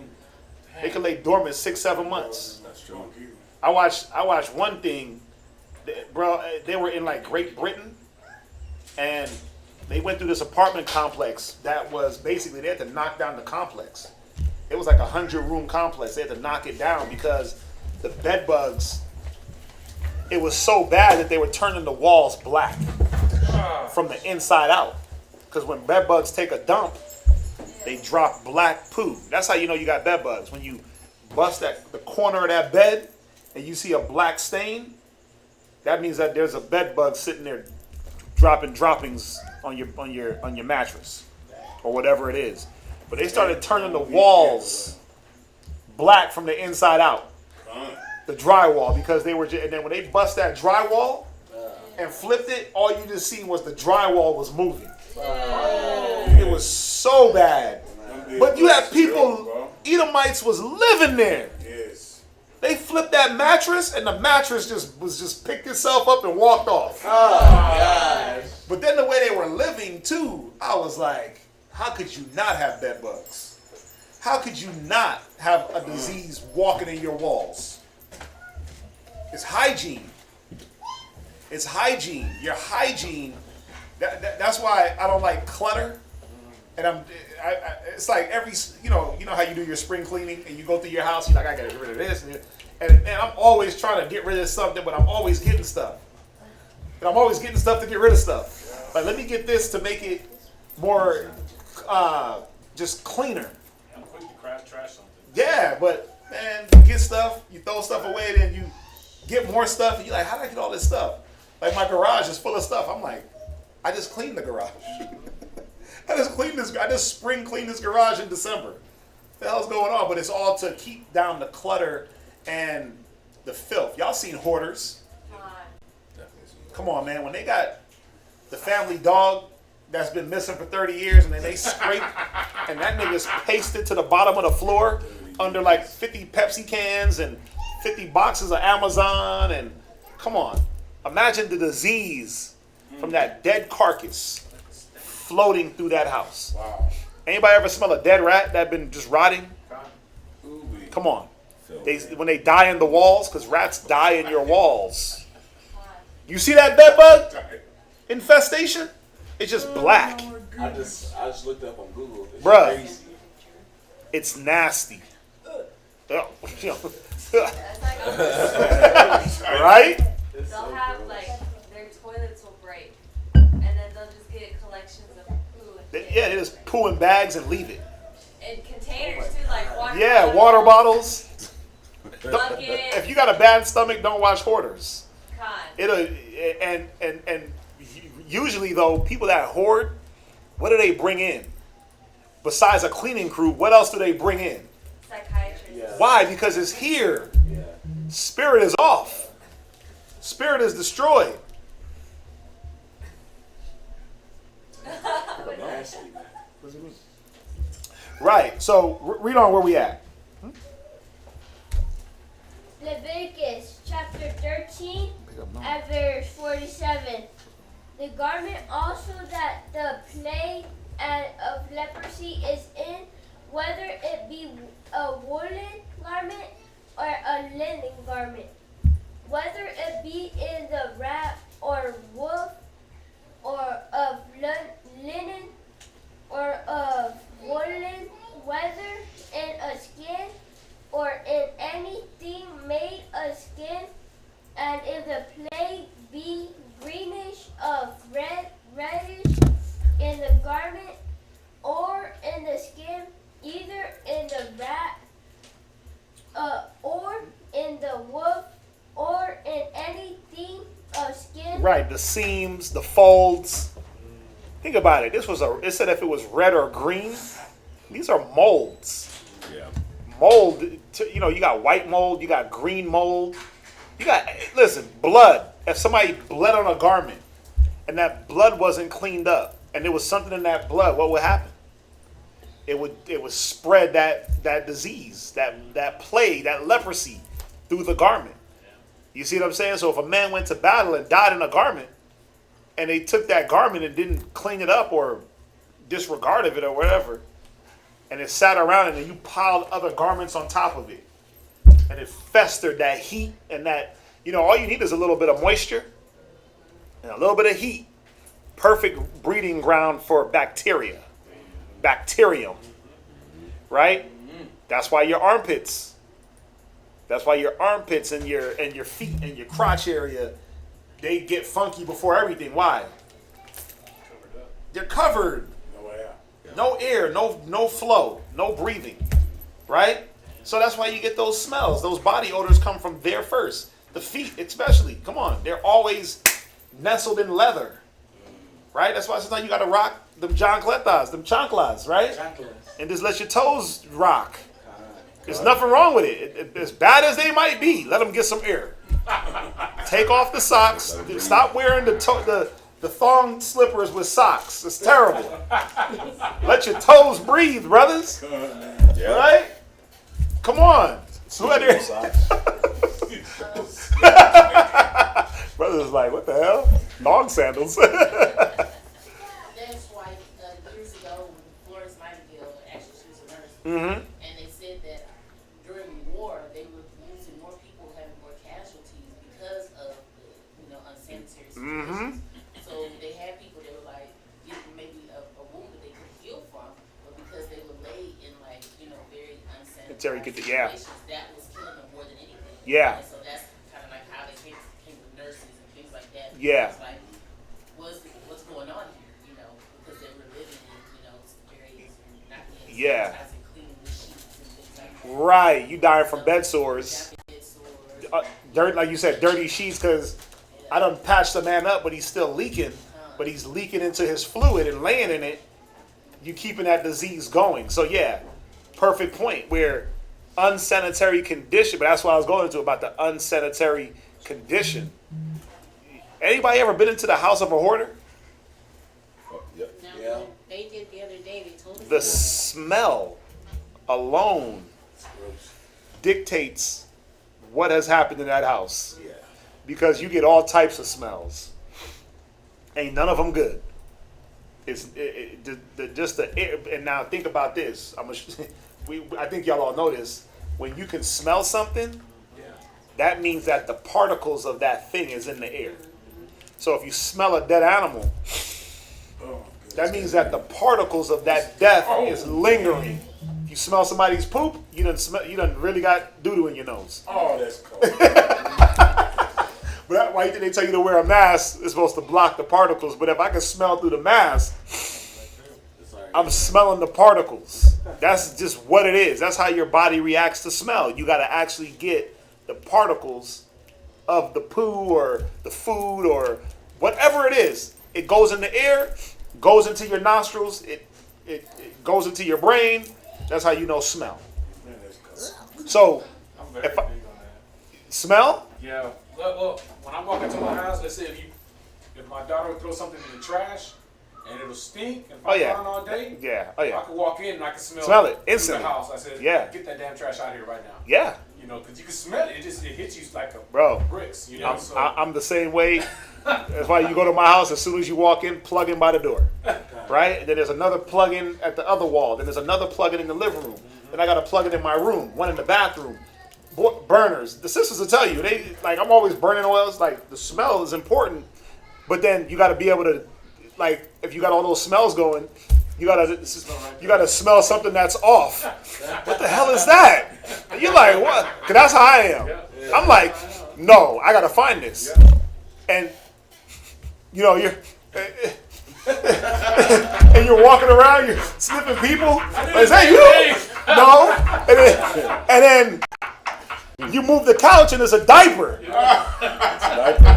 And you're like, who the hell put this diaper here? And it had to have been sitting there marinating for a minute.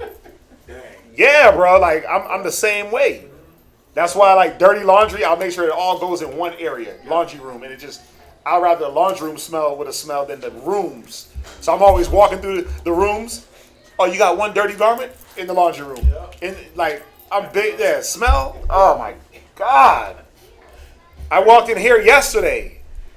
Something is going on up in here. Because I walked up in here yesterday and I was like, whoa.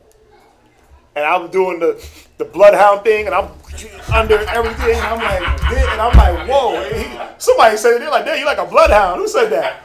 It was Shadak. He was like, you like a blood. I was like, I got to find this stench. Yep. But there's something going on in either the ceiling or one of these walls where something done died. It was bad. It was bad. I had them go into that closet and sweep it out. I smelled it. It smelled like this morning when Really? Yeah, there's something going on. We gotta get up out of here, man. We've been trying to get up out of here for the longest. Just not even just the smell of the damn school, but just there's other things going on. But the smell gives you an implication that there's something in your walls, and certain things we just can't help. Yep. If I could knock down every wall up in here and redo it, I would. We can't. You know what I'm saying? But yeah, smell. Ugh, I'm big on that. You know, you go into your kitchen and you think it's the trash, and then you open the fridge. You're like, oh damn, these beans been in here for like a week, and they start getting. Bro, I can smell right through the fridge door. I mean, his nose is huge, bro. So Most High didn't know what he was doing, because yeah, smells with me. Yeah, yeah, bro. Things gotta smell good. It don't gotta smell great, but it can't be bad. It can't have a bad smell, because I'm not with that. You know what I'm saying? I don't think anybody's really with bad smells. You know, Go ahead. my household, we try to keep everything clean. I don't Yeah. know how I can walk in and they're just sitting there. And I'm smelling it. I'm saying, y'all don't smell that? I don't smell No, nothing. they don't. It's I'm called like, how the hell you not smell that? it's called olfact syndrome, where you sit in a smell for so long, your senses are looking for the next smell. So you just get it's like they say that the average person can only smell 3 different smells until they can't smell no more. That's why when you go to a perfume spot, they give you coffee to reset your palate. Me, listen, I can smell 50, 60, 70 oils and not bat an eye. I can tell you every oil. It's just a training. We just been trained to do it. Where I don't need coffee. I go the whole day with no coffee. No coffee. What's this? Oh, that's such and such mixed with such and such. Damn, they looking at me like I'm crazy. I'm like, well, I'm just trained. It's memory. Right. Smell is memory association. So, but I've also, just sitting in the mall and working that long, I don't have to use coffee beans. I probably will have to now. It's been a minute since I worked in the malls. Now, some smells get to me. Some smell. We went to not to put them on blast, but we went to when we went to the Passover, and there's 2 smells that I like, and the brother was wearing it, and I was like, never want to smell that again. Versace Dylon Blue, that's one of my favorites, and Egyptian Musk. And brother had it on, and it instantly gave me a headache. And I was like, what the hell is that smell? And he told me what it was, and I was like, never do I want to smell those things in combination. And I used to wear that. That's the funny part. I used to wear it. Maybe it's chemistry, whatever it was, but, certain smells, man. Chemistry, body chemistry. But anyhow, go ahead, read on. Leviticus chapter 49, verse 49. And if the plague be greenish or reddish in the garment or in the skin, either in the rat or in the wolf or in anything of skin, it is a plague of leprosy, and shall be shewed unto the priest. And the priest shall look upon the plague and shut up it that has the plague 7 days, and he shall look on the plague on the 7th day.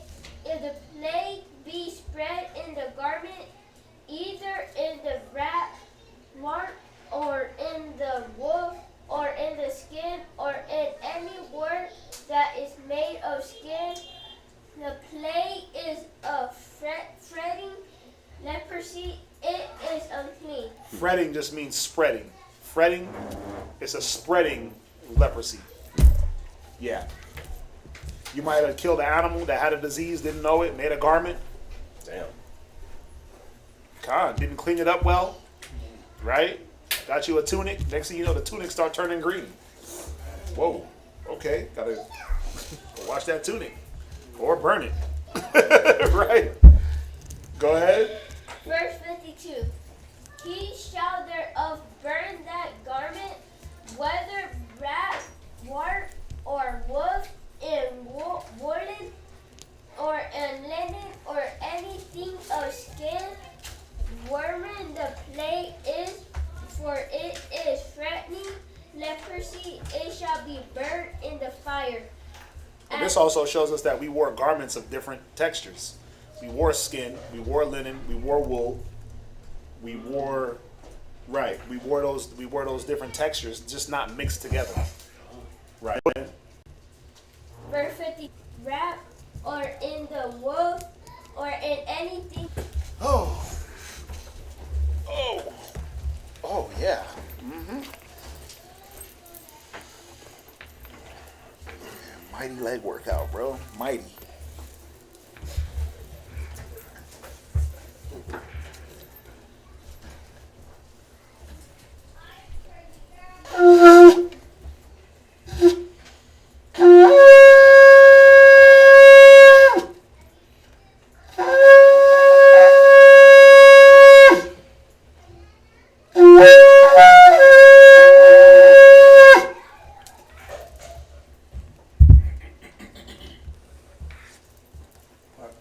Ramiro, Shabbatasha, Yashika, Banya Shahala, Gamido, Shabbat Yashikar, Banya Sha'ala, Men of Israel, Amad, Barak, Yahaba Shim Yashai Barakatam, Yahaba Shemya Shabrakata.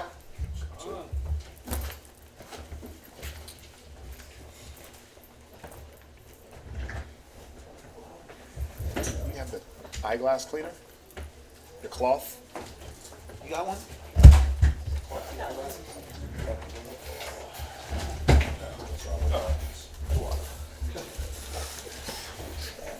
What? Huh? Talk to Asha. Talk to my dad. Yeah,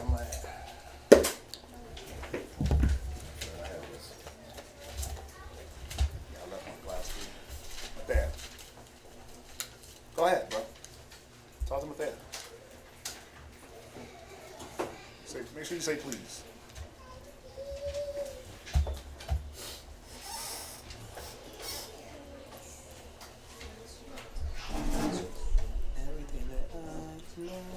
Where we at? We are at Leviticus chapter 13, verse 54. 54, verse 54. Leviticus 13:54. Uh-huh.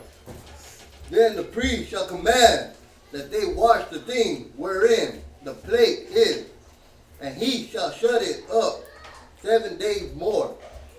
And the priest shall look on the plate. After that it is washed, and behold, if the plate had not changed its color, and the plate be not spread, it is unclean. Thou shalt burn it in the fire. It is spread inward, whether it be bare within or without. And if the priest look, and behold, the plate be somewhat dark after the washing of it. Think about this. Even rust is a form of a plague. If rust gets into your skin, what happens? You get an infection. See that? So you don't want. That's why you don't handle rusty material. If things start to rust out, you get rid of that rust. You either cut the rust away, or you get rid of, like, let's say a vehicle. Vehicles will rust out after a while. They break down. When you got to get tetanus shots and things like that. Yeah, that'll kill you. That go into your blood, you're done. You're dead. Finger balloon up, you lose a finger. So even like rust could be a form of a plague. You see that? Go ahead. Then he shall rend it out of the garment, or out of the skin, or out of the work, and out of the wool. And if it appears still in the garment, either in the warp or in the wool, or in anything of skin, it is a spreading plague. Thou shalt burn that wherein the plague is with fire. And the garment, either warp or wool, or whatsoever thing of skin it be, which thou shalt wash, if the plague be departed from them, then it shall be washed the second time, and shall be clean. This is the law of the plague of leprosy in a garment of woolen or linen, either in the warp or woof, or anything of skin, to pronounce it clean or to pronounce it unclean. All right. Oh, you good.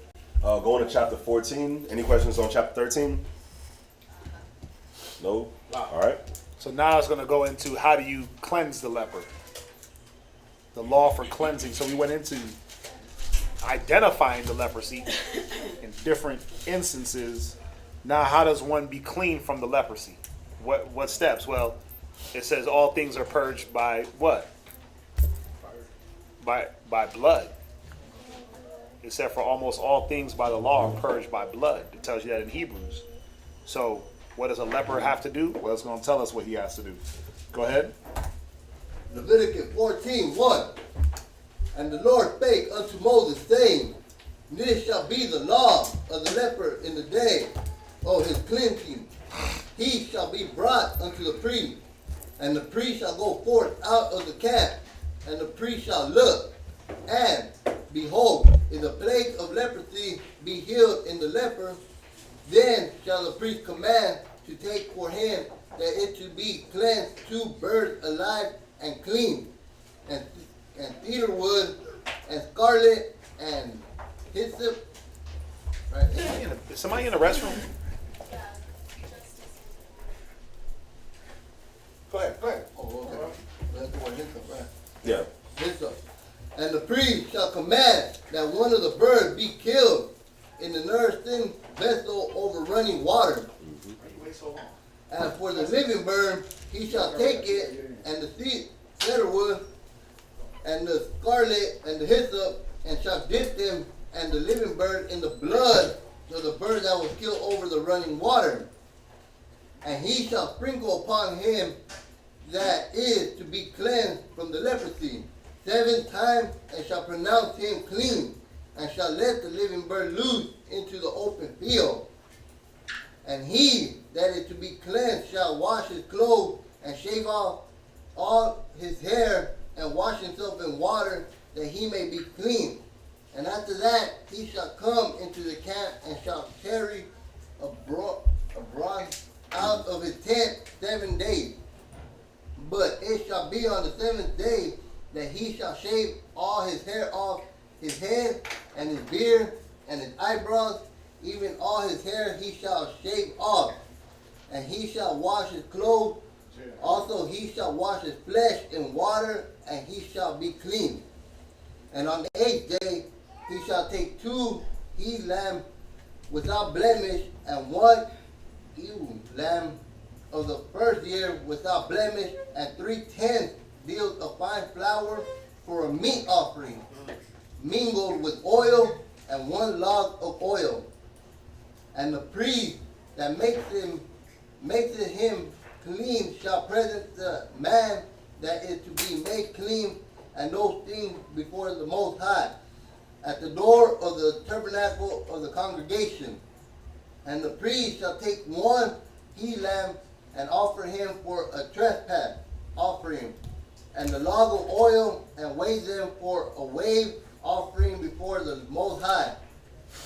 And he shall slay the lamb in the place where he shall kill the sin offering and the burnt offering in the holy place, for as the sin offering is the priest, so is the trespass offering, it is most holy. And the priest shall take some of the blood of the trespass offering, and the priest shall put it upon the tip of the right ear of him that is to be cleansed, and upon the thumb of his right hand, and upon the great toe of his right foot. And the priest shall take some of the log of oil, and pour it unto the palm of his own left hand, and the priest shall dip his right finger in the oil that is in his left hand, and shall sprinkle of the oil with his finger 7 times before the Most High. And of the rest of the oil that is in his hand shall the priest put upon the tip of the right ear of him that is cleansed, and upon the thumb of his right hand, and upon the great toe of his right foot. Right, the ear, the finger, and the toe, that was representation of his whole body. Right? The priest was being cleansed, or the person. What did it say, the priest? No. It says the priest is going to do that to the person. Right, so that was just representation of that person's whole body, the extremities. That was representation of their whole body. If anybody was wondering. Upon the blood of the trespass offering, and the remnant of the oil that is in the priest's hand, he shall pour upon the head of him that is to be cleansed. And the priest shall make an atonement for him before the Most High. And the priest shall offer the sin offering, and make an atonement for him that is to be cleansed from his uncleanness and afterward he shall kill the burnt offering. And the priest shall offer the burnt offering and the meat offering upon the altar. And the priest shall make an atonement for him, and he shall be clean. And if he be poor and cannot get so much, then he shall take one lamb for a trespass offering to be weighed, to make an atonement for him, and 1/10 deal of fine flour mingled with oil for a meat offering, and a log of oil. And 2 turtle doves or 2 young pigeons, such as he is able to get, and the one shall be a sin offering, and the other a burnt offering. And he shall bring them on the 8th day for his cleansing unto the priest, unto the door of the tabernacle of the congregation before the Most High. Nice. And the priest shall take the lamb of the trespass offering and the log of oil, and the priest shall weigh them for a wave offering before the Most High. And he shall kill the lamb of the trespass offering, and the priest shall take some of the blood of the trespass offering, and put it upon the tip of the right ear of him that is to be cleansed, and upon the thumb of his right hand, and upon the great toe of his right foot. That's it. That's it. All right, let me get the next reader. Let's get the fourth reader.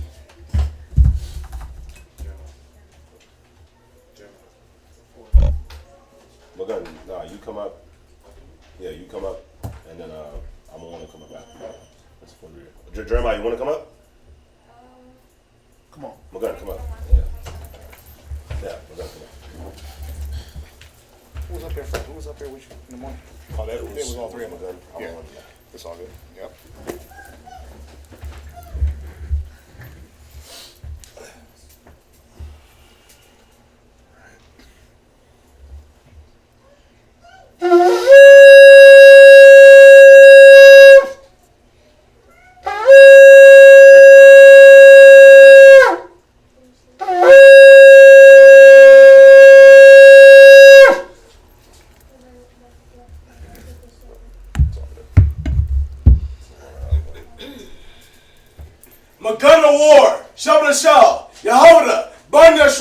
Magana War, Shabbat Tishah, Yehoda, Bani Asher Allah, Man of Israel, Amadi, Barak. Yahweh Hashem Yahushua Barakatan. Yahweh Hashem Yahushua Barakatan.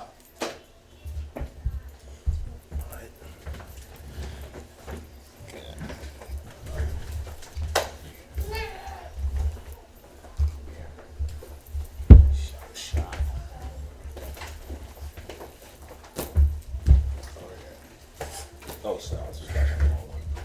You're picking up at 26. Yeah, you read the 56.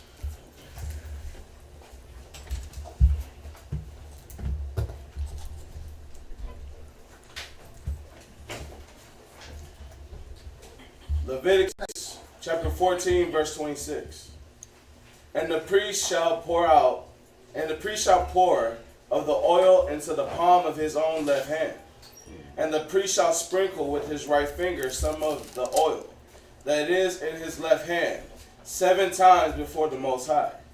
And the priest shall put of the oil that is in his right hand upon the tip of the right ear of him that is to be cleansed, and upon the thumb of his right hand, and upon the great toe of his right foot, upon the place of the blood of the trespass offering.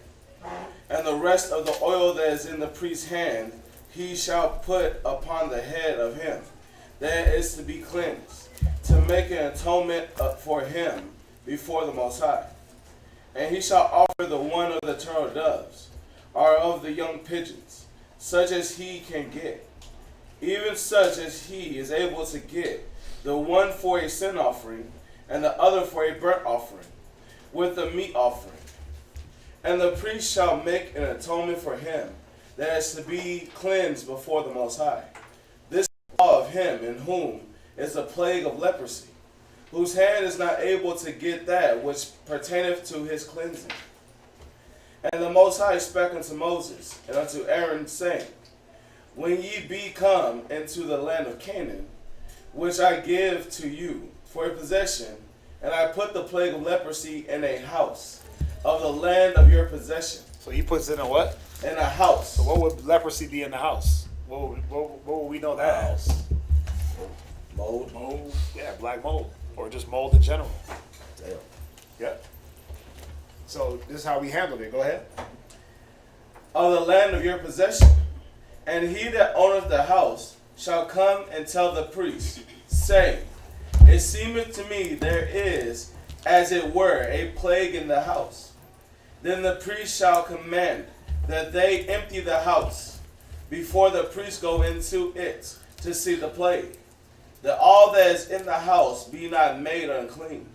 And afterward the priest shall go in to see the house, and he shall look on the plague, and behold, if the plague be in the walls of the house, with hollow stripes, greenish or reddish, which in sight are lower than the wall, then the priest shall go out of the house to the door of the house, and shut up the house 7 days. And the priest shall come again the 7th day, and shall look, and behold, if the plague be spread in the walls of the house, then the priest shall command that they take away the stones in which the plague is, and they shall cast them into an unclean place without the city. And he shall cause the house to be scrapped within round about, and that they shall pour out the dust that they scrape off without the city into an unclean place. And they shall take other stones and put them in the place of those stones. Right, so when you build your house, Take a new house. you better be careful where you get your stones. Right? You know, if you get stones from the bed of a river, or the bed, riverbed stones, they can have like a green algae that, if not scraped and cleaned off, all you need is a little bit of humidity and a little wetness. That's where you get moss and algae. That's how it spreads. It just needs a little wet water, a little humidity, a little moisture, and boom. So those rocks could have just not been cleaned up properly, and boom, here goes the spread. So when you build, be careful how you build and what materials you use. So I noticed in Texas, like a lot of like the brick like apartments will have like the black coming from like wherever the AC and stuff is. It's water. Yeah, it shows you that there's water. There's a constant drip or water settling somewhere. That's what water does. It just breeds mold.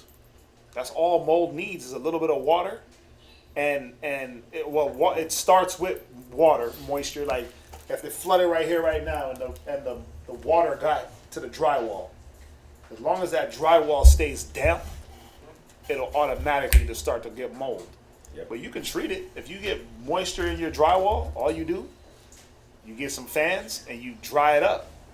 If you don't get to it fast enough, then you got to cut the dry. Like, what do they do? There was a spot we were looking at over here before Kazak and them left, like 3 years ago.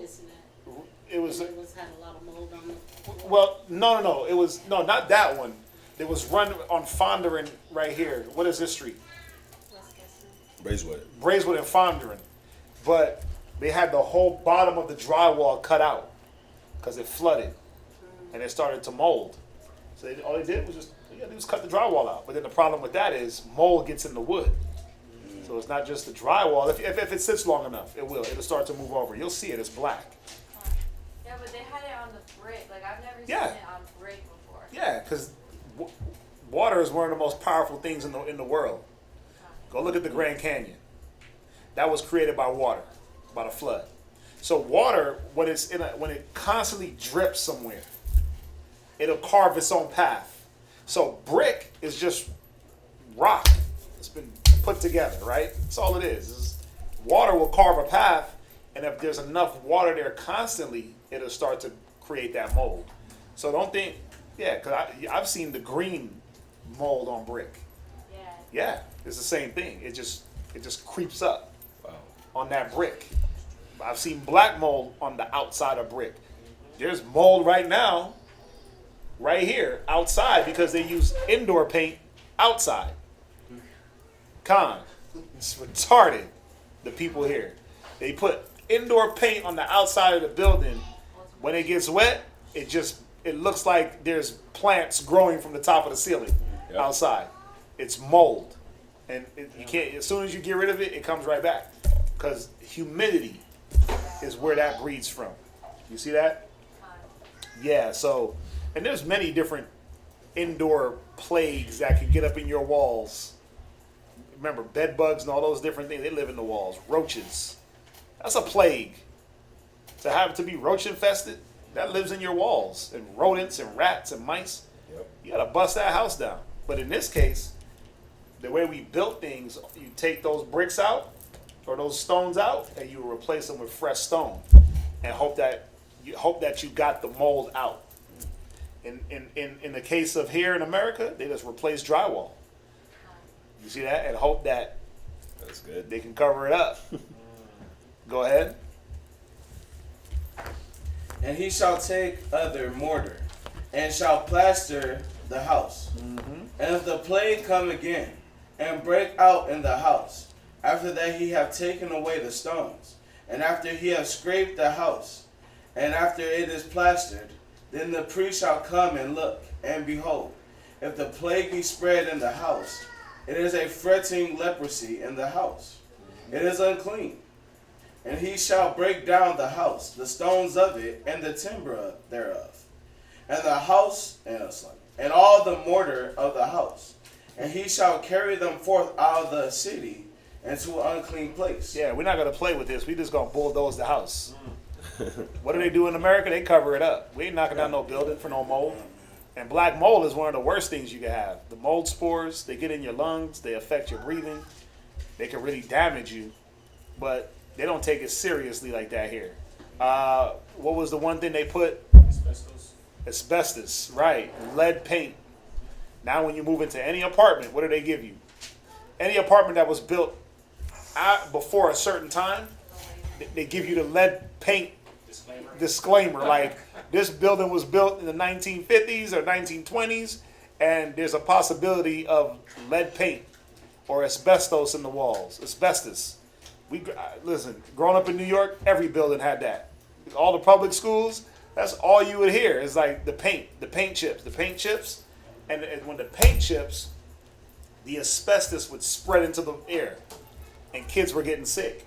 And nobody knew what was going on, and it was this big asbestos. Yeah. So during the summer, what would they do? They had to knock out all the paint and repaint with lead-free paint and asbestos-free paint. Yeah. Wow. That was a big thing in New York in the 90s, was asbestos in the schools, in the public schools. They try to do things cheap. But now you put a plague on your walls and in your walls. So when that paint chips, that spore, you can't see it. You can't smell it. You can't taste it. It's there. Kids getting asthma all of a sudden, getting sick all of a sudden. Yeah. Read on. Verse 46. Moreover, he that goeth into the house all the while that it is shut up shall be unclean unto the evening. And he that lieth in the house shall wash his clothes. And he that eateth in the house shall wash his clothes. And if the priest shall come in and look upon it, and behold, the plague have not spread in the house, after the house was plastered, then the priest shall pronounce the house clean, because the plague is healed. And he shall take to cleanse the house 2 birds and cedar woods and scarlet and hyssop. Right, cedar. What is cedar wood good for? Bug repellent. Insect repellent. Yes. It's antiviral. Damn. It's antibacterial. It's an antiviral, antibacterial wood. I think it's antifungal. Cedar oil. It's it's the same thing. It's antifungal, bacterial, antiviral, and there's one more. You got virus, bacteria, fungus, Bugs. and it's a bug repellent. And then hyssop was a natural cleanser. Purge me with hyssop, and I will be clean. Right, hyssop, that was another oil you can use to clean things. We use that to clean.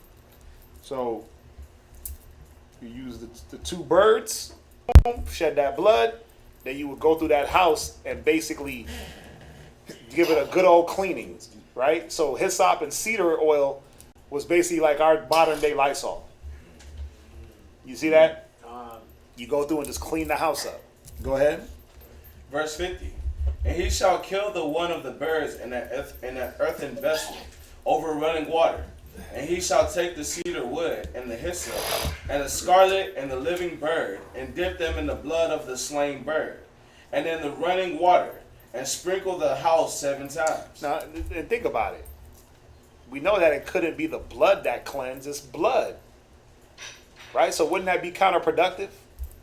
That, oh, we're going to take some blood, some tree, some hyssop, and we're going to sprinkle 7 times. And all of a sudden, magically, this house is clean. No, you have to actually go through your damn house and clean it up. It's like, damn, you're a hoarder. What the hell's going on here? You have to actually go through and actually pick things up now and clean. Yeah. This was just symbolic that the house was clean, but this didn't make the house clean. The house, you have to go through and now do your dishes, empty your trash, pick up your little clutter, right? Yeah. You know, anybody ever have roommates? Yes.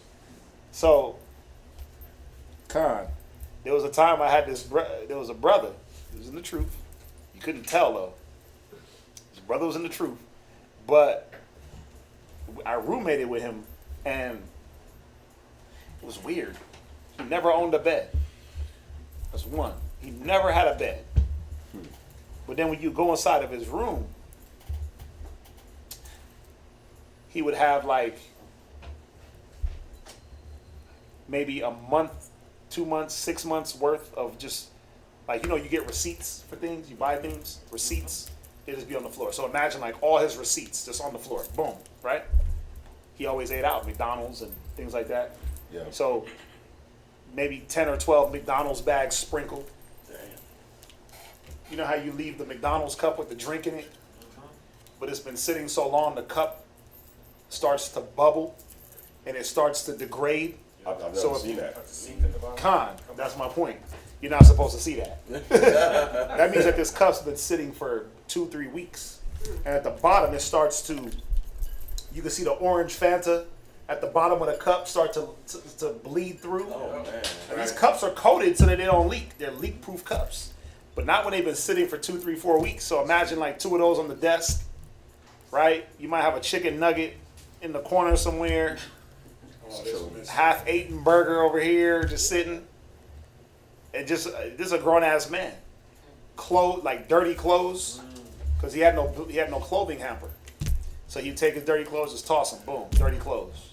So you don't know what's clean, what's dirty. The only way he knew what was clean, he had to smell it. Oh. When you living like that, that's terrible. Ugh. It was so bad. His room had a different smell than the whole house. So his door had to stay closed. Yep. But he would never want nobody up in his room. And I remember one time I went up in there, I was like, I see why. Because it was I still haven't seen anything. The only thing close to it, I don't want to say it, but it's Noah. But it's understandable. He's 7, and what he does, he'll take all his toys out, and just it's like he takes the toys and just does this, and wherever they land, that's where they land. And this is really toys, and he's weird when he goes and gets his clothes. He can't reach up to the top of the thing. So when he wants something, he has to pull it. And 1 minute he's gonna wear one thing, and then he changes his mind in the middle. So he'll pull down 5 shirts, tunic, this, that, and I'm like, dude, why'd you? And I get it. He's trying to figure out what to wear, but he can't reach it, so he just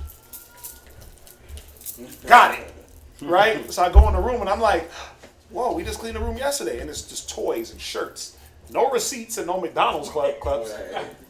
Like this brother. But I mean, listen, imagine just walking into somebody's room in socks that they wore a week ago for 3 days straight, and they just took them off finally, threw them in a corner.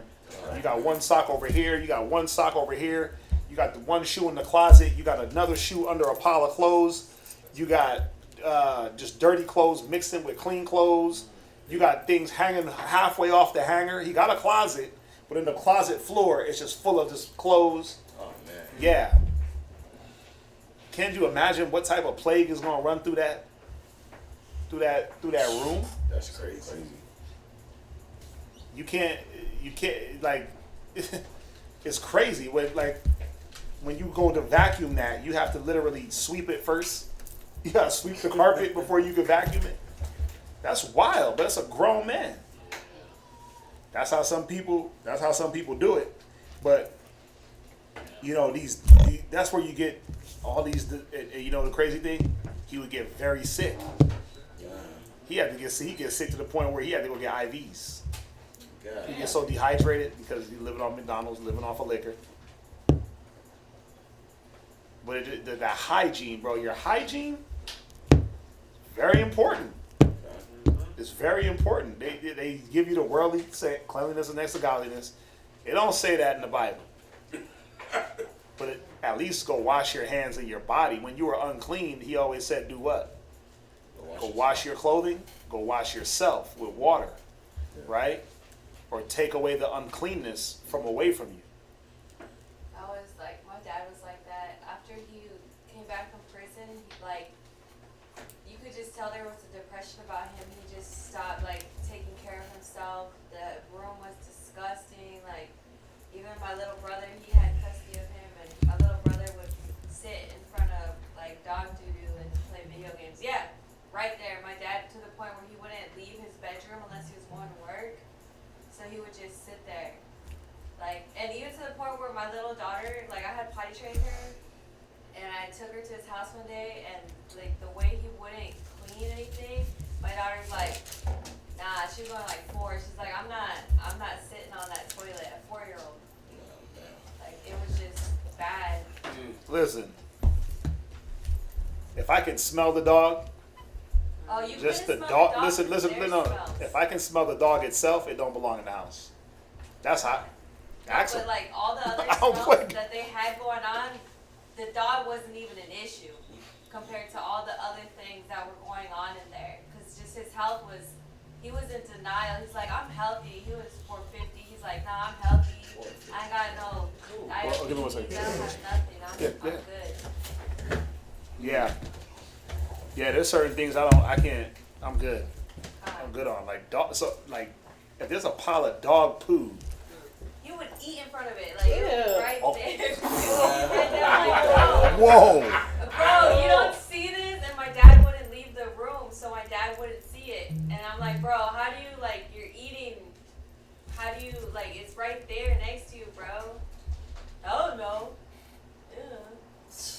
Wow. Right there. But he was a little kid. He was a child. He was 8. 8-year-olds aren't going to go and pick up dog doo-doo if you don't tell them to. It was a lot. Scarlet, but he shall let me. This is the law for all manner of plague of leprosy and scald, and for the leprosy of a garment, and of a house, and for a rising, and for a scab, and for a bright spot. 1 second.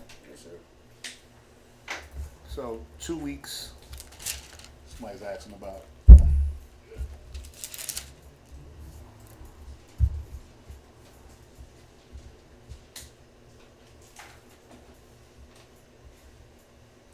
It made child, and she shall be unclean 2 weeks as it are separated.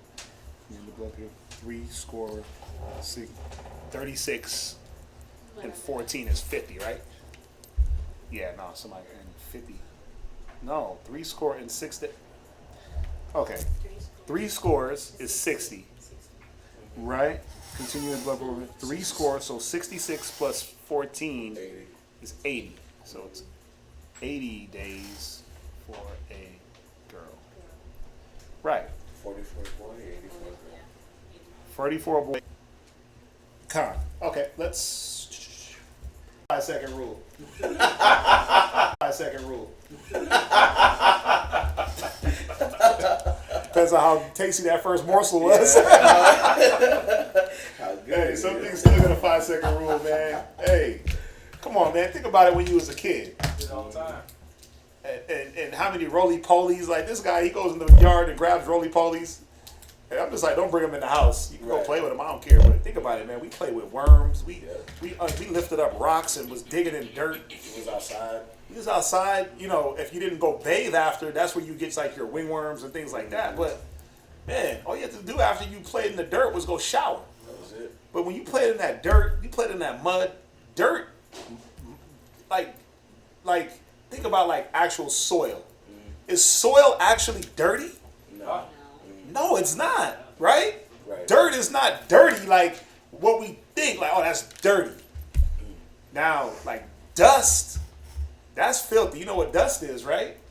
Combination of all kinds It's of a particles. combination of your farts, bugs, dead skin, particles that float in the air, and it just accumulates and you can see it. That's why there's mud baths.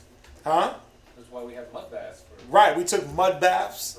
Animals do it. Mud and soil is not dirty per se. We call it dirt, but it's not that it's filthy or unsanitary. It's not. You go to some of your top spas, and what do they throw you in? A mud bath, right? And they got clay baths and bentonite. Listen, bentonite clay. That's actually a detoxifier. It's called a binder. It actually takes toxins out the body. Charcoal. Would you would think, oh, charcoal is dirty and black. Look, there goes a charcoal pill right here. Right? That takes all the impurities out your blood and out your body and binds them together. And you defecate and urinate them right out. So, as a kid, when we was playing in the mud, playing in dirt, as long as we went and cleaned up after in the evening, right, what would happen? You wouldn't get sick. Right. As long as you washed up, go wash your hands before you go play, before you eat. You wouldn't promote disease. You would actually be building your body against disease. Right. Building up that immunity. You build, they call it the microbiome. And you have one on your skin. You have one in your gut. And as long as it's diverse, the children have a more diverse microbiome than adults. That's why adults get sick, and more frequently. Right. That's why you got to go get. They tell you get a flu shot, get a COVID shot, because your microbiome is not diverse. You're not eating things off the floor. How many of y'all walk barefoot? In the house, yeah. Outside the house. Oh, I definitely do it. I do it. I don't promote it amongst my kids because I walk in and I look around. Yeah. They walk in and just like, oh, my foot is cut. I was walking outside my house yesterday, not barefoot, but I was just walking, and I looked down and I'm like, damn, where'd this broken glass come from? Right on the sidewalk. I picked it up, threw it in the trash, like two little pieces of broken glass. And I'm like, man, I walk out here barefoot. You know, I grew up walking barefoot though. In Jamaica, there was no, we had shoes. We weren't uncivilized, but shoes wasn't the thing you did in there in Jamaica. You was in the dirt with your feet, right? Yeah, you wore sandals. Nah, bro. You grew up in a different. Flip-flops. Or you was barefooted. Or you was bare. I was mainly barefoot. Only time you wear shoes when you were leaving your yard to go somewhere, church. That was really it. But we always was barefoot. Always barefoot in the house, in the yard, in the dirt. You know, we weren't always sick. That's the thing. I don't remember getting sick a lot as a child. As we become adults and we're more cleanly conscious. Oh, we gotta be, yes, wash your hands. The Bible tells you to wash your hands. When you got to the temple, there was a thing of running water, and there was the people. Dip your hands, dip your feet, wash your face, right? Right. Get that filth off of you. But, like, we talked about it earlier, man. All the dial soaps, antibacterial, anti-this, kills 1,000% of germs. It's no different if you constantly took a diuretic and you kept eating diuretic, like anybody ever ate Activia, the yogurt? Activia, right? Remember that? It's not a good thing to eat consistently because it's a diuretic. It wipes out all the bacteria in the gut. And then what do you got to do? You got to put it back. So you got to eat, some fermented food, probiotics, because probiotics are good bacteria. But if you got no bacteria in the gut, guess what you're going to do? You're going to get sick. There's nothing to fight off the bad bacteria.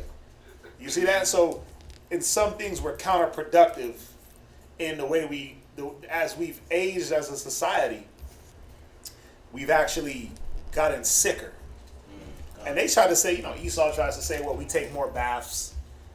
I believe it. We do take. Listen, I think yesterday, I showered 4 times for some reason. I don't know why. I asked her, did I take a shower today?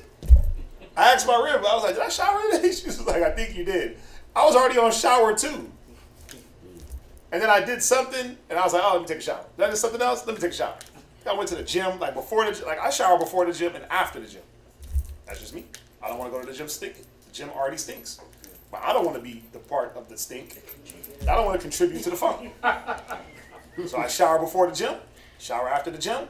I think I shower 4 times that day. Did I need to shower 4 times? I shower before I come to class. I shower in the night. I shower in the morning. But you're wiping out all the good things that your skin needs. Just all the good oils. Your skin needs those oils. That's why my skin is dry as hell. Look at them elbows.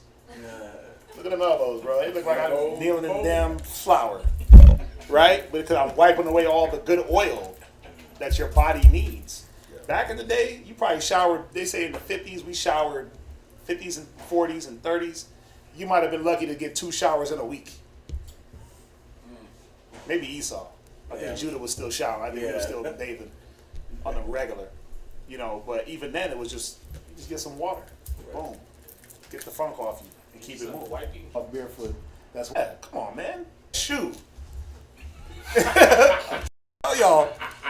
Hey, growing up in them islands, man, you got a whole different type of perspective of living. That thing toughen you up. But I'm still kind of that way. I walk outside, hot sun, it don't matter. Anyway, where we at? Put it like a callus, like one. What's the thing you used to get in your foot in Jamaica? The little worms. You had to dig it out. No, it wasn't ringworm. It was the black worm. You had to dig it out with the needle. You remember what that was called? Bro, you're too modernized. I wore a lot of sandals. Yeah, bro. Con. Oh.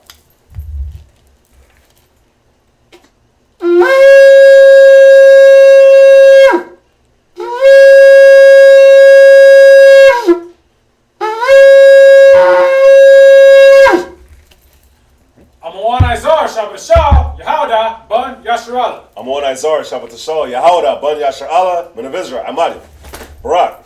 Yahweh Hashem Yahshua Brakatam. Yahweh Hashem Yahshua Brakatam.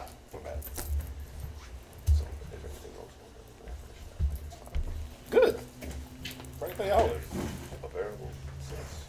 Nice. Still not too bad. A 5 is the ideal. Get in and get out. Fall over to the school. Go up the street speak now. Right? Nah, I was not that like here. I would not. You handle your zone, you handle your zone.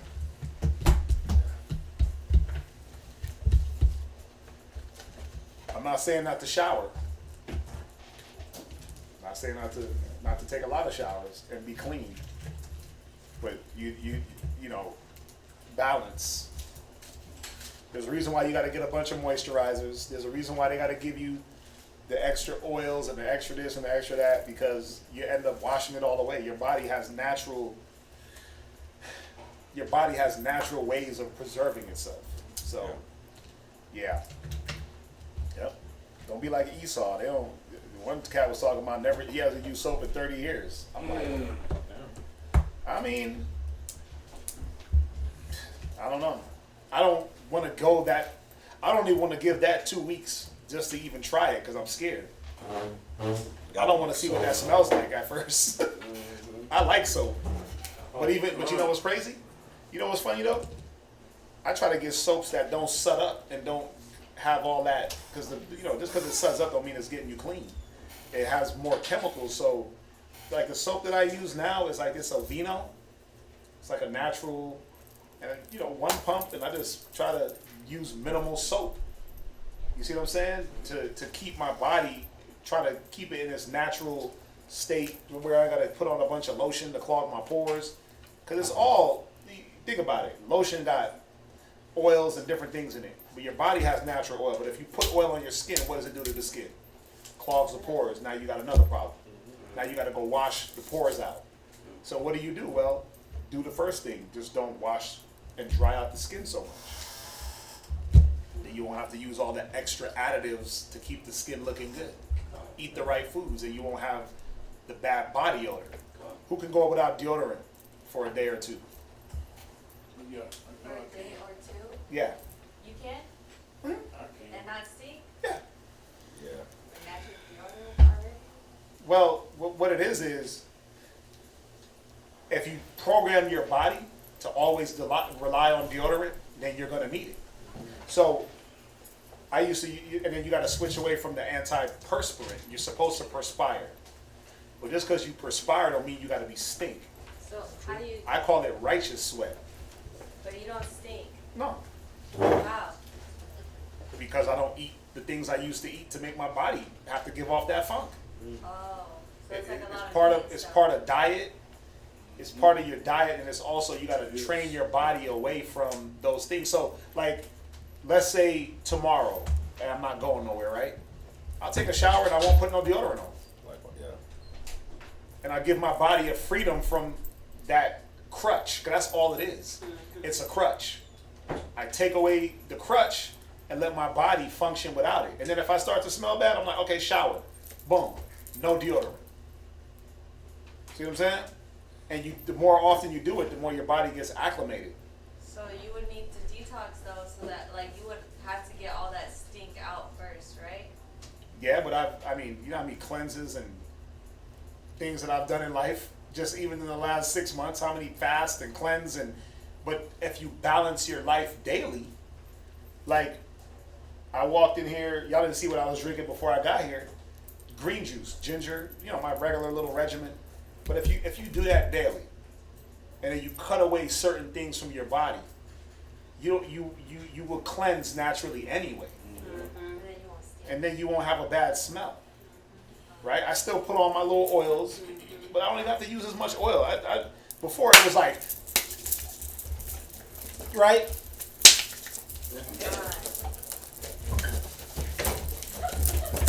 Right? Right? Now I'm like, yeah, right? You just, like, is he a step team?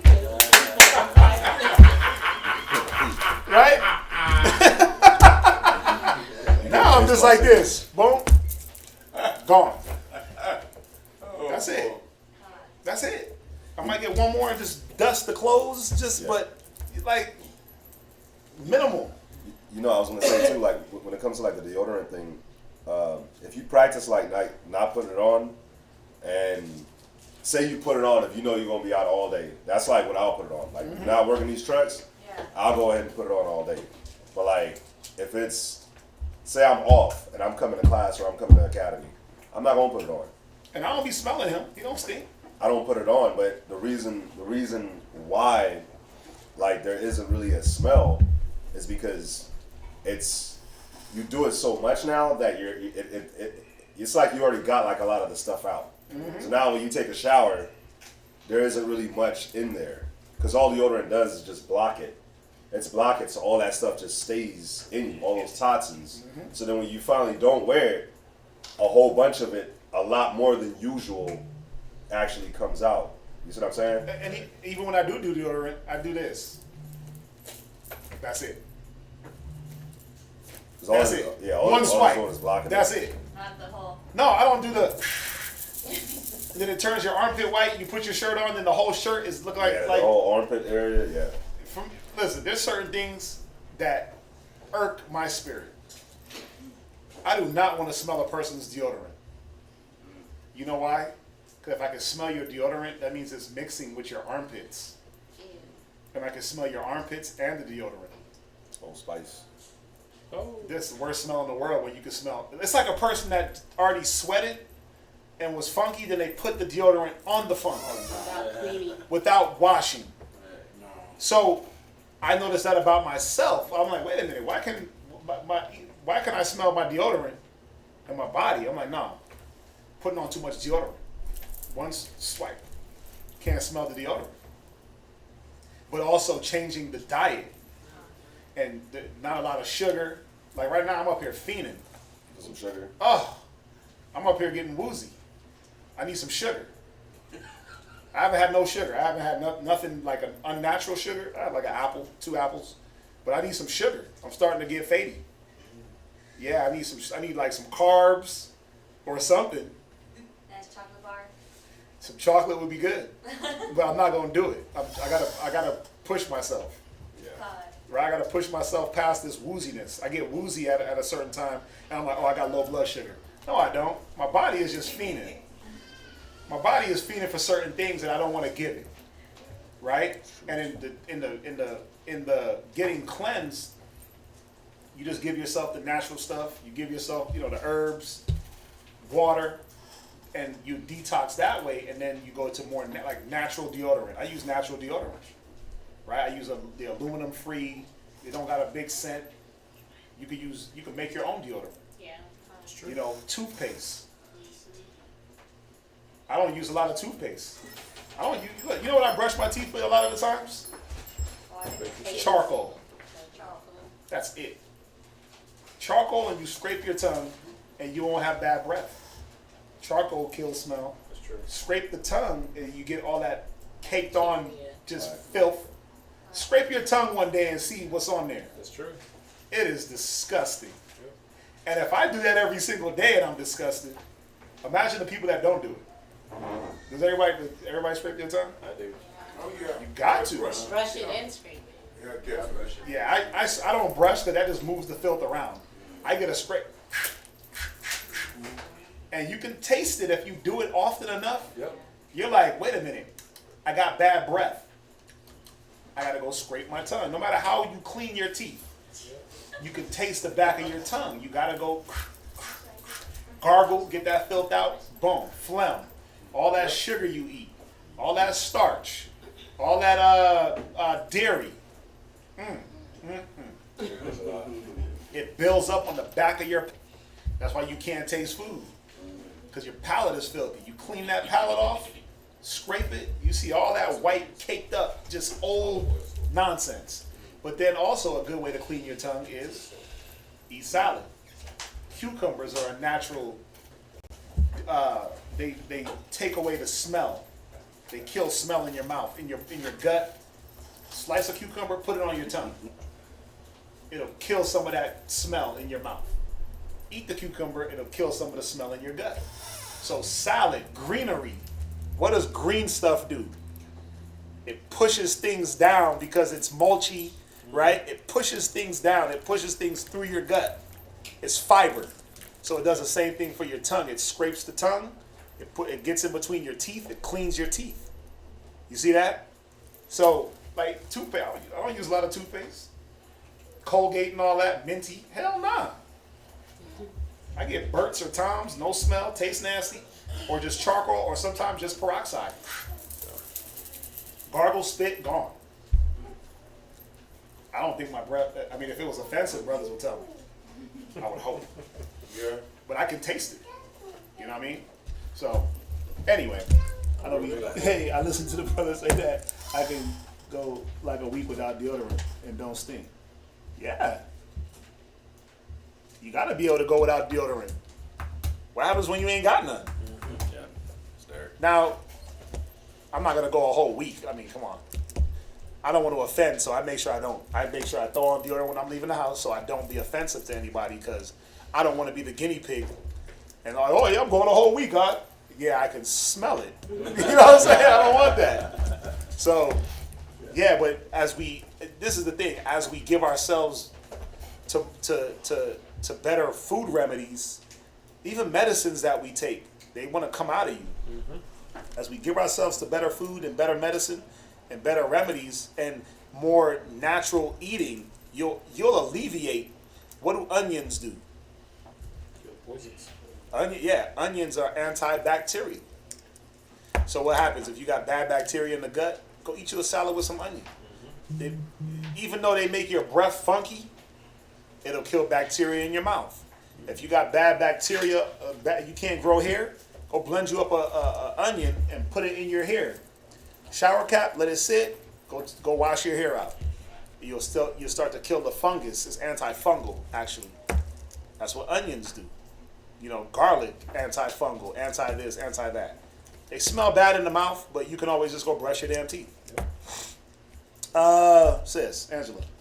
I know my Lord was saying that, I don't know if you understood, he was saying that you can go, like, I can go a week without deodorant and don't stink. Right. Oh, he said I can go like a week. Yeah. He'll go that long without deodorant, but I can say that I put him on blast a little bit. Like when he came to the brothers class on Tuesday, I think it was. And y'all worked out a little bit. Yeah. Like as soon as he came in the Yeah, house. you can smell. Yeah. No, I greeted him and I was like, hey baby, and I was like, what happened to you? Why are you so sweaty? Yeah. He didn't smell, but you could. It's a sweat, but it wasn't like. It wasn't pungent. Right. No, Yeah. not at all. But it was so funny because I was like, what you been doing? He said, like, oh, hey, work. you can tell right away. And I'm like, yeah. And he was like, yeah. They had us doing this and this. Yeah, just because you sweat don't mean you gotta. Just because you sweat don't mean you gotta stink. Yeah. Yeah, and just because you sweat don't mean you gotta stink. Sweat and your body bacteria is what interacts and gives off body odor. But body odor is regulated by what you put inside your body. Sweat is sweat. It's natural. It's a cleanser. It's a purger. You ain't gotta smell bad when you sweat. You can just sweat, right? It's true. I mean, anyway, let's jump back. I was gonna say on your soaps. I use it's like Syrian soap, and it's olive oil soap. Nice. So, Like an olive oil base. Yeah, they got it on Amazon, and that's what I use. So I buy that. There's a lot of different things you can use for soap that isn't what they give you in the department stores. Even Dove. Come on, you look at the ingredients on Dove. You can't pronounce half that. Like, oh, I use Dove for my innermost secret parts. Bruh, that Dove got chemicals. It might not be as harsh as like what is that one? Lever 2000 or Dial or something, but it's still got some things in there that are hard to pronounce. You can buy natural ones too, like I use Lush. Oh, they got their own soap. Yeah. Soap and Handmade. deodorant. Yeah. And hair shampoo. They got their own. Yeah. Yep. It's all natural. Yeah, I go to this one lady's site. It's called, who put me onto it? Olivia's Healing Herbs? Who put me onto that? That's Shaddai. Shaddai put me onto that. And she got everything. She got body wash, deodorant, shampoo, oils, pills, this, that, toothpaste, loofahs, this. I'm like, cool. I'm going to just deal with that. You know what I'm saying? And then what I do is I look at how she's doing things and I say, okay, well, if she's giving me a pill that got charcoal and some other stuff in it, I could do that myself. That's what I did. Yeah, I could buy the charcoal, which I always take, and then whatever else she's adding to it, I can just go get those, and then I could the tea or whatever, and you do your own self maintenance. So, anyway, this is why we're talking about this, because it all goes into this hygiene and leprosies and molds and plagues and all these things. Remember, he said the plague don't come for no reason, right? So it's hygiene. But hygiene starts here in the mental. And then, again, we keep saying it. How I keep my house is going to be if my house is filthy, it's going to be known by the smell and the appearance. And the things that are creeping and crawling in my couch sofas and things like that. Yeah, go in there, you want to get the iron and you want to get the bone. I got to show you this too. Go ahead, read on. Where we at? Leviticus chapter 14, verse 57. I mean, got that. To teach when it is unclean, and when it is clean, this is the law of leprosy. Chapter 15 and verse 1. And the Lord spake unto Moses and to Aaron, saying, Speak unto the children of Israel, and say unto them, When any man hath a running issue out of his flesh, because of his issue he is unclean. Right, a running issue. A blood issue, a pussing issue, a cyst. Again, I might have a shunt stuck somewhere to drain fluid. He can't go nowhere. He's unclean. He got to be in the infirmary, right? I go to war, I get cut. What happens? I got a running issue. Pus and blood is not supposed to be just leaking and where little children could just walk around in it, or anybody for that matter. Yeah, go ahead. Verse 3. And this shall be his uncleanness in his issue, whether his flesh run with his issue, or his flesh be stopped from his issue, it is his uncleanness. Every bed whereon he lieth that hath the issue is unclean. And everything whereon he sitteth shall be unclean. And whosoever toucheth his bed shall wash his clothes, and bathe himself in water, and be unclean until the even. When he that sitteth on anything whereon he sat that hath the issue shall wash his clothes, and bathe himself in water, and be unclean until the even.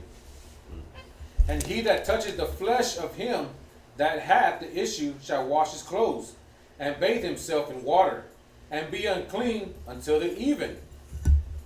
And if he that hath the issue spit upon him that is clean, then he shall wash his clothes, and bathe himself in water, and be unclean until the even. Right, so somebody might have an issue and they vomit, or they talk and spit fly. Yeah. You unclean, because it might be in their saliva. Whatever that issue may be. It's got to be the unclean to the evening was, now you separate. You separate yourself unto the even to make sure that what you had wasn't going to spread. Okay. Or bring forth more disease. Go ahead. Verse 9. And what saddle soever he rideth upon that hath the issue shall be unclean. And whatsoever toucheth anything that is under him shall be unclean until the even. And he that beareth any of those things shall wash his clothes, and bathe himself in water, and be unclean until the even. And whosoever he toucheth that hath the issue, and hath not rinsed his hands in water, he shall wash his clothes, and bathe themselves in water, and be unclean until the even. And the vessel of earth that he toucheth, which hath the issue, shall be broken, and every vessel of wood shall be rinsed in water. And when he had that hath an issue is clean of his issue, then he shall number himself 7 days for his cleansing, and wash his clothes, and bathe his flesh in running water, and shall be clean. And on the 8th day he shall take to him 2 turtle doves, and 2 young pigeons, and come before the Lord unto the door of the tabernacle of the congregation, and give them unto the priest. And the priest shall offer them, the one for a sin offering, and the other for a burnt offering. And the priest shall make an atonement for him before the Lord for his issue. And if any man's seed of copulation go out from him, then he shall wash all his flesh in water, and be unclean until the even. Right, because that seed of copulation had blood in it. You see that? So whatever it touched, it's no different than a woman that had her menstrual. Whatever she touched, it will be considered unclean. Go ahead. And every garment and every skin whereon is the seed of copulation shall be washed with water, and be unclean until the even. Right. So so after intercourse, you're supposed to wash yourself. At some point, you're supposed to clean up. You see that? The Most High was trying to keep us clean in various different ways, and even in that, we always talk about it. You watch your little TV shows, and Esau just did the do. You get a phone call, he just throw his pants on and leave. It's like, damn, bro, you ain't gonna bathe after that? You ain't gonna shower after you did all that? Nope. Because they show you how they roll. Most High is showing you how we supposed to roll. You supposed to go jump in the tub real quick and sprinkle off. Something, bird bath, something. Right? Go ahead. Something, man. Go roll in a puddle. Yeah, you supposed to go get, something. Verse 18. The woman also, with whom man shall lie with, seed of copulation, they shall both bathe themselves in water, and be unclean until the even. And if a woman have an issue, and her issue in her flesh be blood, she shall be put apart 7 days. And whosoever toucheth her shall be unclean until the even. And everything that she lieth upon in her separation shall be unclean. Right. So a woman on her menstrual cycle, this would be considered an issue, or the issue of her blood. 7 days is the number of completion. 7 days is the acceptable amount of time to understand whether or not this is something that's going to spread, or if it's just the norm. You see that? Go ahead. Everything also that she sitteth upon shall be unclean. And whosoever toucheth her bed shall wash his clothes, and bathe himself in water, and be unclean until the even. And whosoever toucheth anything that she sat upon shall wash his clothes, and bathe himself in water, and be unclean until the even. And if it be on her bed, or on anything whereon she sitteth, when he toucheth it, he shall be unclean until the even. And if any man lie with her at all, and her flowers be upon him, he shall be unclean 7 days. Right. Right. That would happen sometimes where she may not be on her menstrual cycle, and when they go to do the do, that brings it on. You weren't supposed to purposely go lay with a woman that was on her menstrual. But sometimes just the act of intercourse can bring that on for a woman. So if that blood hit him, you're supposed to go clean up, wash off. And, Esau, the damn porn industry done turned that into a fetish. Mm-hmm. What they call it? What do they call it? Bat wings? Mm-hmm. Yeah. Something like disgusting. that. Red wings. Something filthy. Red wings. Red wings. Red wings. Right. You got Esau, you got these Edomites. I was on Instagram one time and they got this movement. It's called like the free bleed movement, where the women, they just sit and just bleed on wherever they can. They just having their menstrual cycle with no pad to stop that blood up, nothing. They just bleeding and walking around with the damn bloody clothes on. Think about the disease. They sitting on park benches. They taking pictures on park benches. They taking pictures on the bus. They taking pictures here. They taking pictures there with this damn blood stain right in their crotch area. We gonna free bleed. We ain't gonna use no tampons. We ain't gonna use no pad. We ain't using nothing. Wow. You got some that they bleed and they turn that into something that they can eat. Free. Oh yeah. Check this out. So I just read something on it real quick. Go ahead, watch. It says free bleeding is the practice of intentionally menstruating in public. Thank you. Without blocking or collecting the period flow. Free bleeding has been used to challenge period stigma and taboos, to protest high prices of period products, and to draw attention to the environmental issues relating to disposable pads and tampons. What about the issue of your disease blood being spread across the world? What about that? That is. What about that filth? Your hepatitis and your damn AIDS and all that being just smeared on damn park benches. What about that filth? But see, that's Esau. Then they got where they gotta look this one up too. They talk about they collect the blood and they put it in the freezer and make blood pops. Right. Yeah. I ain't you, but look, watch this whole free bleeding. It goes way past what y'all think. Where they eating the blood. I'm not going to mention. I'm not going to mention. I'm going to just let you imagine what I'm going to say. I'm not going to mention what I heard Esau say to me before when a woman on her menstrual. Oh yeah. I'm not going to mention that. They like going down there. Just imagine. They like going down there. Thank you. Yeah, because Esau's a bloody man. He likes that blood. He likes bloody meat. They drink blood. They think they're vampires. But they got, this is something that they put out there. They know what the blood entails. The life is in the blood. Right? And by any means are they going to try to break the Most High's laws, man. So, if you want to protest period pads and menstrual cycle sanitary napkins, then do it a different way. Get something natural. I was reading something. Man, you got to really think about it. Going into this whole menstrual cycle thing, think about it. When you have something that can absorb more liquid than its weight, like a baby diaper, right? Baby diaper is nice, light, and fluffy. But when a baby can drop a gallon of piss into a diaper and it don't leak, what does it tell you about that diaper? It's not good for the body.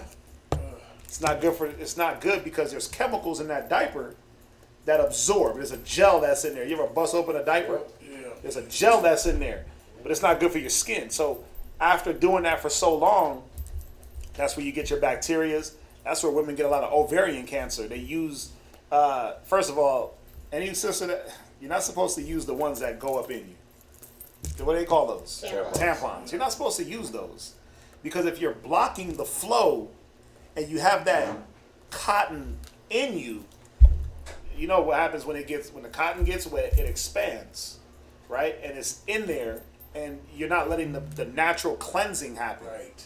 So when you take that out, that's where you have your smell. That's where you're just keeping the disease in you, whatever, or blood in you. It's not naturally purging. That's why we use the pad. But then the pads, if they're over absorbent, that means they have a lot of chemicals, and they can react with your body and give you cancer. So you have to find more natural ways to absorb, right? Like me, I was a cloth diaper baby. That's what I was. I was too. Right? These kids are like cloth diapers. What the hell is that? Right? I was a cloth. That's what they had me on was cloth diapers. The 2 safety pins. The 2 safety pins. Yep. Yeah, and that little bottom part was a little bit thicker. But think about it. And then you threw the plastic over it or whatever. Right. I don't think they had that back in the day. The plastic. Right. And went over it. Did they? When you put the Then you put the plastic. It's like a shower cap on your ass. So it won't be wet. Right. That's what I was raised on. That's what I And was when you doing. use the restroom, they hand wash that out. Boom, boom, boom, boom, boom. Hang it. No stain, no nothing. Nothing. But you wouldn't have the crazy ass diaper rash because somebody had to change you when that thing got wet, or you didn't want to sit in that because it didn't absorb all the pee down into it. So you had to. Oh, whoa! It taught you how to get up on the toilet faster because that poo was smearing on you. Ooh, that smell, right? But the chemical reaction again. Think about a diaper. And think about, like, my son, it's weird, man. This guy, he'll wake up. We'll put a diaper on him. We'll change him. It don't matter when we change him. When the guy wakes up,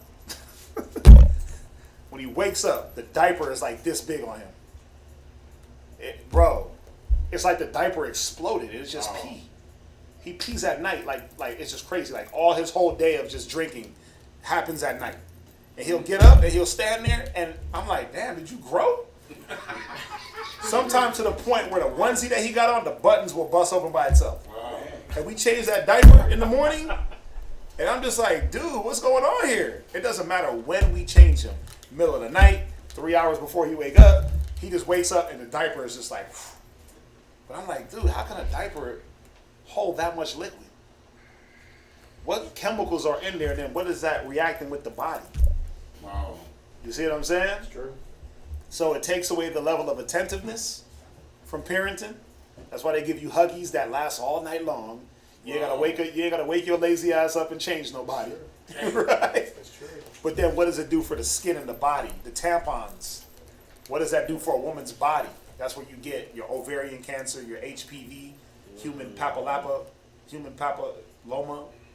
cancer or virus.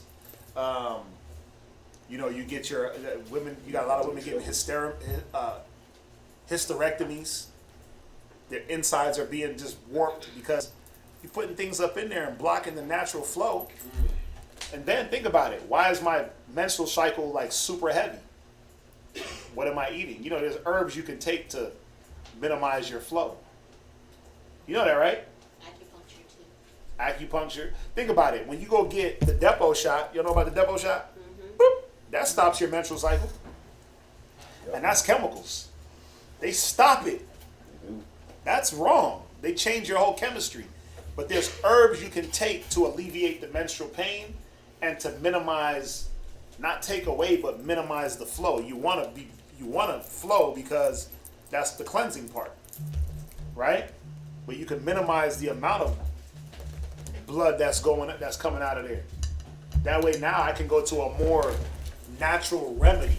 I can use a tampon that might just be cotton. right? And not a bunch of absorbents that's gonna interact with my body. You know, like I said, I do my little research.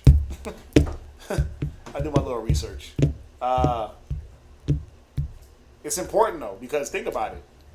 What you know what you always gotta go back to? What did we do in the ancient days? Were we using extra absorbent tampons? Were they putting things up in there to block the flow? No, they weren't.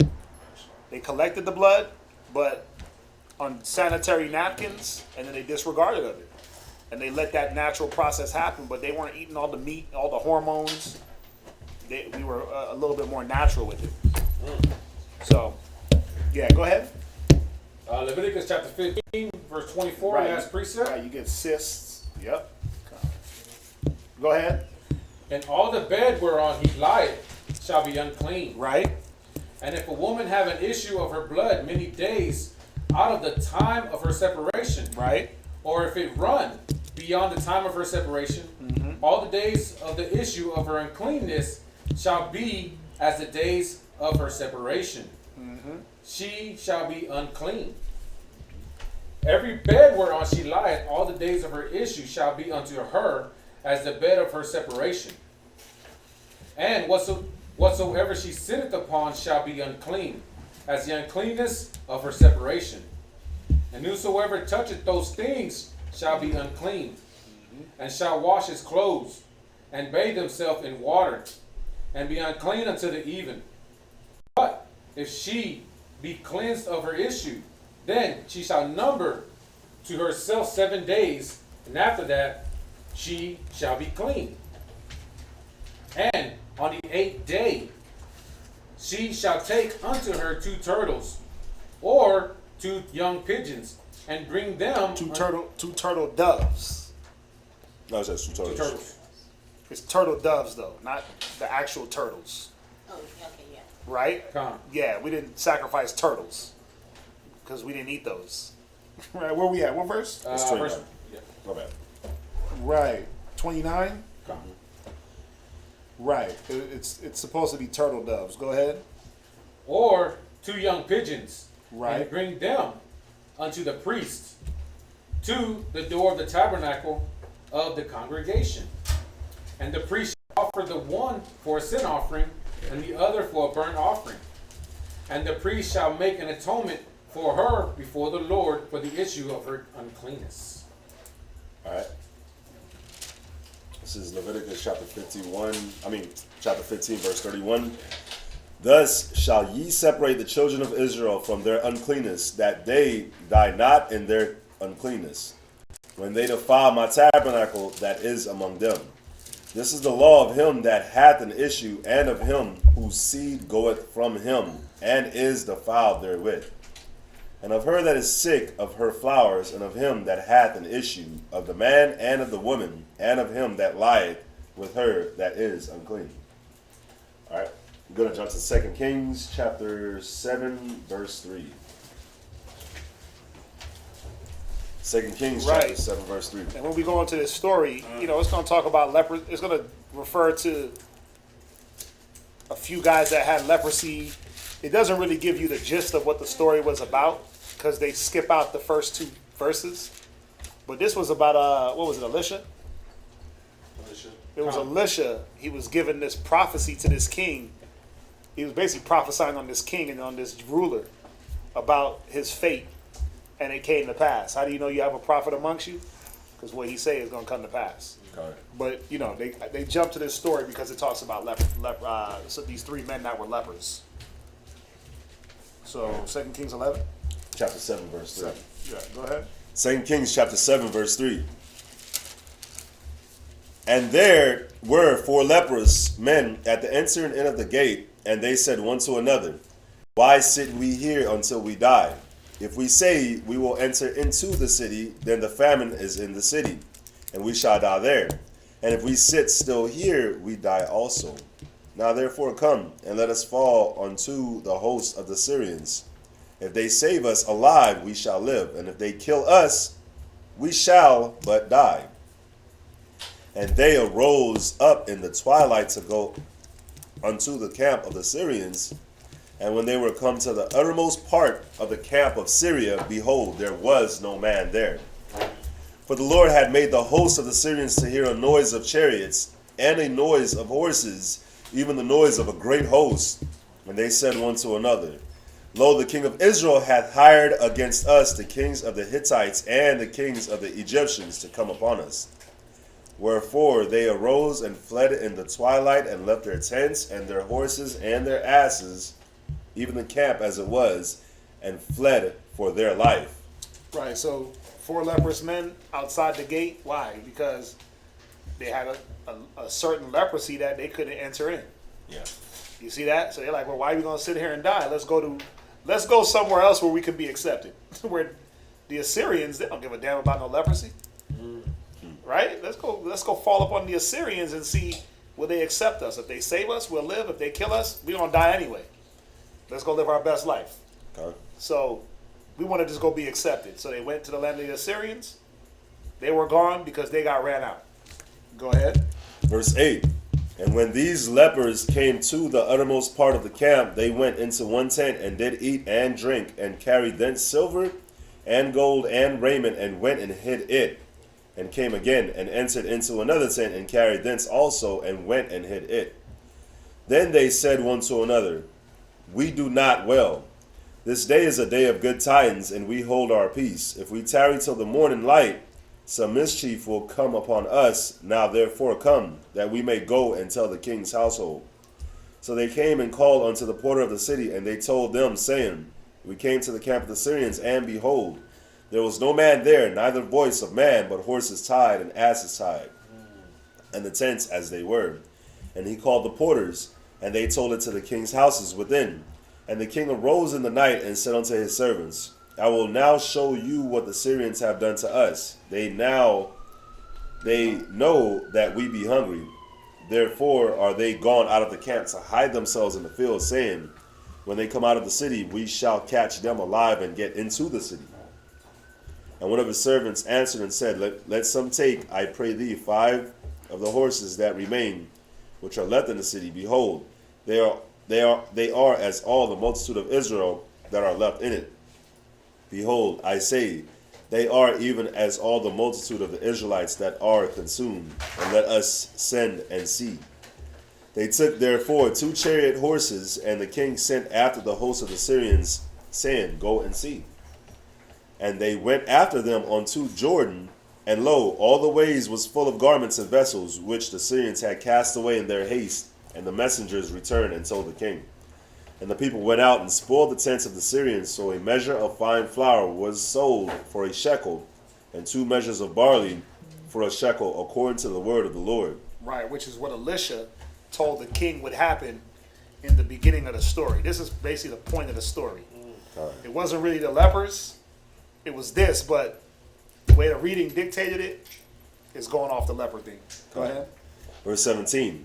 And the king appointed to the Lord on whose hand he leaned to have the charge of the gate, and the people trode upon him in the gate, and he died, as the man of God had said, who spake when the king came down to him.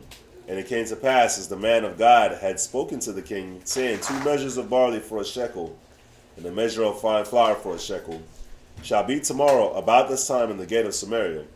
And the Lord answered the man of God and said, Now behold, if the Lord should make windows in heaven, might such a thing be? And he said, Behold, thou shalt see it with thine eyes, but shalt not eat thereof. And so it fell out unto him, for the people trode upon him in the gate, and he died. Which is what was prophesied that was going to happen to him. Yep. All right, we're going to slack it. Yeah.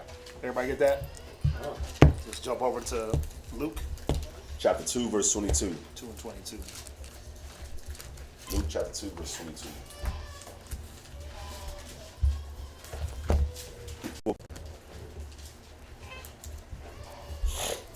Luke chapter 2 and verse 22. And when the days of her purification according to the law of Moses were accomplished, they brought him to Jerusalem to present him to the Lord. Right, so how many days was that?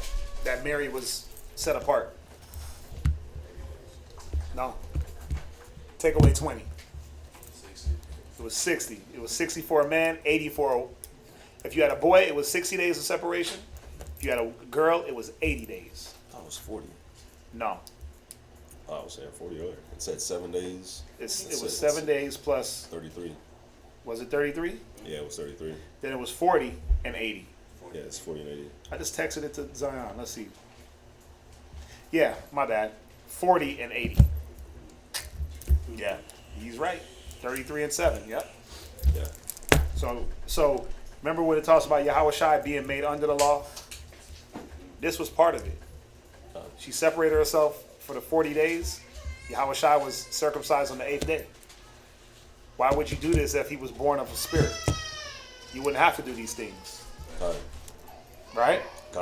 Right. You wouldn't have to keep the law if he was born as an angel. Angels don't need to be circumcised, and she wouldn't have to be separated if it was some anomaly type of birth. Yeah. So here's more ammo to add to your clip. Clip it up. Banana clip, baby. You got to get that drum that they shot in the back in the 40s. That's what your clip should be like. This is part of it. She wouldn't need to do this stuff if he was just an angel. That's true. Go ahead. Verse 23. As it is written in the law of the Lord, every male that openeth the womb shall be called holy to the Lord, and to offer a sacrifice according to that which is said in the law of the Lord, a pair of turtle doves or 2 young pigeons. And behold, there was a man in Jerusalem whose name was Simeon, and the same man was just and devout, waiting for the consolation of Israel, and the Holy Spirit was upon him. And it was revealed unto him by the Holy Spirit that he should not see death before he had seen the Lord Yahushua. And he came by the Spirit into the temple. And when the parents brought in the child Yahushua to do for him after the custom of the law, then took he him up in his arms and blessed the Most High and said, Lord, now lettest thou thy servant depart in peace according to thy word. For mine eyes have seen thy salvation, which thou hast prepared before the face of all the people. Wow. That's wild. He recognized that in this newborn baby. He knew that was the Savior of Israel. You know it's crazy? I was watching Lion King before I fell asleep with my daughters. And when he did the little thing, he was like, as soon as he looked at the little lion, he was like, that's it. It was like, Simba, that's it. That's it. Yep. And I was like, yeah, I don't know. Same thing. Same thing. Spirit. We're at Luke 2:32. Yeah. But the Spirit had to be, just like when it said the Spirit was on Simeon, to know that he was going to see Yahushua before he died, that same Spirit was on Mary. When it said that the Spirit overshadowed her and she moved with haste. Mm-hmm. The Spirit was on Mary. The Spirit was on Elizabeth. Remember when it said the baby leaped in her belly when what did it say? When her Savior. When she heard that she was pregnant. Right. When she heard that Mary was pregnant. Right.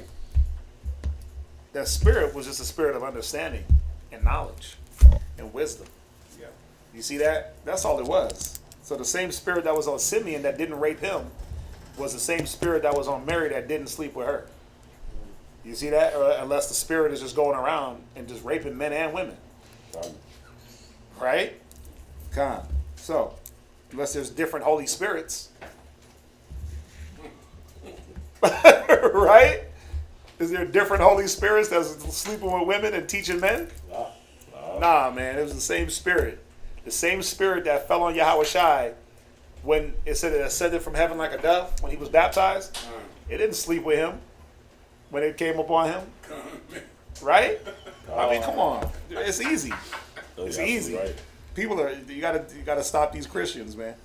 Gotta be stopped. And these unlearned, some of these unlearned Israelites. 32. 2 and 32 of Luke. And a light to lighten the Gentiles, the glory of thy whoa. Hold on there. A light to lighten the Gentiles, and the glory of thy people Israel. Why is that significant? Because at this time, what was up with it? What was up with the 9.5? Living like Gentiles. They was living like Gentiles, right? And some of the 3.5, 2.5. Remember, what tribe was Paul from? Benjamin. That nigga was running around acting like he was a Roman, running around in a toga, acting like he was a Roman, right? Yeah, he took on that dual citizenship. What about Titus and Timothy? They grew up as Hellenists. You see that? So, a light to lighten the Gentiles. Don't think like, yo, that was all the people in the world. The Gentiles. Remember, when you read Matthew's 1:18 down, it said Yahweh Shai was going to save his people from their sins. Yes. This is the same thing. He was the light to the Gentiles to show them that you're no longer the Gentile. Right. You're no longer a Christian. You're no longer a Greek, a Roman. You're a Hebrew. And this is where our people without understanding gets confused. Yeah, because they think the Gentiles means the world. Gentile don't mean, in this situation, the world or other nations. It was Israel operating outside of being an Israelite. Yeah, I got some family members that will argue down about, see, you see, he becoming the Gentiles too. Yeah, well, Gentile, they got to look the word up. And that's the problem. They won't.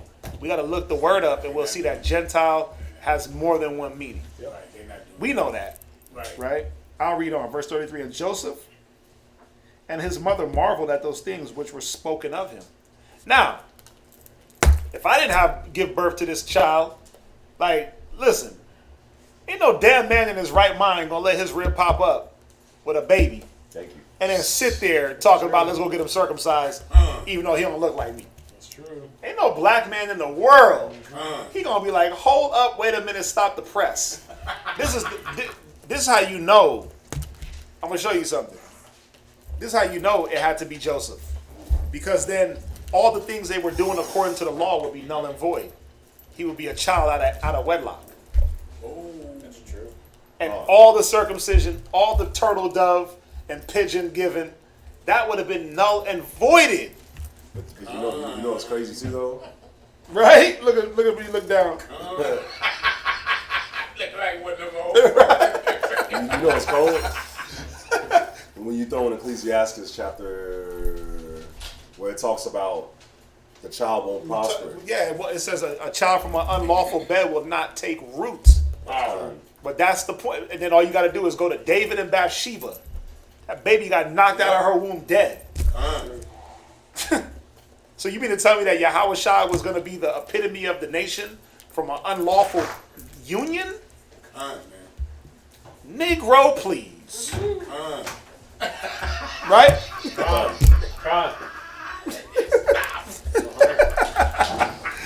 gotta look down like, what y'all talking about? Come on, man, let's get it together. But see, the ones that are saying that is because they don't know the scriptures. They don't have the stories to back up. Where I can go to different stories. Ecclesiasticus, the same Ecclesiasticus he's thinking about, that was in my head too. The same thing. So, all this stuff about giving gifts and sitting in the temple and circumcising this baby, it would have meant nothing if it was adultery involved or another man. Why the hell would Joseph even be there? Come on, bro. He was a surrogate daddy? Hell nah, we wasn't doing that. I'll read on. And even one of the angels even tell Joseph, what he talking about? He said, what's don't in be her is of the Holy Spirit. Of the Spirit. Why would he even tell him that if it was adultery? Right. What's in her is of my loins. Exactly. Right? Anyway. Verse 34. And Simeon and Simon. Oh, Simeon. Shammai 1. And Shammai 1 blessed them and said unto Mary his mother, behold, this child is set for the fall and rising again of many in Israel, and for a sign which shall be spoken against. Ooh, so he was prophesying. He was going to be the stone that the builders rejected. The sign that was spoken against. Remember? When they reviled him, he reviled not. The Pharisees used Yahweh Shai and spoke against him. Right? He was the rising and the fall of many. Verse 35, yea, a sword shall pierce through thine own soul, that the thoughts of of many hearts may be revealed. Where am I reading to? That was it. Right. So let's jump over to Mark. Right? Mark chapter 1, verse 35. Okay. Then I got Tobit. Oh, Tobit is short. Tobit is 17 verses. Yeah. Mark 1 and verse Matthew, Mark 135, right? Mark chapter 1, 35. And in the morning, rising up a great while before day, he went out and departed into a solitary place, and there prayed. And Simon and they that were with him followed after him. And when they had found him, they said unto him, All men seek for thee. And he said unto them, Let us go into the next towns, that I preach there also, for therefore came I forth. Ooh. Came here to teach the gospel, right? Right. I came to loose the captives. Ye shall know the truth, and the truth shall make you free. Con. And he preached in their synagogues throughout all Galilee, and cast out devils. So what was he doing? He was doing what it says in 2 Corinthians 10. Breaking down all strongholds and things that exalt itself against the knowledge of the truth. You see that? He was preaching that word, that double-edged sword. And there came a leper to him, beseeching him and kneeling down to him and saying unto him, If thou wilt, thou canst make me clean. True. Yahweh shall move with compassion, put forth his hand, and touched him, and saith unto him, I will, thou be clean. And as soon as he had spoken, immediately the leprosy departed from him, and he was cleansed. I mean, damn. Oh, man. That's cold. Right? Wow. And he straightly charged him. Now check this out. Check this out. And I held this, not going here because I wanted to round out the point that I was making earlier. Right? Leprosy departed from him, he was clean. He straightly charged him and forthwith sent him away. And what did he charge him? What did he say to him? Well, many a times when Yahweh Shai would heal people, what would he say to them? Don't tell anybody that I did this. That, but what else? That faith. Go ahead, sis. I'm sorry, because of that faith. Yeah, he would say that, but what am I getting at? You were about to say it. Shema. Yep. Sin no more. Pick up thy bed, sin no more. Right? He that sinned, let him fall in the hand of the physician. The sick needeth not the whole needeth not a physician, but the sick. Who was the physician? Yahweh Shai. You see that? So he would say, pick up thy bed, sin no more. Or he would say, pick up your bed and go to the priest. That's what he's going to tell him here, if I'm not mistaken. Yeah. Go to the priest so they can examine you to make sure that the leprosy is gone. Wow. But still, when I went to the priest, what were the priests going to tell me to do? Sin no more. God. So it's showing you that these sicknesses, they were coming from what men were doing. Wow, man. You see that? God. I didn't go here. I held it because I just wanted to round it out, the reading. I mean, it did it for us. Beautiful. I'll read on. And he saith unto him, See thou say nothing to any man. So keep your mouth shut. Go thy way, show thyself to the priest. Check this out. And offer for thy cleansing those things which Moses commanded. Bring you a turtle dove or a pigeon. Both. Slay one, drop the bread on the other, let it go into the atmosphere. That's symbolic of your sin leaving from you. Wow. So the things we read in Leviticus 14, this is what he commanded this man to do. So what was Yahweh Shai teaching? Think not that I've come to destroy the law or the prophets. I've come not to destroy, but to fulfill. I'm going to come and do the things that Moses commanded. You see that? So he was teaching, keep the law. Here it goes. If you needed it, Yahweh Shai keeping the law. Oh, the Old Testament's done away with when Christ came. Then why did he tell this man to keep the law of Moses? Yep. Bow. And I got a question. So, like, when people die in some of those funerals, you know, they let go of the doves. Right. That's Why do they symbolic do that? of their sin. Yeah, That's symbolic of they're peace, dead. because doves are a symbol of peace. So that's also a symbol of the peace. Oh, okay. Yeah, we did it in the symbolically of you had 2 doves, you slaughtered one, you put the blood on the other, and then you let that blood go with that dove, and that was symbolism. Or we had the scapegoat, Right. where we slaughter one goat, put the sins on him, and send the other goat out Right. with the sins, and it was symbolic of our sins leaving from us. You see that? But the doves, it was a symbol of peace. Yeah. And Esau really love to use all that stuff words you just said about scapegoat. Oh yeah. Oh. Oh. Like when they get rid of people like I got a like nice, that, I got a nice, scapegoat. I got a nice class coming about that one. I got a nice one that I've been. Wow. Yeah, I've been mowing it over in my head. Con. And if it's a symbol of peace or the sins leaving you, that's in the Old Testament? Yeah. Why do you think there were so many things that we did, like when it said take the flesh of the heifer, take the fur, the dung, the inwards, and burn it without the camp? That was the things that weren't needed. Those were the things that were symbolic of the sin being burned up outside.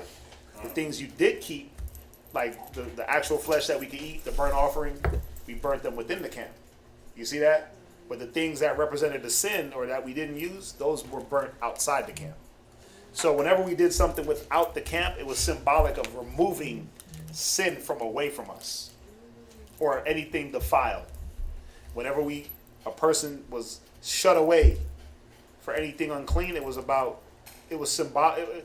symbolism to show that we weren't supposed to have that amongst us.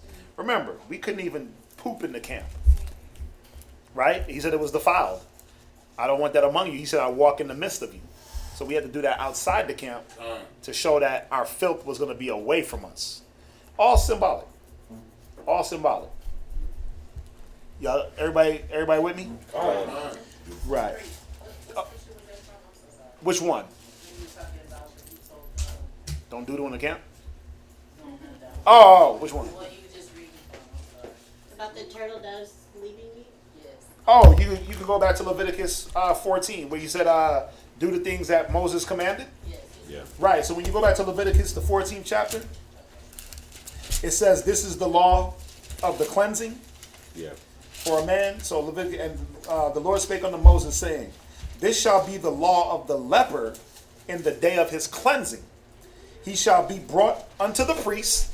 So he told him, go to the priest. And the priest shall go forth out of the camp, and the priest shall look, and behold, if the plague of leprosy be healed in the leper, then the priest shall command to take for him that is to be clean 2 birds alive and clean, and alive and clean, and cedar wood and scarlet and hyssop. So that was, and it goes down and tells you what to do. You killed one of the birds over running water, and you let that hit the bird you were going to let alive, right? You sprinkle the blood on the other bird, then you let it go. Symbolic of your sins going away from you. But then you have to stop actually doing sin, right? Or you're going to have to keep redoing this process. Here was another level of baptism. Because what did you have to do after this? You had to go dunk yourself in some water. Your clothes, your body. What was the point of keep doing this? If I had to keep catching leprosy or keep catching a disease to show me, let me stop doing what brought the disease forth. That symbolism on what they practice with killing that dove and sprinkling on the other one, and you, like you said, letting it fly away, that was supposed to make you feel terrible. Because just look at a little poor little ounce of dove. How precious it look. You know? When you wring his neck, hurt you to kill that poor thing. that white dove turned blood. That old nice white dove. You ever seen a nice white dove? Yeah, they beautiful, man. They're beautiful animals. My dad used to raise doves and pigeons. And you slaughter that thing, and that blood is everywhere, and that nice white feathers are just filthy. Yeah. So it was supposed to be about. That's why it talks about baptism, not putting away the filth of the flesh, but of a clear conscience. Y'all see that? Right. Boom. Right. So, yeah, a lot of things in the Old Testament, man, that symbolic of the New. Verse 45. But he went out and began to publish it much and to blaze abroad the matter, insomuch that Yahushua could no more openly enter into the city, but was without in the desert places. And they came to him from every quarter. So this man basically didn't do what Yahushua said to do. Did his own thing and put everything publicly. Any questions on that reading? Mark 144. And before we go to the Apocrypha, Mark 144. Yeah, man. More evidence that Yahushua was about that law. Matthew 5:17. Right, Matthew 5:17. Did not I come to destroy the law of the prophets? Right? I come not to destroy, but to fulfill. Not one, till heaven and earth pass, not one jot or not one tittle shall in no wise pass from the law.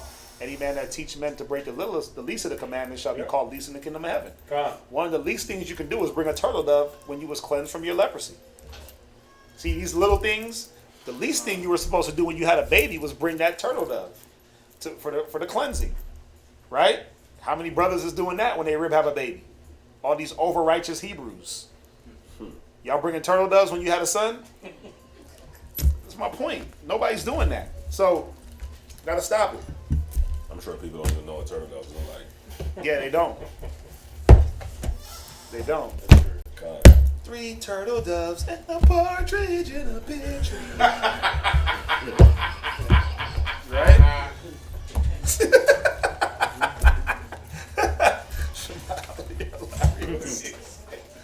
Oh man, let's go to Tobit. Boy.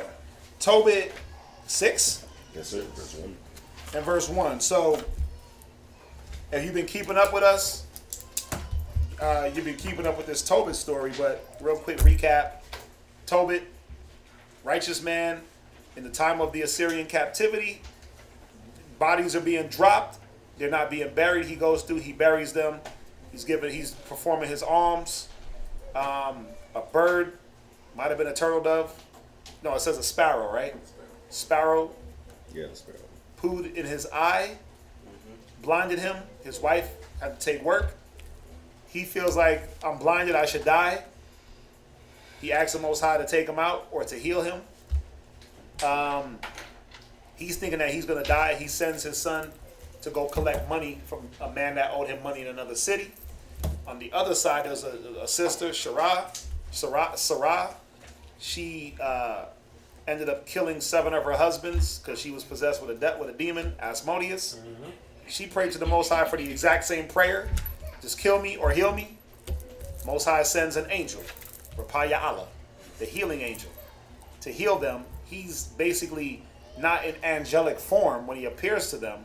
He appears as a man, as a traveler, to travel with Tobias, to bound the demon, but to also get this woman married to Tobit's son. That's the synopsis. We're at chapter 6, okay? In verse 1. So, Tobit 6 and 1. As they went on their journey, they came in the evening to the river Tigris, and they lodged there. And when the young man went down to wash himself, a fish leaped out of the river and would have devoured him. Now, how big was that fish? Right. How big was that fish that he was going to be devoured? So now when it talks about Jonas being swallowed by a whale, I mean, come on. Here's two instances. Right? This was a damn sea monster. Wow. I'm like, devoured him? Bro, if a fish can leap out and swallow a man, or even a small boy, or, I mean, Tobit at this time, he was a man. Tobias, wasn't no little ass boy. He was a grown man getting ready to get married. So for a fish to be able to leap out the water and swallow him, come on. Killer whales, they do that. They'll beach themselves to eat something, right? Yeah, they go back. Slide back in the water. That's part of their hunting tactics. They'll beach themselves, but if they go too far in, they get stuck. The angel said unto him, take the fish. And the young man laid hold of the fish and drew it to the land. To whom the angel said, open the fish and take the heart, the liver, and the gall, and put them up safely. So the young man did as the angel commanded him. And when they had roasted the fish, they did eat it. So obviously it was something lawful. It was a lawful fish. Damn, red snapper hopped out to sea and tried to eat him. Wow, bro. There wasn't no catfish or no whale. So that's how you know it wasn't a whale. It wasn't a whale, a dolphin, a shark. Yeah. Right? We always think about, something that big has to be one of those things. This was a lawful fish with scales and fins. You see that? That they roasted and did eat. That's a good huge fish. Yeah, it wasn't no whale. At least Jonah got swallowed up in a whale's belly. This was a fish. Let's see. And they both went, and they did eat it, and they both went on their way, and they drew near to Ecbatane. Then the young man said to the angel, Brother Azarias, so to what use is the heart and the liver and the gall of the fish? And he said unto him, touching the heart and the liver, if a devil, check this out, or an evil spirit trouble any, we must make a smoke. Now check this out. Check this out. Make a smoke thereof before the man or the woman, and the party shall be no more vexed. So, burning certain things brings, I talk about it all the time. Brings that smoke, and it provokes devils. So don't you think burning certain things is going to conjure devils? It's going to bring them to you. It's going to bring them right to you. Scripture says it. Scripture says it. I got this highlighted. I never go there. I don't know why I don't go there. I just don't remember. But I got it highlighted. Verse 7. He said there'll be no more vex. As for the gall, it is good to anoint a man that hath whiteness in his eyes, and he shall be healed. So, wow, think about it. This could be the cure for blindness. Yeah. It could be right here. A man that's going blind, you get that fish gall, you do something and you put it in his eyes and it might scale back the cataracts. I don't know. But that's what he's telling us. This is the angel speaking. Hey, if I go blind, man, go get a lawful fish and get that gall. Let's cure some blindness. I'm gonna follow this because it worked. Right? I'm not gonna go smoke ganja to try to heal myself. That's gonna counteract. And I'm gonna get demons on me.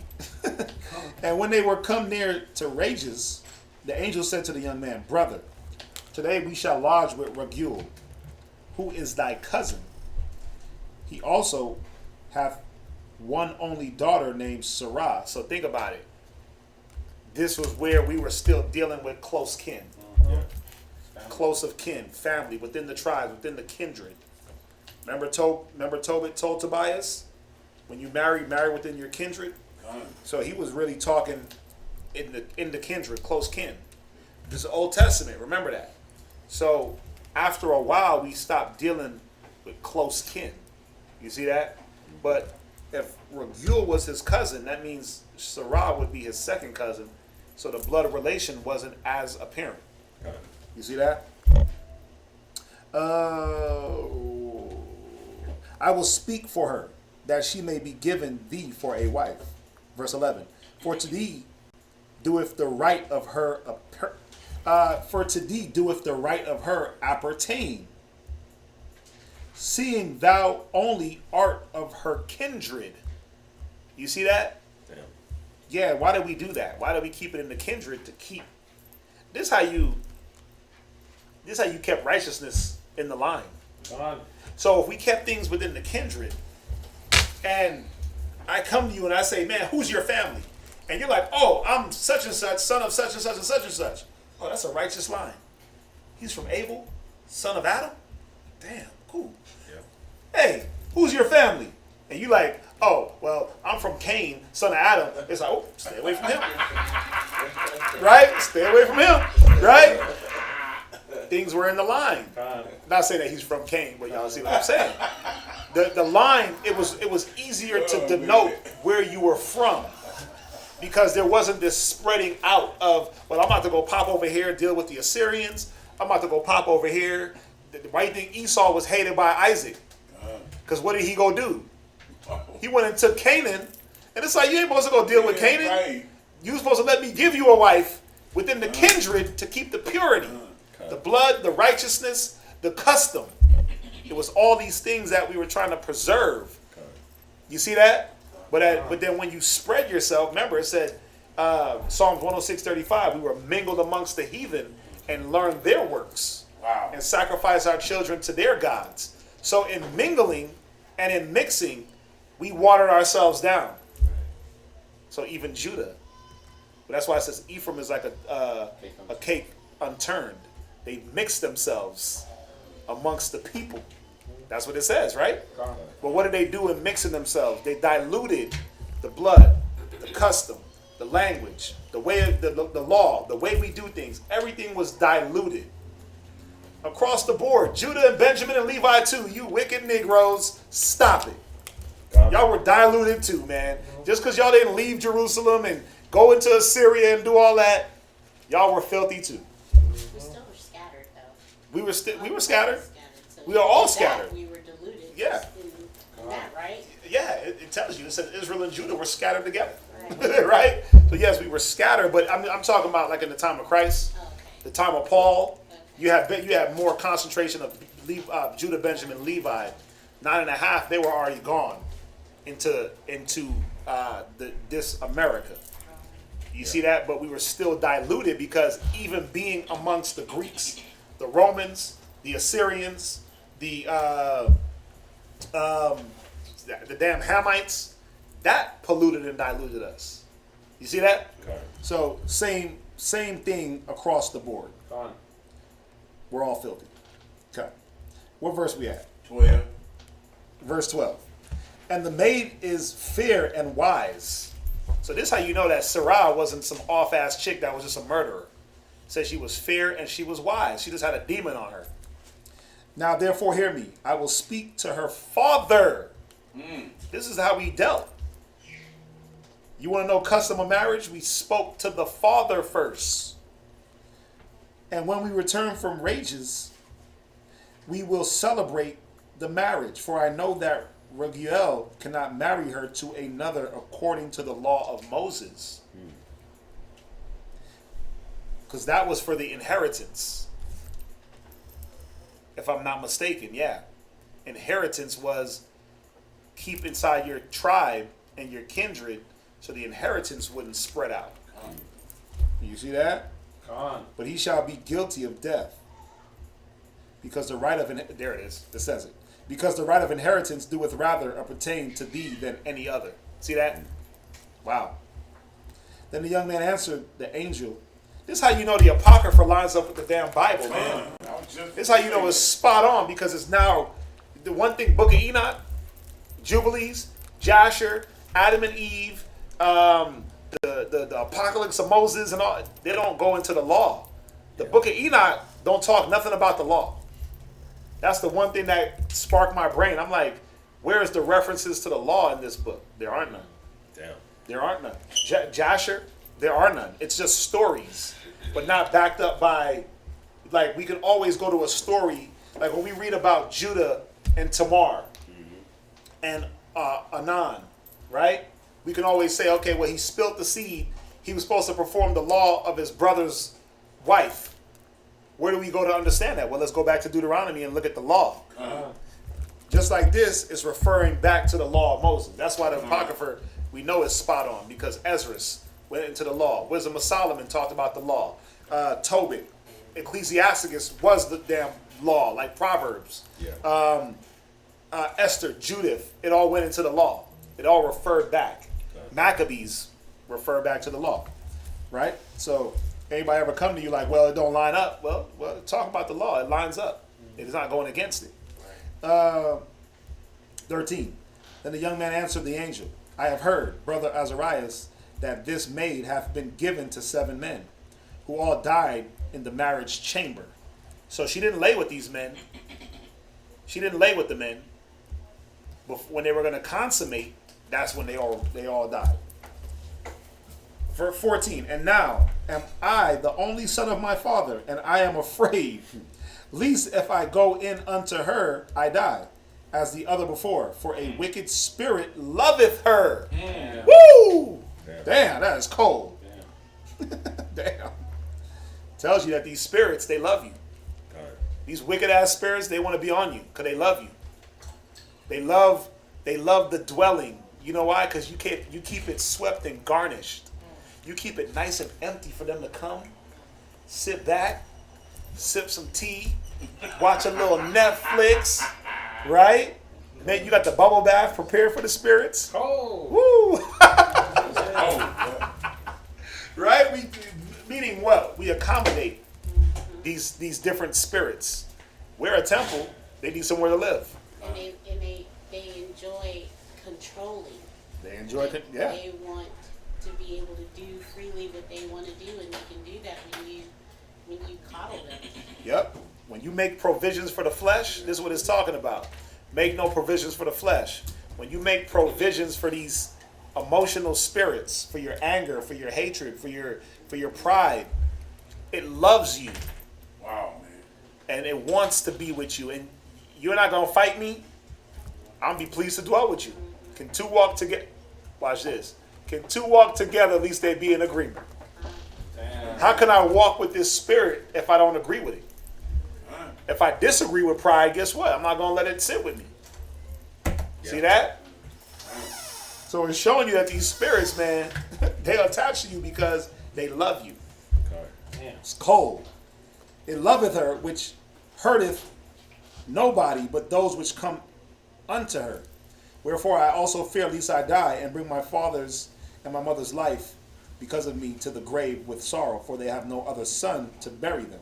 Then the angel said unto him, doest thou not remember the precepts, woo, ooh, which thy father giveth thee, that thou shouldest marry a wife of thine own kindred? Wherefore hear me. So what was he reminding him of? He was like, bro, that's scare business. You better stick to that law and let the law be your strength. Let the words, the righteous precepts of your father be your strength. Just like when you read in the Maccabees, Judas Maccabeus, he told the people, he said, don't look on their strength. Yep. He said that he strengthened them not with weapons and with armor, but he strengthened them through the law. Okay. He said, don't look at their strength of the enemy that's coming, but think about Moses, think about the law, think about salvation. You see that? So the woman with the 7 sons, what does she exhort them? It says she exhorted them in what? The law. You see that? Keep the law. Remember why you're dying. Remember what is at stake. Y'all see this? Right. O my brother, for she shall be given thee to wife, and make thou no reckoning of the evil spirit. Don't worry about him. For this same night shall she be given thee in marriage. And when thou shalt come into the marriage chamber, thou shalt take the ashes of perfume, and shalt lay upon them some of the heart and liver of the fish, and shalt make a smoke with it. So he was to take her as his wife, and then in doing that, then he would get that spirit off of her. Well, he's supposed to make this confection. It just said, watch, I'll read it again. And thou shalt come in the marriage chamber. Before he lay with her, this is what he was going to do. Thou shalt take the ashes of perfume, and thou shalt lay upon them some of the heart and liver. So he was going to burn the heart and liver on these ashes of perfume, right? And that was going to bind up that spirit. You see that? Where's it at? And thou shalt lay upon them some of the heart, the liver of the fish, and they shall make a smoke with it. Make a smoke, the smoke, the smoke, the smoke. Yep. And the devil shall smell it. It's cold. Woo! Oh God, what's that? It's like catnip, right? It's like catnip, like the most. Think about it though. The Most High said our prayers is like frankincense and myrrh going up for a sweet Savior. He said the burnt offering was a sweet, when you mix it with the flour and with the oil, it was a sweet savory. I mean, who don't like a fish fry? Right? Who don't like some coated meat with bread? You know, who don't like that? What does the devil not like? He got nostrils too. He don't like, yeah, that drives him away. That drives him away. It drives him away. Yeah. You see that? That's why we were talking about it earlier. I think last week, be careful what you be burning and praying with. You ain't supposed to burn sage and pray with that. The devil might like it. The devil might like it, right? He might like when you pray to your Victoria's Secret candles and your candlelight vigils. He likes that, right? So You know what's crazy? You gotta be careful, man. Damn, bro. This is very beautiful because when you look at altars and stuff, We went into that last week. altars, like it's always candles. It's always candles. It's Candlelight, always candle candles. visuals. Let's candlelight dinner, babe. Right? Wow. Fire magic. Candle magic, they call it. Yeah, and if it got a scent to it, you know, Yeshaya told us that. And now even more, the scriptures is hitting. Ain't nothing wrong with burning. Think about it. There's nothing wrong with burning candles. I burn a lot of smells and candles. But I'm not sitting there throwing up prayers to Coco Mango. Nah, I'm not doing that. Man. I'm not doing that. Yeah, if I'm gonna burn anything, if I'm gonna pray with anything burning, I'm gonna make sure I got the same way we do it in the school. I got my coal with my rocks. Boom, I'm not praying to vanilla. You know what I'm saying? Vanilla Fantasy and Britney Spears and Paris Hilton. I'm not doing that. But I will have my frankincense and myrrh going. Sometimes you gotta pray in your house and anoint the house. Like when I get a new house, what I do, I get my rocks, my coal, I put it in there, I walk through the house and I set up prayers. Ask the Most High to bless the house. Right? But I'm not gonna do that with sage or with parsley or oregano or tobacco. That smoke is conjuring up some other devil. You see that? Some other deity. It tells you right here, there's a smell that the devil likes. There's a smell that he don't like. If he dislikes something, there's something that he likes. Exactly. Right? So why do the Wiccans, why do the Wiccan women, why do they burn sage and pray with that? I gotta go smudge. Because that's what the devil likes. Catholic religion, real big on them candles. Yeah. Oh yeah. As soon as you walk into a church, that's the first thing you gotta do is light a candle. Everywhere. Yeah. Everywhere. You walk in, you light the candle. What did William say? You pay 25 cents as a goodwill offering. But if you notice, like any show you watch, and you walk into a Catholic church, it's lined with candles burning all the way. Now, do they have a smell? I don't know. But the one thing I did know about the Catholics, when I went to Catholic high school, they would have their censer. I don't remember if they burned frankincense and myrrh though. They did. They definitely had that thing smoking, and they would swing it. Yep. Holy, holy, holy, holy. They walk around holy, right? And they just swinging it and they're letting that smoke and everything. Was it frankincense and myrrh? It wasn't. It was. Oh, okay. So they at least got that right. They don't got no scent, right? It's just candles. But even in that, it's like, why you just lighting candles for just no reason? Why you got fire just blazing for no reason? They do it to pray to the idols that they have there. Right. Either the Virgin Mary Or whatever, Saint Peter. That's why they got the candles with the saints on them. All these Right. different saints on them and stuff like that. Listen, when you look at what's old boy from Mexico? They just caught his wife up in something. Drug dealer. Chapo. Yeah, Chapo. He had altars that he would go pray to. And he would just pop up in the city, pray to the altar, and it'd be an altar they construct on the fly, and it's just a bunch of candles. And he goes, set up his prayers, and then roll out, sell his drugs. I'm like, the hell? Let's go. So you might to go pray to the candles, and then you just gonna go slang some, or just go murder 10 people. It shows you, man. That stuff is just it's vain. You see that? So it's telling you right here, man, in this Tobit. That's why I like this Tobit.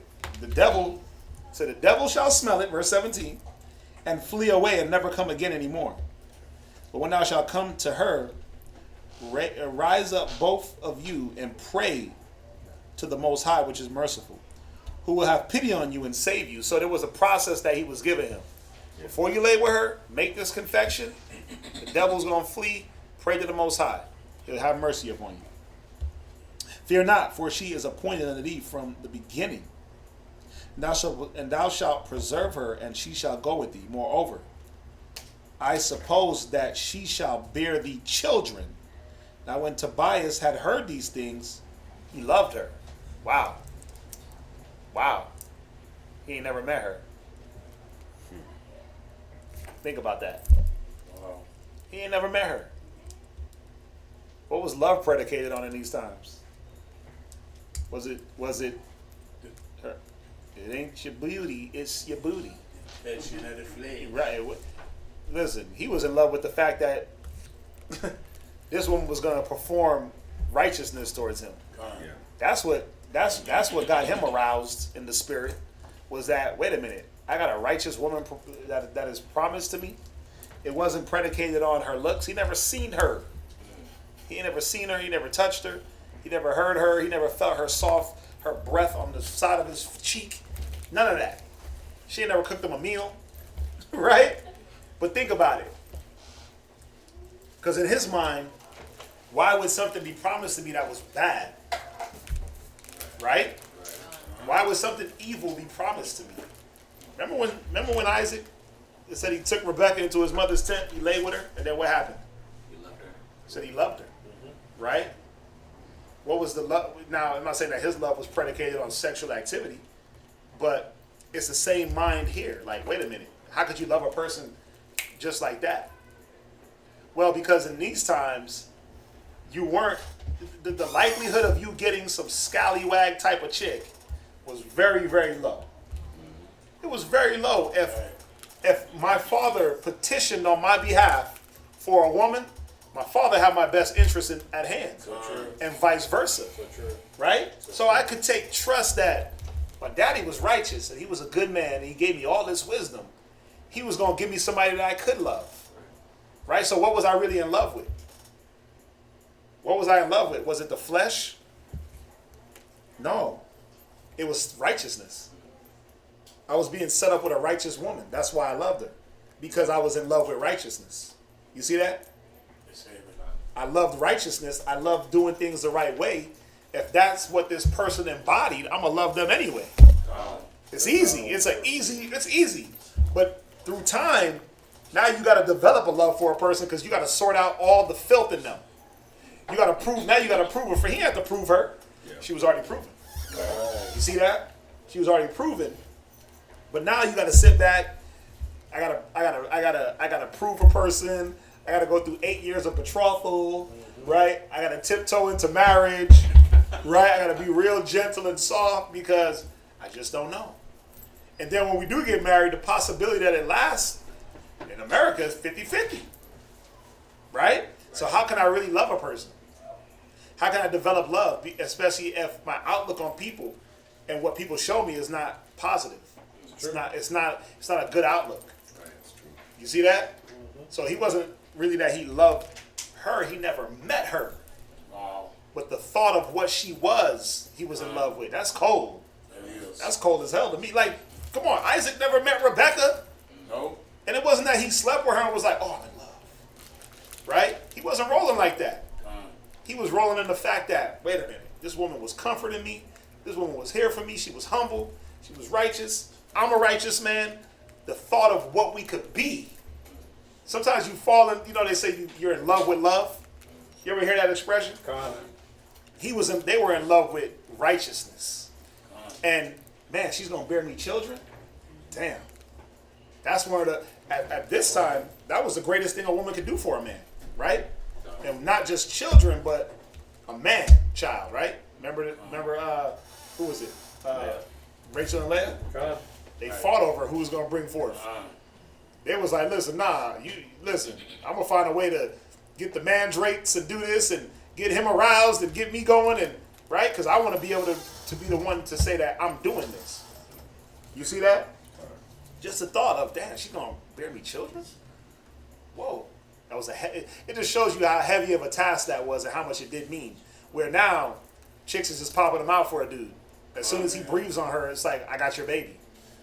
Right? Or I'm going to get you pregnant, or whatever the case may be. So, yeah, man. And his heart was effectually joined to her.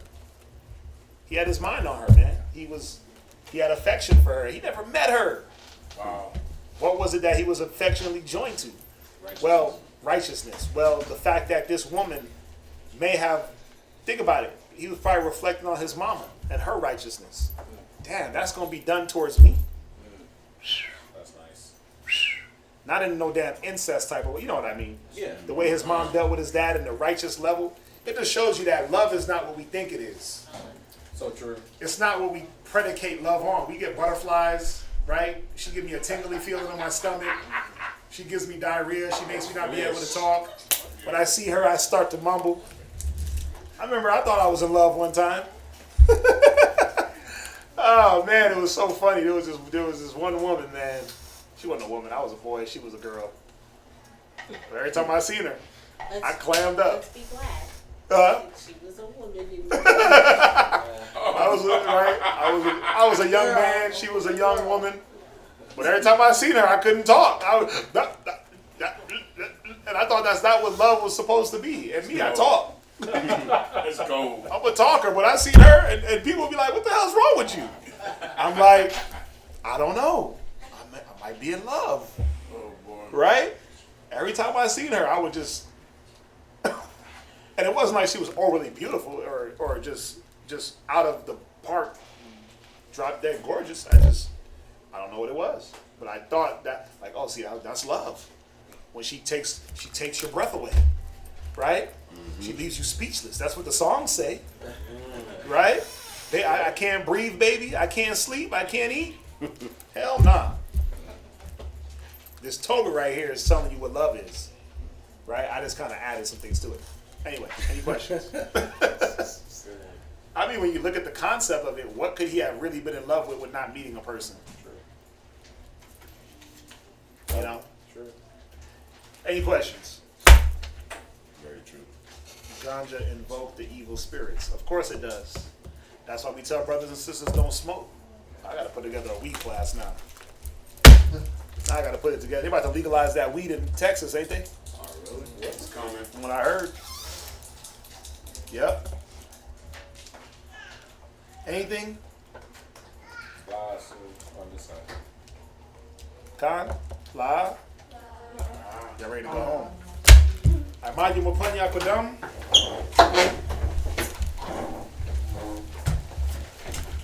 Oh.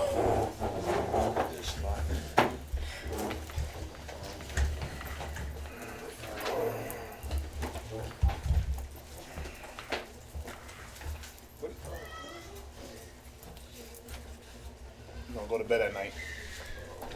Nobody else asleep but you. All right. Rock. Oh. Yeah. Go ahead, you got it. Barakatah Yahweh. Barakatah Yahweh. Bahashem Yahushai. Bahashem Yahushai. Yahweh Bahashem Yahushai. Yahweh Bahashem Yahushai. Baruch Shemai. Shemai. Lanawa. Shalach Ma'at Allah. Shalach Ma'at Allah. Hagan. Wa. Aishai. Chazak. Ha'ain. Yashar Allah.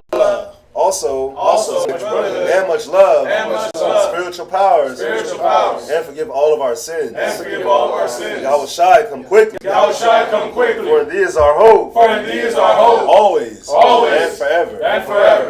Amen.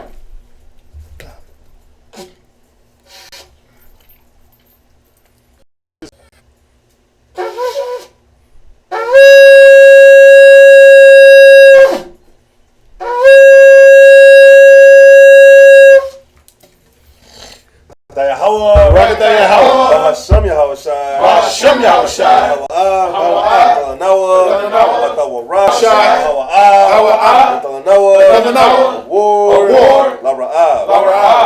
That's blessed you, Yahweh, in the name of Yahweh Shai, that gives to us the light to see. Barakatah Yahweh. Bahashem Yahushai. Bahashem Yahushai.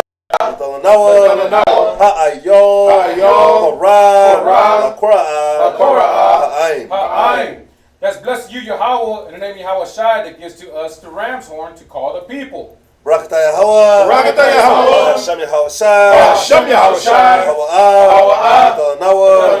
Shaman. Zayat. Mamashat. Yashar Allah. That's blessed you, Yahweh, in the name of Yahweh Shai, that gives to us the olive oil to anoint Israel. And we'll do the anointing at the end. This is Psalms chapter 92. It is a good thing. It is a good thing. To give thanks unto Yahweh. To give thanks unto Yahweh. And to sing praise unto thy name. And to sing praise unto thy name. Our Most High. Our Most High. Show forth thy loving kindness in the morning. And upon the psaltery. And upon the psaltery. Upon the harp with the psalm sound. Upon the harp with the psalm sound. For thou hast made me glad to thy word. I will triumph in the works of thy hands. I will triumph in the works of thy hands. O Yahweh, how great are thy works. How great are thy works. And thy thoughts are very deep. And thy thoughts are very deep. A brutish man knoweth not. A brutish man knoweth not. Neither doth a fool understand this. Neither does a fool understand this. When the wicked spring as the grass. When the wicked spring as the grass. When all the workers of iniquity do flourish. And when all the workers of iniquity do flourish. It is that they shall be destroyed forever. Shall be destroyed forever. But thou, Yahweh, art most high forevermore. Most high forevermore. For lo, thine enemies, O Yahweh. For lo, thine enemies, O Yahweh. For lo, thine enemies shall perish. For lo, thine enemies shall perish. All the workers of iniquity. All the workers of iniquity shall be scattered. shall be scattered. But my horn, shalt thou exalt. Shalt thou exalt. Like the horn of a unicorn. Like the horn of a unicorn. I shall be anointed with fresh oil. I shall be anointed with fresh oil. Mine eye also shall see. My eye also shall see. My desire and mine enemies. My desire and my enemies. And mine ears shall hear. And my ears shall hear. My desire of the wicked. My desire of the wicked. That rise up against me. That rise up against me. The righteous shall flourish like the palm tree. The righteous shall flourish like the palm tree. He shall grow like a cedar in Lebanon. He shall grow like a cedar in Lebanon. Those that be planted in the house of Yahweh Those that be planted in the house of Yahweh shall flourish in the courts of Yahweh. Shall flourish in the courts of Yahweh. They shall still bring forth fruit in old age. They shall still bring forth fruit in old age. They shall be fat and flourishing. They shall be fat and flourishing. To show that Yahweh is upright. To show that Yahweh is upright. He is my rod. He is my rod. There is no unrighteousness in him. There is no unrighteousness in him. Bahashem Yahweh Shai. Bahashem Yahweh Shai.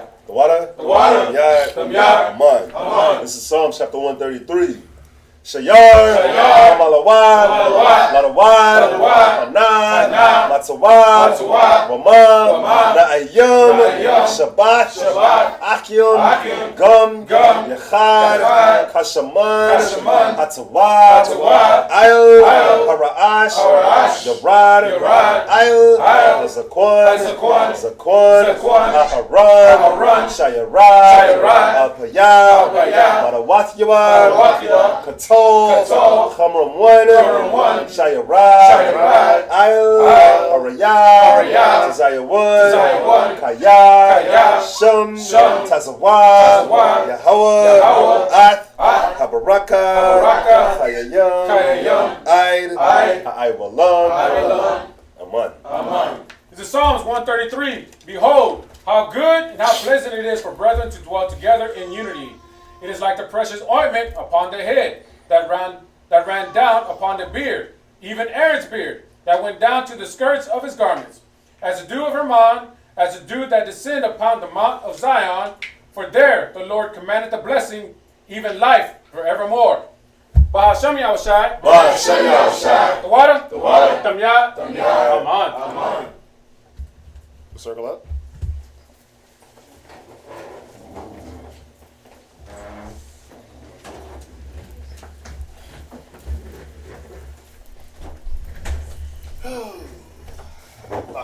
No. Okay, that's fine. Go right here. Lock her out, call it. Men of Israel, I'm Matthew. Barak. Yahweh Hashem Yahweh Shai Rakadon.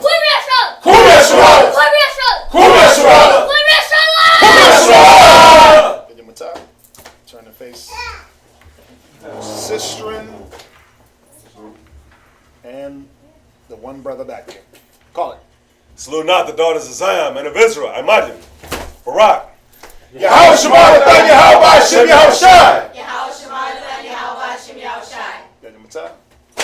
Dismiss. Let's say shalom to everybody online. Shalom. See y'all back here on Monday. No. Don't touch that. Hey, don't ever touch that. You hear me? Cameras, bro. Y'all don't ever touch the camera. Okay? Okay.